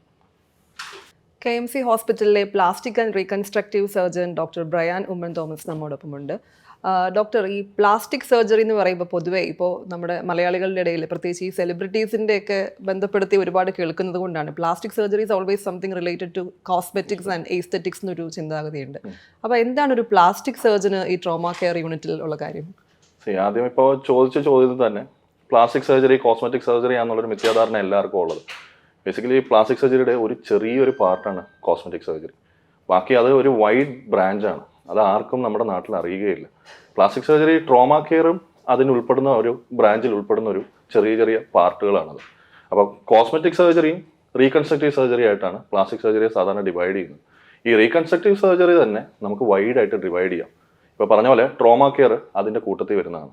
Trauma care ഉണ്ട്, ട്രോമ റീകൺസ്ട്രക്ഷൻ ഉണ്ട്, ഹാൻഡ് റീകൺസ്ട്രക്ഷൻ ഉണ്ട്, കൺജനിറ്റൽ ഡിഫോമിറ്റീസ് അതായത് മുറി എണ്ണാക്ക്, ക്ലെഫ് ലിപ്പ്, ക്ലെഫ് പാലറ്റ്, അല്ലാതെ സ്കൾ ഡിഫോമിറ്റീസ് അത് റിപ്പയർ ചെയ്യുന്നവരുണ്ട്. ഫേഷ്യൽ റീകൺസ്ട്രക്ഷൻ ഉണ്ട്, ക്യാൻസർ റീകൺസ്ട്രക്ഷൻ ഉള്ള മൈക്രോവാസ്കുലർ സർജറീസും ഉണ്ട്. അതായത് ബ്രസ്റ്റ് ക്യാൻസർ കാരണം ബ്രസ്റ്റൊക്കെ മാസ്റ്റക്ടമി ചെയ്യുന്നവർക്കൊക്കെ നമ്മൾ ബ്രസ്റ്റ് റീകൺസ്ട്രക്ഷൻ ചെയ്ത് കൊടുക്കുന്നത് അതെല്ലാം ഇതിൻ്റെ ഉൾപ്പെടുന്ന ഒരു പാർട്ടാണ്. അപ്പോൾ ഈ കോസ്മെറ്റിക് എന്ന് പറയുന്നത് നമ്മുടെ നാട്ടിലുള്ള പ്രശ്നം അതാണ്. ആർക്കും പ്ലാസ്റ്റിക് സർജറിയെ കുറിച്ച് വലിയ ധാരണയില്ല. എല്ലാവരും കോസ്മെറ്റിക് ആണ്, സൗന്ദര്യവർദ്ധക സർജറിയാണ്, അതുകൊണ്ട് അതിനെ അങ്ങ് തഴഞ്ഞു വിട്ടിരിക്കുകയാണ്. പക്ഷേ ട്രോമ കെയറിൽ മെയിനായിട്ട് വേണ്ട ഒരു സർജിക്കൽ ഡിപ്പാർട്ട്മെൻറ്റാണ് പ്ലാസ്റ്റിക് സർജറി. കാരണം നമ്മളിപ്പോൾ ഒരു ആക്സിഡൻറ്റ് ഉണ്ടായി കഴിഞ്ഞ് കഴിഞ്ഞാൽ മുറിവുകൾ ഉണ്ടാകാനുള്ള ചാൻസുകൾ വളരെ കൂടുതലാണ്. ഈ മുറിവുകൾ എപ്പോഴും നമുക്ക് ക്ലോസ് ചെയ്യാൻ പറ്റുമെന്ന് വരത്തില്ല. ഒരു സർജന് അല്ലെങ്കിൽ ഓർത്തോപെഡിക് സർജൻ എപ്പോഴും അതൊരു പ്രശ്നമാണ്. എപ്പോഴും കൺഫ്യൂസ്ഡ് ആയിട്ടുള്ള സ്റ്റേറ്റ് വരും. കാരണം വൂണ്ട് അത്രയും വലുതാണെങ്കിൽ, നല്ല വലിപ്പമുള്ള മുറിവുകളൊക്കെ ആണെങ്കിൽ അത് അവർക്ക് ക്ലോസ് ചെയ്യാൻ പറ്റില്ല. അവിടെയാണ് പ്ലാസ്റ്റിക് സർജൻ വരുന്നത്. എങ്ങനെയാണ് നമ്മൾ പല ഭാഗങ്ങളിൽ നിന്നും മാംസം എടുത്ത് വെച്ച് നമുക്കതിനെ റീകൺസ്ട്രക്ട് ചെയ്യാൻ പറ്റും. അല്ലെങ്കിൽ നമ്മൾ നെഗറ്റീവ് പ്രഷർ തെറാപ്പിയൊക്കെ വെച്ചിട്ട് നമുക്ക് മാംസം നല്ലപോലെ ഗ്രോ ചെയ്യിപ്പിച്ചിട്ട് സ്കിൻ ഗ്രാഫ്റ്റ് ചെയ്യാൻ പറ്റും. അപ്പോൾ ഇതുകൊണ്ട് തന്നെ നമുക്ക് വൂണ്ട് ഹീലിംഗ് പെട്ടെന്നാക്കാനാണ് പ്ലാസ്റ്റിക് സർജൻസ് എപ്പോഴും സഹായിക്കുന്നത്. സോ അപ്പോൾ ട്രോമ കെയറിൽ ഇപ്പോൾ ഒന്നേന്ന് നമ്മൾ പറയുകയാണെങ്കിൽ, ഒരു പേഷ്യൻറ്റ് വന്ന് ഒരു ആക്സിഡൻറ്റിൽ പെട്ടുകയാണെങ്കിൽ, അവനിപ്പോൾ പുള്ളിക്ക് ഇപ്പോൾ ഒരു മേജർ ഫ്രാക്ചർ ഉണ്ടെന്ന് വെച്ചോ, അപ്പോൾ പുള്ളിക്ക് കാലിലോട്ടുള്ള രക്തക്കുഴലുകളൊക്കെ ഇഞ്ചുർ ആവാൻ ചാൻസ് ഉണ്ട്. അത് റിപ്പയർ ചെയ്യാൻ പ്ലാസ്റ്റിക് സർജന് പറ്റും. കൂടാതെ കൂട്ടത്തിലുള്ള മെയിൻ നെർവ്സ് ഇഞ്ചറി പറ്റി കാലിലോട്ടുള്ള സെൻസേഷനും അതിൻ്റെ ഫങ്ഷനും പോകാനുള്ള ചാൻസസ് ഉണ്ട്. അതും റീകൺസ്ട്രക്ട് ചെയ്യുന്നത് plastic surgery. These are all microvascular surgeries. Okay. പിന്നെ പറയുന്നത് വൂണ്ടിനെ കുറിച്ചാണ്. വൂണ്ടൊക്കെ ഇപ്പോൾ നമുക്കാണെങ്കിൽ ഇപ്പോൾ നല്ലപോലെ ബോൺ എക്സ്പോസ്ഡ് ആയിട്ട് അല്ലെങ്കിൽ നമ്മുടെ ചലനവള്ളികൾ എക്സ്പോസ്ഡ് ആയിട്ടുള്ള വൂണ്ട്സ് ഒക്കെ ആണെങ്കിൽ അതൊക്കെ നമുക്ക് ഹീൽ ചെയ്യാൻ ടൈം കുറേ എടുക്കും. മേ ബി 6 months ഒക്കെ എടുത്തിട്ടായിരിക്കും ചിലതൊക്കെ ഹീൽ ചെയ്യുന്നത്. നമ്മൾ കാണുന്നതാണ് പേഷ്യൻസ്, ചിലപ്പോൾ റൂറൽ ഏരിയാസിലുള്ള patients where there is no plastic surgeon, അവരാണെങ്കിൽ ഡ്രസ്സിങ് ഇങ്ങനെ കണ്ടിന്യൂ ചെയ്തുകൊണ്ടിരിക്കുകയായിരിക്കും. ചിലരാണെങ്കിൽ 1 വർഷം 2 വർഷത്തോളം ഇങ്ങനെ ഡ്രസ്സിങ് കണ്ടിന്യൂ ചെയ്തിട്ട് പോലും വൂണ്ട് ഹീൽ ആവാതെ വരുന്ന കേസുകൾ ഞാൻ കണ്ടിട്ടുണ്ട്. അപ്പോൾ അവർ നമ്മുടെ അടുത്ത് വരുമ്പോൾ വിത്തിൻ 1.5 month കൊണ്ട് നമുക്ക് വൂണ്ട് ഹീൽ ചെയ്ത് എടുപ്പിക്കാൻ പറ്റും by doing a flap surgery അല്ലെങ്കിൽ ഒരു നെഗറ്റീവ് പ്രഷർ. ഇപ്പോൾ കുറേ മൊഡാലിറ്റീസ് വന്നിട്ടുണ്ട്. ഫ്ലാപ്പ് സർജറീസ് നമുക്ക് ചെയ്യാം, അല്ലെങ്കിൽ നെഗറ്റീവ് പ്രഷർ വൂണ്ട് തെറാപ്പി എന്ന് പറയുന്നത് വാക് തെറാപ്പി എന്ന് പറയുന്നുണ്ട്. അത് വെച്ചിട്ട് നമുക്ക് ഗ്രാനുലേഷൻ ടിഷ്യൂ ഗ്രോ ചെയ്യിപ്പിച്ചിട്ട് ഗ്രാഫ്റ്റ് ചെയ്യാൻ പറ്റുന്നുണ്ട്. അല്ലെങ്കിൽ ആർട്ടിഫിഷ്യൽ ഡെർമിസ് തന്നെ നമുക്ക് മാർക്കറ്റിൽ ഇപ്പോൾ അവൈലബിൾ ആണ്. That increases the chances of healing. അപ്പോൾ അത് നമുക്ക് വെച്ച് ഗ്രാഫ്റ്റിംഗ് ചെയ്ത് എങ്ങനെയും അത് ഹീൽ ചെയ്യാൻ പറ്റും. അപ്പോൾ അത് ആ ഹീലിംഗ് പാർട്ട് കൂടുന്നതനുസരിച്ചിട്ട് പേഷ്യൻറ്റിൻ്റെ ഹോസ്പിറ്റൽ ചാർജസും അങ്ങനെ ഫ്രീക്വൻറ്റ് ഹോസ്പിറ്റൽ വിസിറ്റ്സ് കുറയ്ക്കാം. അവന് ഫങ്ഷണലായിട്ട് അവന് പേഷ്യൻറ്റിന് ഡെയിലി നമുക്ക് ഫങ്ഷണൽ കൂട്ടാൻ പറ്റും. അവൻ്റെ ഡിസബിലിറ്റി കുറയ്ക്കുകയും ഫങ്ഷൻ കൂട്ടാൻ പറ്റുകയും ചെയ്യും. ഓക്കെ. അത് വൂണ്ടിൻ്റെ കാര്യത്തിൽ. പിന്നെ പറയുന്നത് നമുക്ക് ഈ അക്യൂട്ട് കേസുകളുടെ കാര്യമാണ് ഞാനിപ്പോൾ പറഞ്ഞത്. പിന്നെ അത് റീകൺസ്ട്രക്റ്റീവ് പ്രൊസീജിയേഴ്സ് ആണ് ഈ വൂണ്ടൊക്കെ മാനേജ്മെന്റ് എന്ന് പറയുന്നത്. അതുപോലെ തന്നെ റീകൺസ്ട്രക്റ്റീവ് പ്രൊസീജിയറാണ് ഇപ്പോൾ നെർവ് പോയി കഴിഞ്ഞാൽ അല്ലെങ്കിൽ ടെൻഡൻ ലോസ്, അതായത് ചലനവള്ളികളൊക്കെ ലോസ് ആയി കഴിഞ്ഞാൽ പേഷ്യന്റിന് ഫങ്ഷണൽ ഡിഫോമിറ്റീസ് ഉണ്ടാവും. അപ്പോൾ നമുക്കത് ടെൻഡൻ ട്രാൻസ്ഫർ, അതൊക്കെ റീകൺസ്ട്രക്റ്റീവ് പ്രൊസീജിയേഴ്സ് ആണ്. ടെൻഡൻ ട്രാൻസ്ഫർ പ്രൊസീജിയേഴ്സ് ഉണ്ട്, നെർവ് റീകൺസ്ട്രക്ഷൻ ആയിട്ടുള്ള നെർവ് ട്രാൻസ്ഫർ പ്രൊസീജിയേഴ്സ് ഉണ്ട്. അതായത് വേറൊരു നെർവ് നമുക്കാണെങ്കിൽ ചില നെർവുകൾ നമുക്കാണെങ്കിൽ യൂസ് ചെയ്യാൻ പറ്റുന്ന രീതിയിൽ നമ്മുടെ ബോഡിയിലുണ്ട്. അതെടുത്തു കഴിഞ്ഞാൽ വലിയ ഫങ്ഷണൽ ഡിഫോമിറ്റീസ് വരാത്തതുകൊണ്ട് അത് എടുത്ത് നമുക്ക് മെയിൻ നെർവിലോട്ട് കണക്ട് ചെയ്ത് അതിൻ്റെ ഫങ്ഷൻ തിരിച്ചു കൊണ്ടുവരാൻ സാധിക്കുന്നത്. അതാണ് നെർവ് ട്രാൻസ്ഫർ സർജറീസ്.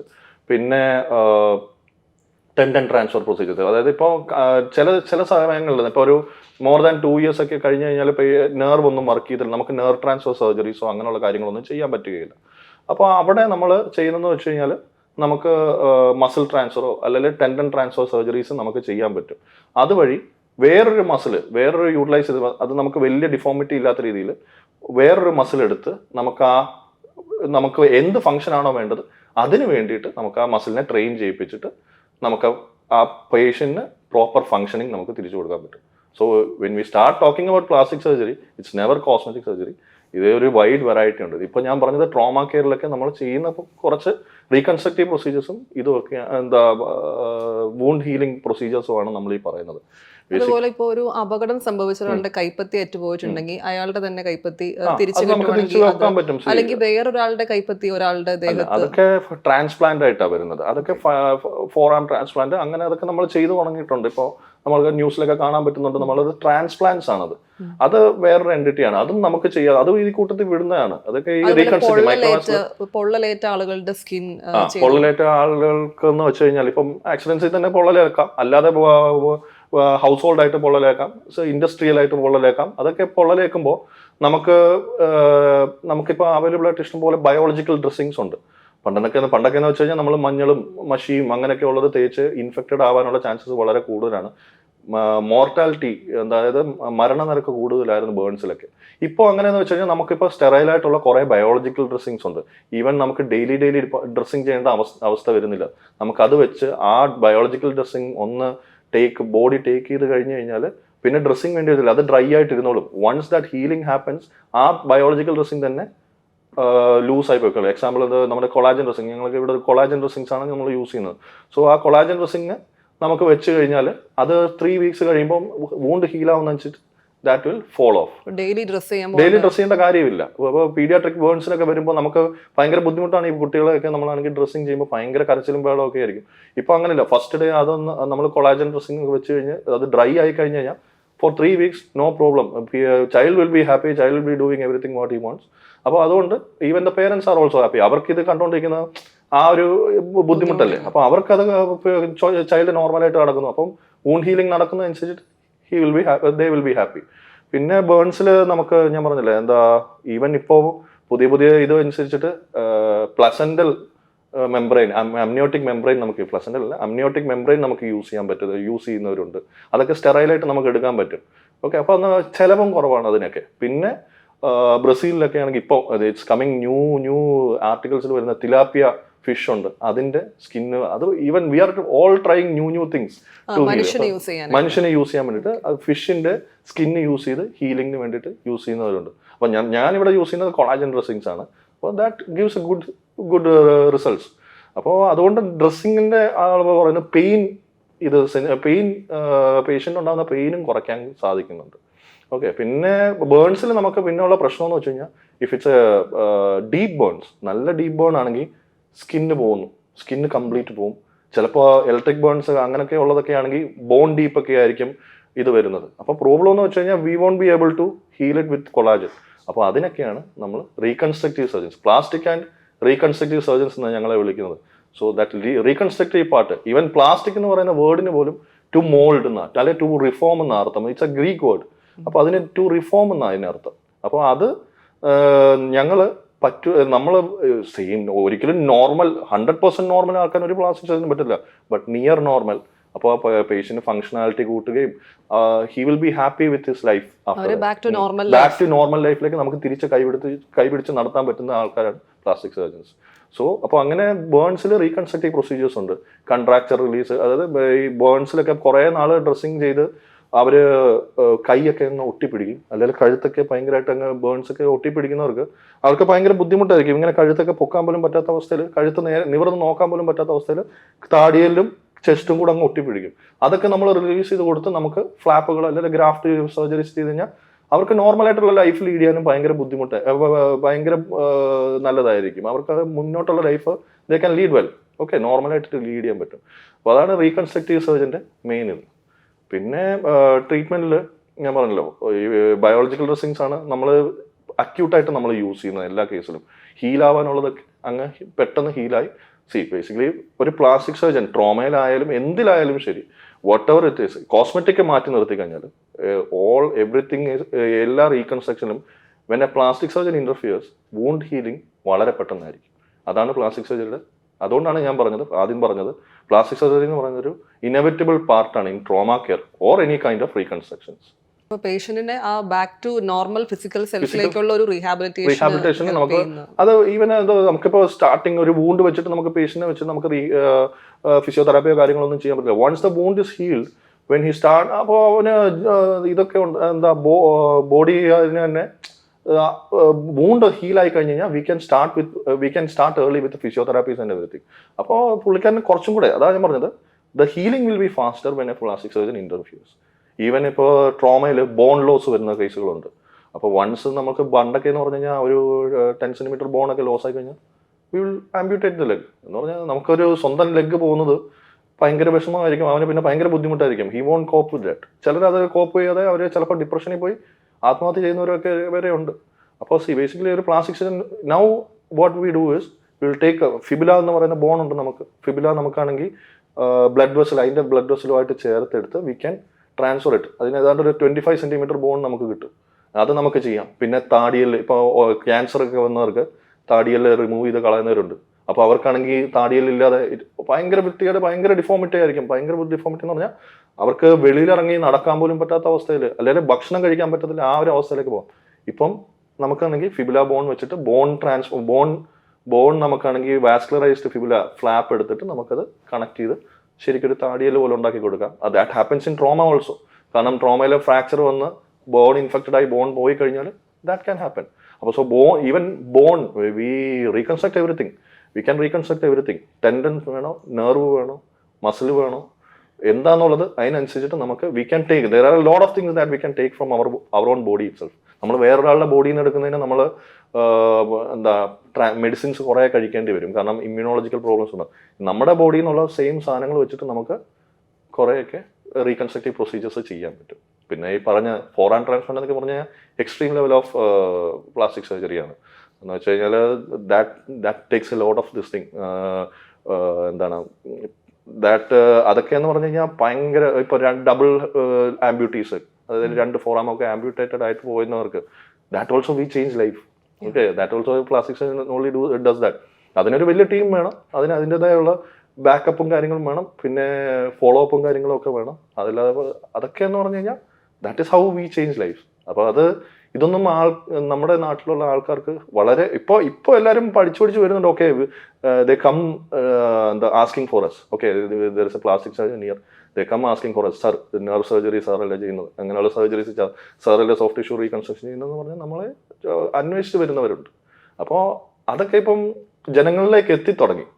പക്ഷെ അതിനെയും കുറച്ചും കൂടെ എത്തേണ്ടതുണ്ട്. So even if cosmetic surgeries, എല്ലാവരും പറയുന്നു കോസ്മെറ്റിക് സൗന്ദര്യവർദ്ധനത്തിന് വേണ്ടി മാത്രമല്ല.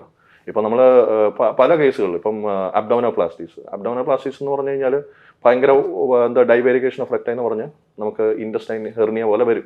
ഭയങ്കര ബുദ്ധിമുട്ടായിരിക്കും അവർക്ക് നടുവേദനയും കാര്യങ്ങളൊക്കെ വരും. അത് വയറ് നമുക്ക് കുറച്ചു കൊടുക്കുകയും അതിൻ്റെ കൂട്ടത്തിൽ തന്നെ കുറച്ച് സൗന്ദര്യവർഗ്ഗം നമ്മൾ കൂട്ടി കൊടുക്കുകയും ചെയ്യുന്നു. അപ്പോൾ എന്താ, patient will be happy in both vase. Functionally പുള്ളിക്കാരി ഹാപ്പി ആയിരിക്കും, അതിൻ്റെ കൂടെ വയറും കുറഞ്ഞ് സ്ലിം ആകുമ്പോൾ ഇറ്റ്സ് എ ബോണസ് പോയിന്റ്. അതുപോലെ തന്നെ ബ്രസ്റ്റ് ഭയങ്കര ബ്രസ്റ്റ് സൈസ് ഉള്ള ഇവരുണ്ട്, യങ് ടീനേജേഴ്സ് ഉണ്ട്.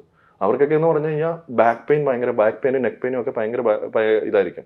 അതിൽ നമ്മൾ റിഡക്ഷൻ മാമോപ്ലാസ്റ്റി എന്ന് പറയുന്ന പ്രൊസീജിയർ ആണ്. It's not basically cosmetic, it's a reconstructive procedure. അപ്പോൾ അത് ചെയ്യുമ്പോൾ പേഷ്യന്റിന് ആ ബാക്ക് പെയിനും പോവും, and she will be happy with her posture and everything. Okay, അതാണ് plastic surgery. What we do is we reform, we mold, and we change life. Thank you doctor. KMC ഹോസ്പിറ്റലിലെ critical care intensivist doctor Aju Joy നമ്മോടൊപ്പമുണ്ട്. Doctor, critical care unit എന്ന് പറയുമ്പോൾ എപ്പോഴും എന്തിനും സജ്ജമായി നിൽക്കുന്ന ഒരു സെക്ഷനാണ് ഹോസ്പിറ്റലിൽ. അവിടെ ഒരു ഇൻറ്റൻസിവിസ്റ്റിൻ്റെ റോൾ എന്താണ്? ആക്ച്വലി ഇതിൻ്റെ ഉത്തരം ആ ചോദ്യത്തിൽ തന്നെയുണ്ട്. ക്രിട്ടിക്കൽ കെയർ യൂണിറ്റ് സർവ്വസജ്ജമാവണമെങ്കിൽ ഒരു സർവ്വസജ്ജമായ ഇൻറ്റൻസിവിസ്റ്റ് അവിടെ തന്നെ ആവശ്യമാണ്. ഇപ്പോൾ നമുക്കറിയാം ക്രിട്ടിക്കൽ കെയർ ഒരു ഇവോൾവിങ് ബ്രാഞ്ചാണ്, പുതിയതായിട്ട് തുടങ്ങി വരുന്ന ഒരു ബ്രാഞ്ചാണ്. പണ്ട് നമ്മുടെ നാട്ടിൽ ICUകൾ ഉണ്ടായിരുന്നു, അതിനകത്ത് പ്രൈമറി ഫിസിഷ്യൻസ് തന്നെയായിരുന്നു അവിടെ ട്രീറ്റ് ചെയ്തുകൊണ്ടിരുന്നത്.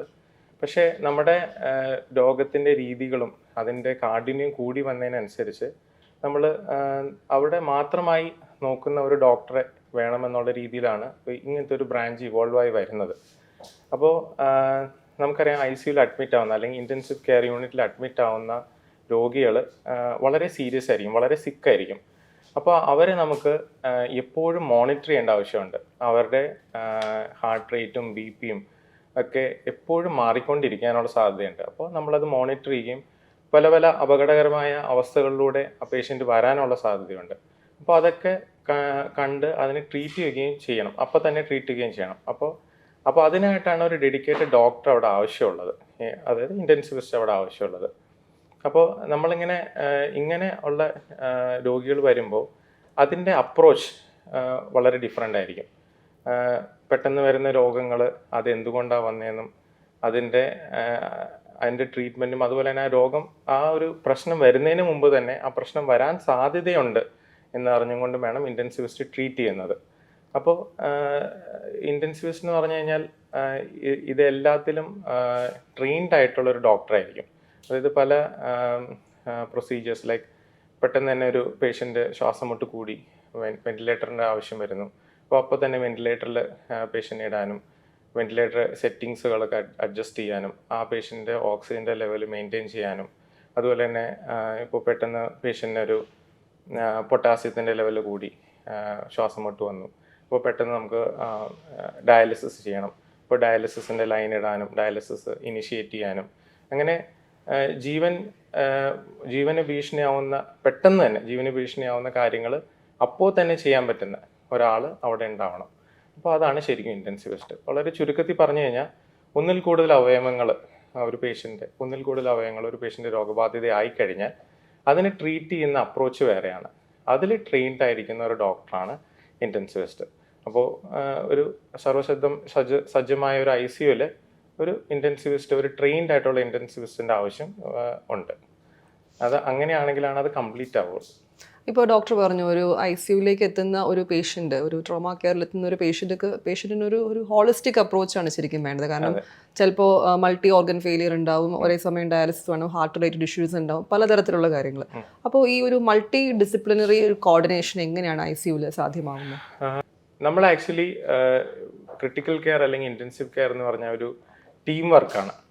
നമ്മൾ പല ആൾക്കാർ ഈവൻ നമ്മളൊരു ഹോസ്പിറ്റൽ എടുത്തു കഴിഞ്ഞാൽ അവിടെയുള്ള എല്ലാ ഡിപ്പാർട്ട്മെൻറ്റ്സും ആയിട്ടുള്ളൊരു കോർഡിനേഷൻ വേണം. അവരുടെ എല്ലാ ഡിപ്പാർട്ട്മെൻറ്റ്സിൻ്റെയും പങ്ക് നമുക്ക് ആവശ്യമാണ്.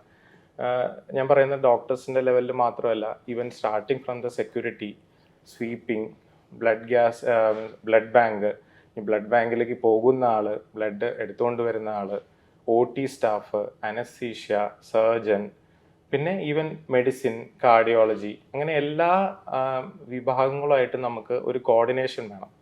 എന്നാലാണ് നമുക്ക് പേഷ്യൻറ്റിനെ പൊക്കിക്കൊണ്ടുവരാൻ പറ്റുള്ളൂ. അപ്പോൾ നമ്മുടെ ടീം വർക്കിൻ്റെ ഫോക്കസ് പോയിന്റ് നമ്മുടെ പേഷ്യൻ്റ് ആയിരിക്കും. അപ്പോൾ പേഷ്യൻറ്റിൻ്റെ വെൽബീയിങ്ങിന് വേണ്ടിയിട്ടാണ് നമ്മൾ ഈ കോർഡിനേഷൻ സാധ്യമാക്കുന്നത്. അത് പല വിധത്തിൽ നമ്മളിവിടെ ചെയ്യുന്നുണ്ട്. ഒന്ന് കൺസൾട്ടേഷൻ, എമർജൻസി കൺസൾട്ടേഷൻ വഴി തന്നെയാണ് മെയിനായിട്ടും ചെയ്യുന്നത്. പിന്നെ ടെലിഫോണിക് കോൺവെർസേഷനായിട്ട് ചെയ്യുന്നു. പിന്നെ നമ്മളിപ്പോൾ പുതിയതായിട്ട് നൂതനമായിട്ട് പറയുകയാണെങ്കിൽ ആപ്ലിക്കേഷൻസ് ഉണ്ട്, നമുക്ക് ഹോസ്പിറ്റൽ ആപ്ലിക്കേഷൻസ് ഉണ്ട്, പല ആൾക്കാരും പെട്ടെന്ന് തന്നെ വിളിക്കാൻ വേണ്ടിയും അങ്ങനെ കാര്യങ്ങൾക്ക് വേണ്ടിയിട്ടും. അപ്പോൾ അങ്ങനെയൊക്കെയാണ് നമ്മൾ ആ കോർഡിനേഷൻ മുന്നോട്ട് പോകുന്നത്. ബേസിക്കലി ഇതൊരു റാപ്പാണ് between all the team members. അപ്പോൾ നമ്മൾ ഒരു പേഷ്യൻ്റ് വരുമ്പോൾ തന്നെ ആ പേഷ്യൻ്റെ ഡീറ്റെയിൽസും ആ പേഷ്യൻ്റ് സംഭവിക്കാൻ പോകുന്ന കാര്യങ്ങളും ഒക്കെ വെച്ചുകൊണ്ട് നമ്മൾ ആരൊക്കെയാണോ കോൺടാക്ട് ചെയ്യേണ്ടത് അവരെയൊക്കെ ഓൾറെഡി നമ്മൾ കോൺടാക്ട് ചെയ്ത് വെച്ചിട്ടുണ്ടാവും. എമർജൻസി വന്നു കഴിഞ്ഞാൽ അതിനനുസരിച്ച് മുന്നോട്ട് പോകാൻ വേണ്ടിയിട്ട്. ഒരു എക്സാമ്പിൾ പറയുകയാണെങ്കിൽ നമ്മളൊരു RTA പേഷ്യൻ്റ് നമ്മുടെ ICUവിൽ വരിക, അപ്പോൾ പേഷ്യൻറ്റിന് ഒരുപാട് ബ്ലീഡിംഗ് ഉണ്ട് എവിടെന്നെങ്കിലും, അപ്പോൾ ലങ്സിലേക്കാവാം, അബ്ഡോമിനിലേക്കാവാം, ബ്ലീഡിംഗ് ഉണ്ട്. അപ്പോൾ നമ്മൾ റേഡിയോളജിയിൽ നിന്ന് CT എടുത്തതിന് ശേഷം പറയുവാണ് ബ്ലീഡിംഗ് ഉണ്ടെന്ന് നമ്മുടെ അടുത്ത് പറയുവാണെങ്കിൽ നമ്മളപ്പോൾ തന്നെ ചെയ്യുന്ന കാര്യങ്ങൾ നമ്മൾ പെട്ടെന്ന് തന്നെ ബ്ലഡ് അറേഞ്ച് ചെയ്യണം, സർജൻസിനെ വിളിക്കണം, എമർജൻസി ആയിട്ട് OT സ്റ്റാഫിനോട് പറയണം, അതുപോലെ തന്നെ പേഷ്യൻ്റ് ബൈസ്റ്റാൻഡറിനോട് പറയണം. അതും വളരെ ഇമ്പോർട്ടൻ്റ് ഒരു കാര്യമാണ്. ഈ not only between the hospital staff and departments, even പേഷ്യൻ്റായിട്ടൊരു പേഷ്യൻ്റ് റിലേറ്റീവ്സ് ആയിട്ടൊരു കോർഡിനേഷൻ വേണം. അപ്പോൾ നമ്മൾ പേഷ്യൻ്റ് റിലേറ്റീവ്സിൻ്റെ അടുത്തും പറയുന്നു, അവരുടെ കൺസെൻ്റ് എടുക്കുന്നു, കോംപ്ലിക്കേഷൻസ് പറയുന്നു, OT സ്റ്റാഫിനെ വിളിച്ച് നമ്മൾ ഷിഫ്റ്റ് ചെയ്യുന്നു. അപ്പോൾ ഇങ്ങനെ ഇത്രയും കാര്യങ്ങളാണ് നമ്മൾ കോർഡിനേറ്റ് ചെയ്ത് വിടുന്നത്. അപ്പോൾ എത്രയും പെട്ടെന്ന് പേഷ്യൻറ്റിനെ രക്ഷിക്കാൻ പറ്റുന്ന കാര്യങ്ങൾ ചെയ്യാന്നുള്ളതാണ് ഒരു ഇൻറ്റൻസിവിസ്റ്റ് ചെയ്യുന്നത്, mainly through the communication. Doctor, നമ്മുടെ ക്രിട്ടിക്കൽ കെയർ യൂണിറ്റ്സ് ഇപ്പോൾ പണ്ടത്തെ വെച്ച് ഒരുപാട് അഡ്വാൻസ്ഡ് ആയിട്ട് മാറിയിട്ടുണ്ട്. എന്തൊക്കെയാണ് ക്രിട്ടിക്കൽ കെയർ യൂണിറ്റിൽ ഇപ്പോൾ അവൈലബിൾ ആയിട്ടുള്ള ഏറ്റവും ലേറ്റസ്റ്റ് ആയ ട്രീറ്റ്മെൻറ്റ് ഫെസിലിറ്റീസ്? ട്രോമയുടെ കാര്യം പറയുകയാണെങ്കിൽ തന്നെ നമ്മൾ ഒരു ട്രോമ പേഷ്യൻ്റ് വന്നു കഴിഞ്ഞാൽ രണ്ട് തരമാണ് സംഭവിക്കുന്നത്. ഒന്ന്, വളരെ സിക്കായിട്ടുള്ള പേഷ്യൻറ്റിന് എമർജൻസി സർജറി ആവശ്യമുണ്ടെങ്കിൽ അവർ നേരെ OTയിലേക്ക് കയറ്റി അതിനുശേഷമാണ് നമ്മുടെ ക്രിട്ടിക്കൽ കെയർ യൂണിറ്റിലേക്ക് വരുന്നത്. അപ്പോൾ അതിനുശേഷം നമ്മുടെ ക്രിട്ടിക്കൽ കെയർ യൂണിറ്റിൽ നടക്കുന്ന സംഭവങ്ങൾ സ്റ്റാർട്ടിങ് ഫ്രം ആ പേഷ്യൻ്റ് വെന്റിലേറ്റർ ആയിരിക്കും. അപ്പോൾ വെന്റിലേറ്ററിൻ്റെ അഡ്ജസ്റ്റ്മെൻറ്റ്സ്, അതുപോലെ തന്നെ ബ്ലഡ് കൊടുക്കേണ്ട അവസ്ഥ വരും, അത് ന്യൂട്രീഷൻ, ഇറ്റ് ക്യാൻ ബി നമ്മൾ IV കൂടെ കൊടുക്കുന്ന ന്യൂട്രീഷൻ ഉണ്ട്, അതുപോലെ തന്നെ നമ്മുടെ ഗ്യാസ്ട്രോ ഇൻറ്റസ്റ്റിനൽ ട്രാക്ട് ഓക്കെ ആണെങ്കിൽ എൻട്രലിയും കൊടുക്കും. അപ്പോൾ ഇതെല്ലാം കൊടുത്ത് നമ്മൾ പേഷ്യൻറ്റിനെ ബെറ്റർ ആക്കി കൊണ്ടുവന്ന് പേഷ്യൻ്റ് വെന്റിലേറ്ററിൽ നിന്ന് മാറ്റി പേഷ്യൻ്റെ നമ്മൾ ഫിസിയോതെറാപ്പിയും റെസ്പിറേറ്ററി ഫിസിയോതെറാപ്പി, ലിംബ് ഫിസിയോതെറാപ്പി, പേഷ്യൻറ്റിനെ എഴുന്നേൽപ്പിക്കുക, നടത്തിക്കുക, റീഹാബിലിറ്റേഷൻ, പിന്നെ അത് കൂടാതെ പെയിൻ റിലീഫ്, ഇതെല്ലാമാണ് നമ്മൾ ഒരു ട്രോമ പേഷ്യൻറ്റിന് ഹോളിസ്റ്റിക് ആയിട്ട് ചെയ്യുന്നത്. പക്ഷേ ഇത് ഒരു കുഴപ്പമില്ലാതെ മുന്നോട്ട് പോകുമ്പോഴാണ് ഇങ്ങനെ സംഭവിക്കുന്നത്. അതല്ല, ഇത് കഴിഞ്ഞിട്ട് പിന്നെ സംഭവിക്കാവുന്ന കാര്യങ്ങൾ, പേഷ്യൻ്റ് എവിടെയെങ്കിലും ഇൻഫെക്ഷൻ വരാം. അതായത് പേഷ്യൻറ്റിന് ചെസ്റ്റിൽ ഇൻഫെക്ഷൻ വരാം, അബ്ഡോമിനൽ ഇൻഫെക്ഷൻ വരാം, സർജറി ചെയ്ത സൈറ്റ്സിൽ ഇൻഫെക്ഷൻ വരാം. അപ്പോൾ അത് ഒരു കാര്യം. അപ്പോൾ നൂതനമായിട്ട് പറയുകയാണെങ്കിൽ നമുക്ക് ഇപ്പോൾ ചെസ്റ്റിൽ ഇൻഫെക്ഷൻ വന്നു, പേഷ്യൻറ്റിന് ചെസ്റ്റിൽ ഇൻഫെക്ഷൻ വന്നു, ഓക്സിജൻ്റെ ലെവൽ വളരെ കുറഞ്ഞു പോയി. അതുപോലെ തന്നെ ട്രോമ റിലേറ്റഡ് ഇഞ്ചുറി വന്നു, അതുകൊണ്ട് തന്നെ ലങ് ബാഡായി. അങ്ങനെയൊക്കെ വരുമ്പോൾ ARDS എന്ന് പറഞ്ഞ അവസ്ഥകളിലേക്കൊക്കെ പോകാറുണ്ട് പേഷ്യൻ്റ്. അപ്പോൾ നമുക്ക് ഒട്ടും പറ്റുന്നില്ല എങ്കിൽ, വെന്റിലേറ്ററിലും കൊണ്ട് ഒട്ടും പറ്റുന്നില്ല എങ്കിൽ നമുക്ക് എക്മോ പോലുള്ള കാര്യങ്ങളിലേക്ക് പോകാറുണ്ട്. അപ്പോൾ നമ്മളിവിടെ അത് ചെയ്യുന്നുണ്ട്. ഒരു ട്രോമ പേഷ്യൻറ്റിനെ നമ്മളിങ്ങനെ അവൻ്റെ ലങ് ഭയങ്കരമായിട്ട് ബാഡായിരുന്നു, ഓക്സിജനേഷൻ ഒട്ടും പറ്റാത്ത അവസ്ഥ വന്നപ്പോൾ നമ്മൾ പേഷ്യൻറ്റിനെ എക്മോയിൽ കിടത്തിയിട്ട് 2-3-4 ദിവസത്തിനുള്ളിൽ ആളെ നമ്മൾ എക്സ്റ്റുബേറ്റ് ചെയ്യുകയും ആളെ പൂർണ്ണ ആരോഗ്യവനായിട്ട് തിരിച്ചുവിടാനും പറ്റിയിട്ടുണ്ട്. പിന്നെ നെക്സ്റ്റ് ഉള്ളത് ഇൻഫെക്ഷൻസ് ആണ്. നമുക്കറിയാം, നമ്മൾ ഒരുപാട് ആൻറ്റിബയോട്ടിക് ഉപയോഗിക്കുന്ന ആൾക്കാരാണ്. അപ്പോൾ നമുക്ക് കിട്ടുന്ന ഇൻഫെക്ഷൻസ് ഇപ്പോൾ വളരെ റെസിസ്റ്റൻ്റ് ഓർഗാനിസമായിട്ടാണ് നമുക്ക് വരുന്നത്. അപ്പോൾ നമുക്ക് സാധാരണ ആൻറ്റിബയോട്ടിക്കിലൊന്നും അങ്ങനെ ആ ബാക്ടീരിയ ഒന്നും കവർ ചെയ്യാറില്ല. അപ്പോൾ നമുക്ക് ഓരോ ഇൻഫെക്ഷൻസ് വരുമ്പോഴും എന്ത് ബാക്ടീരിയയാണ് ആ ഇൻഫെക്ഷൻ ഉണ്ടാക്കുന്നതെന്നും അതിനനുസരിച്ചുള്ള ആൻറ്റിബയോട്ടിക് കൊടുക്കുകയും ആ പേഷ്യൻറ്റിനെ കുറച്ചും കൂടി ബെറ്ററായിട്ട് ട്രീറ്റ് ചെയ്യാനും അതുകൊണ്ട് തന്നെ പേഷ്യൻറ്റിൻ്റെ മരണസാധ്യത കുറയ്ക്കാനും ICUയിൽ കിടക്കുന്ന സമയം കുറയ്ക്കാനും ഒക്കെ നമുക്ക് സാധിക്കുന്നുണ്ട്. പിന്നെ ഒരുപാട് വേറെ ഇൻസ്ട്രുമെൻസും മെഷീൻസും ഒക്കെ വന്നിട്ടുണ്ട്. വെന്റിലേറ്ററിൽ തന്നെ ഒരുപാട് മോഡിഫിക്കേഷൻസ്, പുതിയ മൊഡ്യൂൾസും ഒക്കെ വന്നിട്ടുണ്ട്. വെന്റിലേറ്ററിനെ നമുക്ക് കുറച്ചും കൂടി പേഷ്യൻ്റെ സിങ്ക്രോണൈസ് ആയിട്ട്, അതായത് പേഷ്യൻ്റ് ഒരുപാട് എനർജി ചിലവാക്കാതെ അല്ലെങ്കിൽ പേഷ്യൻ്റ് കംഫർട്ടബിൾ ആയിട്ടുള്ള രീതിയിൽ നമുക്ക് വെന്റിലേറ്റർ കിടത്താനുള്ള കാര്യങ്ങൾ ഒരുപാട് വന്നിട്ടുണ്ട്. അതുപോലെ തന്നെ പേഷ്യൻ്റെ ബ്ലഡ് ക്ലോട്ടിങ്ങിൻ്റെ ലെവൽസ് അളക്കാനുള്ള ടെഗ് പോലെയുള്ള കാര്യങ്ങൾ വന്നിട്ടുണ്ട്. അപ്പോൾ അങ്ങനെ ഒരുപാട് പുതിയ മെഷീൻസും വന്നിട്ടുണ്ട്. അപ്പോൾ ഇതെല്ലാം ട്രോമ പേഷ്യൻസിന് നമുക്ക് ഉപയോഗിക്കാൻ പറ്റാറുണ്ട്. അതുപോലെ തന്നെ അവരുടെ ഹോസ്പിറ്റൽ സ്റ്റേ കുറയ്ക്കാനും അവരുടെ മരണസാധ്യത കുറയ്ക്കാനും വെന്റിലേറ്റർ കിടക്കുന്ന ദിവസങ്ങൾ കുറയ്ക്കാനും പറ്റിയിട്ടുണ്ട്. ഡോക്ടർ ഇപ്പോൾ വെന്റിലേറ്ററിനെ കുറിച്ച് പറഞ്ഞപ്പോൾ ചോദിക്കുന്നതാണ്, പൊതുവെ ആളുകൾക്ക് ഒരു മിഥ്യാധാരണയുണ്ട്, വെന്റിലേറ്ററിലേക്ക് എത്തിയാൽ പിന്നെ തിരിച്ചു വരാനുള്ള സാധ്യത കുറവാണ് എന്നുള്ള രീതിയിൽ. അപ്പോൾ അതിൻ്റെ ഒരു പോസിബിലിറ്റീസിനെ കുറിച്ച്, ഇപ്പോൾ എന്തുമാത്രം അതിൻ്റെ ഒരു സർവൈവൽ ചാൻസ് ഉണ്ട് വെന്റിലേറ്ററിൽ എത്തുന്ന ഒരു പേഷ്യൻറ്റിന്? ഇതൊരു വലിയ തെറ്റിദ്ധാരണയാണ്, വെന്റിലേറ്റർ കയറിയ പിന്നെ പേഷ്യൻ്റ് തിരിച്ചു വരില്ല എന്നുള്ളത്. ബേസിക്കലി എന്താ സംഭവിക്കണമെന്ന് വെച്ച് കഴിഞ്ഞാൽ, നമുക്കിപ്പോൾ എന്തെങ്കിലും പ്രീവിയസ് ആയിട്ട് ഒരു അസുഖമുള്ള ആളാണെങ്കിൽ, അതായത് ഷുഗർ, പ്രഷർ, ഹാർട്ടിൻ്റെ അസുഖം, ഇൻഫെക്ഷൻ, കിഡ്നിയുടെ അസുഖം, കരളിൻ്റെ അസുഖം, ചില തിരിച്ചു വരാത്ത അസുഖങ്ങളുണ്ട്. അപ്പോൾ അങ്ങനെയുള്ള ആൾക്കാർ അവസാനമായിട്ട് നമ്മൾ ഏറ്റവും ലാസ്റ്റ് സ്റ്റേജിൽ നമ്മൾ വരുന്നതെന്ന് പറഞ്ഞു കഴിഞ്ഞാൽ ശ്വാസം മുട്ടലായിട്ടായിരിക്കും. അപ്പോൾ നമ്മൾ വെന്റിലേറ്റർ ഇടുന്നതെന്ന് പറഞ്ഞു കഴിഞ്ഞാൽ ശ്വാസം മുട്ട് വരുന്ന രോഗികൾക്ക് ആ ലങ്സിൻ്റെ ഫങ്ഷൻ ജസ്റ്റ് ഒന്ന് ടേക്ക് ഓവർ ചെയ്യാൻ വേണ്ടി മാത്രമാണ് വെന്റിലേറ്റർ ഉപയോഗിക്കുന്നത്. അതൊരിക്കലും ഒരു ക്യൂറേറ്റീവ് മെക്കാനിസം അല്ല ഇങ്ങനത്തെ പേഷ്യൻസിന്. വേറെ ചില കാര്യങ്ങൾക്ക് ട്രീറ്റ്മെൻ്റ് ആയിട്ട് ഉപയോഗിക്കുന്നുണ്ട് വെന്റിലേറ്റർ, പക്ഷേ ഇങ്ങനെയുള്ള കാര്യങ്ങൾക്ക് അതൊരു സപ്പോർട്ടീവ് മെഷറായിട്ടാണ് ഉപയോഗിക്കുന്നത്. നമ്മൾ വെന്റിലേറ്ററിൽ പേഷ്യൻ്റ് ഇട്ട് കഴിയുമ്പോഴത്തേക്കും നമുക്ക് നമ്മുടെ ഹാർട്ട് പമ്പിങ്ങും എല്ലാം കുറച്ചൊന്ന് കുറയ്ക്കാൻ പറ്റും. അതായത് നമ്മൾ ശ്വാസം വലിക്കാൻ തന്നെ ഒരുപാട് എനർജി ചിലവാക്കുന്നുണ്ട്. വെന്റിലേറ്റർ ഇട്ട് കഴിഞ്ഞാൽ നമുക്ക് ലങ്സിന് ഒരു റെസ്റ്റ് കൊടുക്കാൻ പറ്റും, ഹാർട്ടിന് ഒരു റെസ്റ്റ് കൊടുക്കാൻ പറ്റും. അപ്പോൾ എന്തെങ്കിലും കാരണവശാൽ ആ പേഷ്യൻ്റ് തിരിച്ചു വരാനുള്ള സാധ്യതയുണ്ടെങ്കിൽ നമുക്ക് അതിൻ്റെ ഒരു ടൈം കിട്ടും. അതായത് ബോഡിക്ക് നമ്മളൊരു ഇച്ചിരി ടൈം കൊടുക്കുവാണ് വെന്റിലേറ്റർ ഇട്ട് കഴിയുമ്പോഴത്തേക്കും. അവരുടെ അത്രയും സിക്കായിട്ട്, അത്രയും സീരിയസ് ആയിട്ടുള്ള അസുഖങ്ങളൊന്ന് പതുക്കെ ടൈം എടുത്ത് ബെറ്ററായി തിരിച്ചു വരാനുള്ള സമയമാണ് നമ്മൾ കൊടുക്കുന്നത്. പിന്നെ ഒരുപാട് അസുഖങ്ങൾ തിരിച്ചു വരില്ല, എൻഡ് സ്റ്റേജ് ഡിസീസസ് ഒരുപാടുണ്ട്. അപ്പോൾ നമ്മൾ അവർക്കൊരു ചാൻസ് കൊടുക്കുന്നത് മാത്രമേ ഉള്ളൂ വെന്റിലേറ്റർ. അപ്പോൾ അങ്ങനത്തെ പേഷ്യൻസ് വെന്റിലേറ്റർ കയറുമ്പോഴാണ് മിക്കവാറും തിരിച്ചു വരാത്തൊരവസ്ഥയുള്ളത്.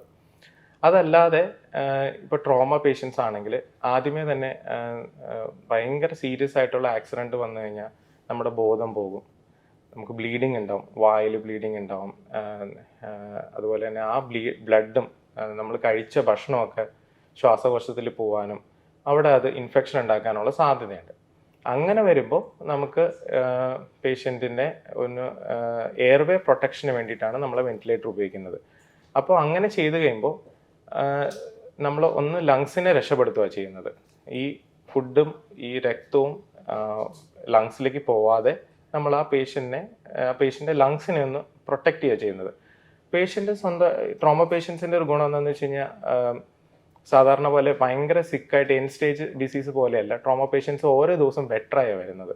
ആദ്യം ഭയങ്കര മോശമാണെങ്കിൽ 2 ദിവസം കഴിയുമ്പോൾ പേഷ്യൻ്റ് കുറച്ചും കൂടി ബെറ്റർ ആവും. അങ്ങനെ ബെറ്ററായി വരുന്ന സമയത്ത് നമുക്ക് വെന്റിലേറ്ററിൽ നിന്ന് പേഷ്യൻറ്റിനെ മാറ്റാൻ പറ്റും.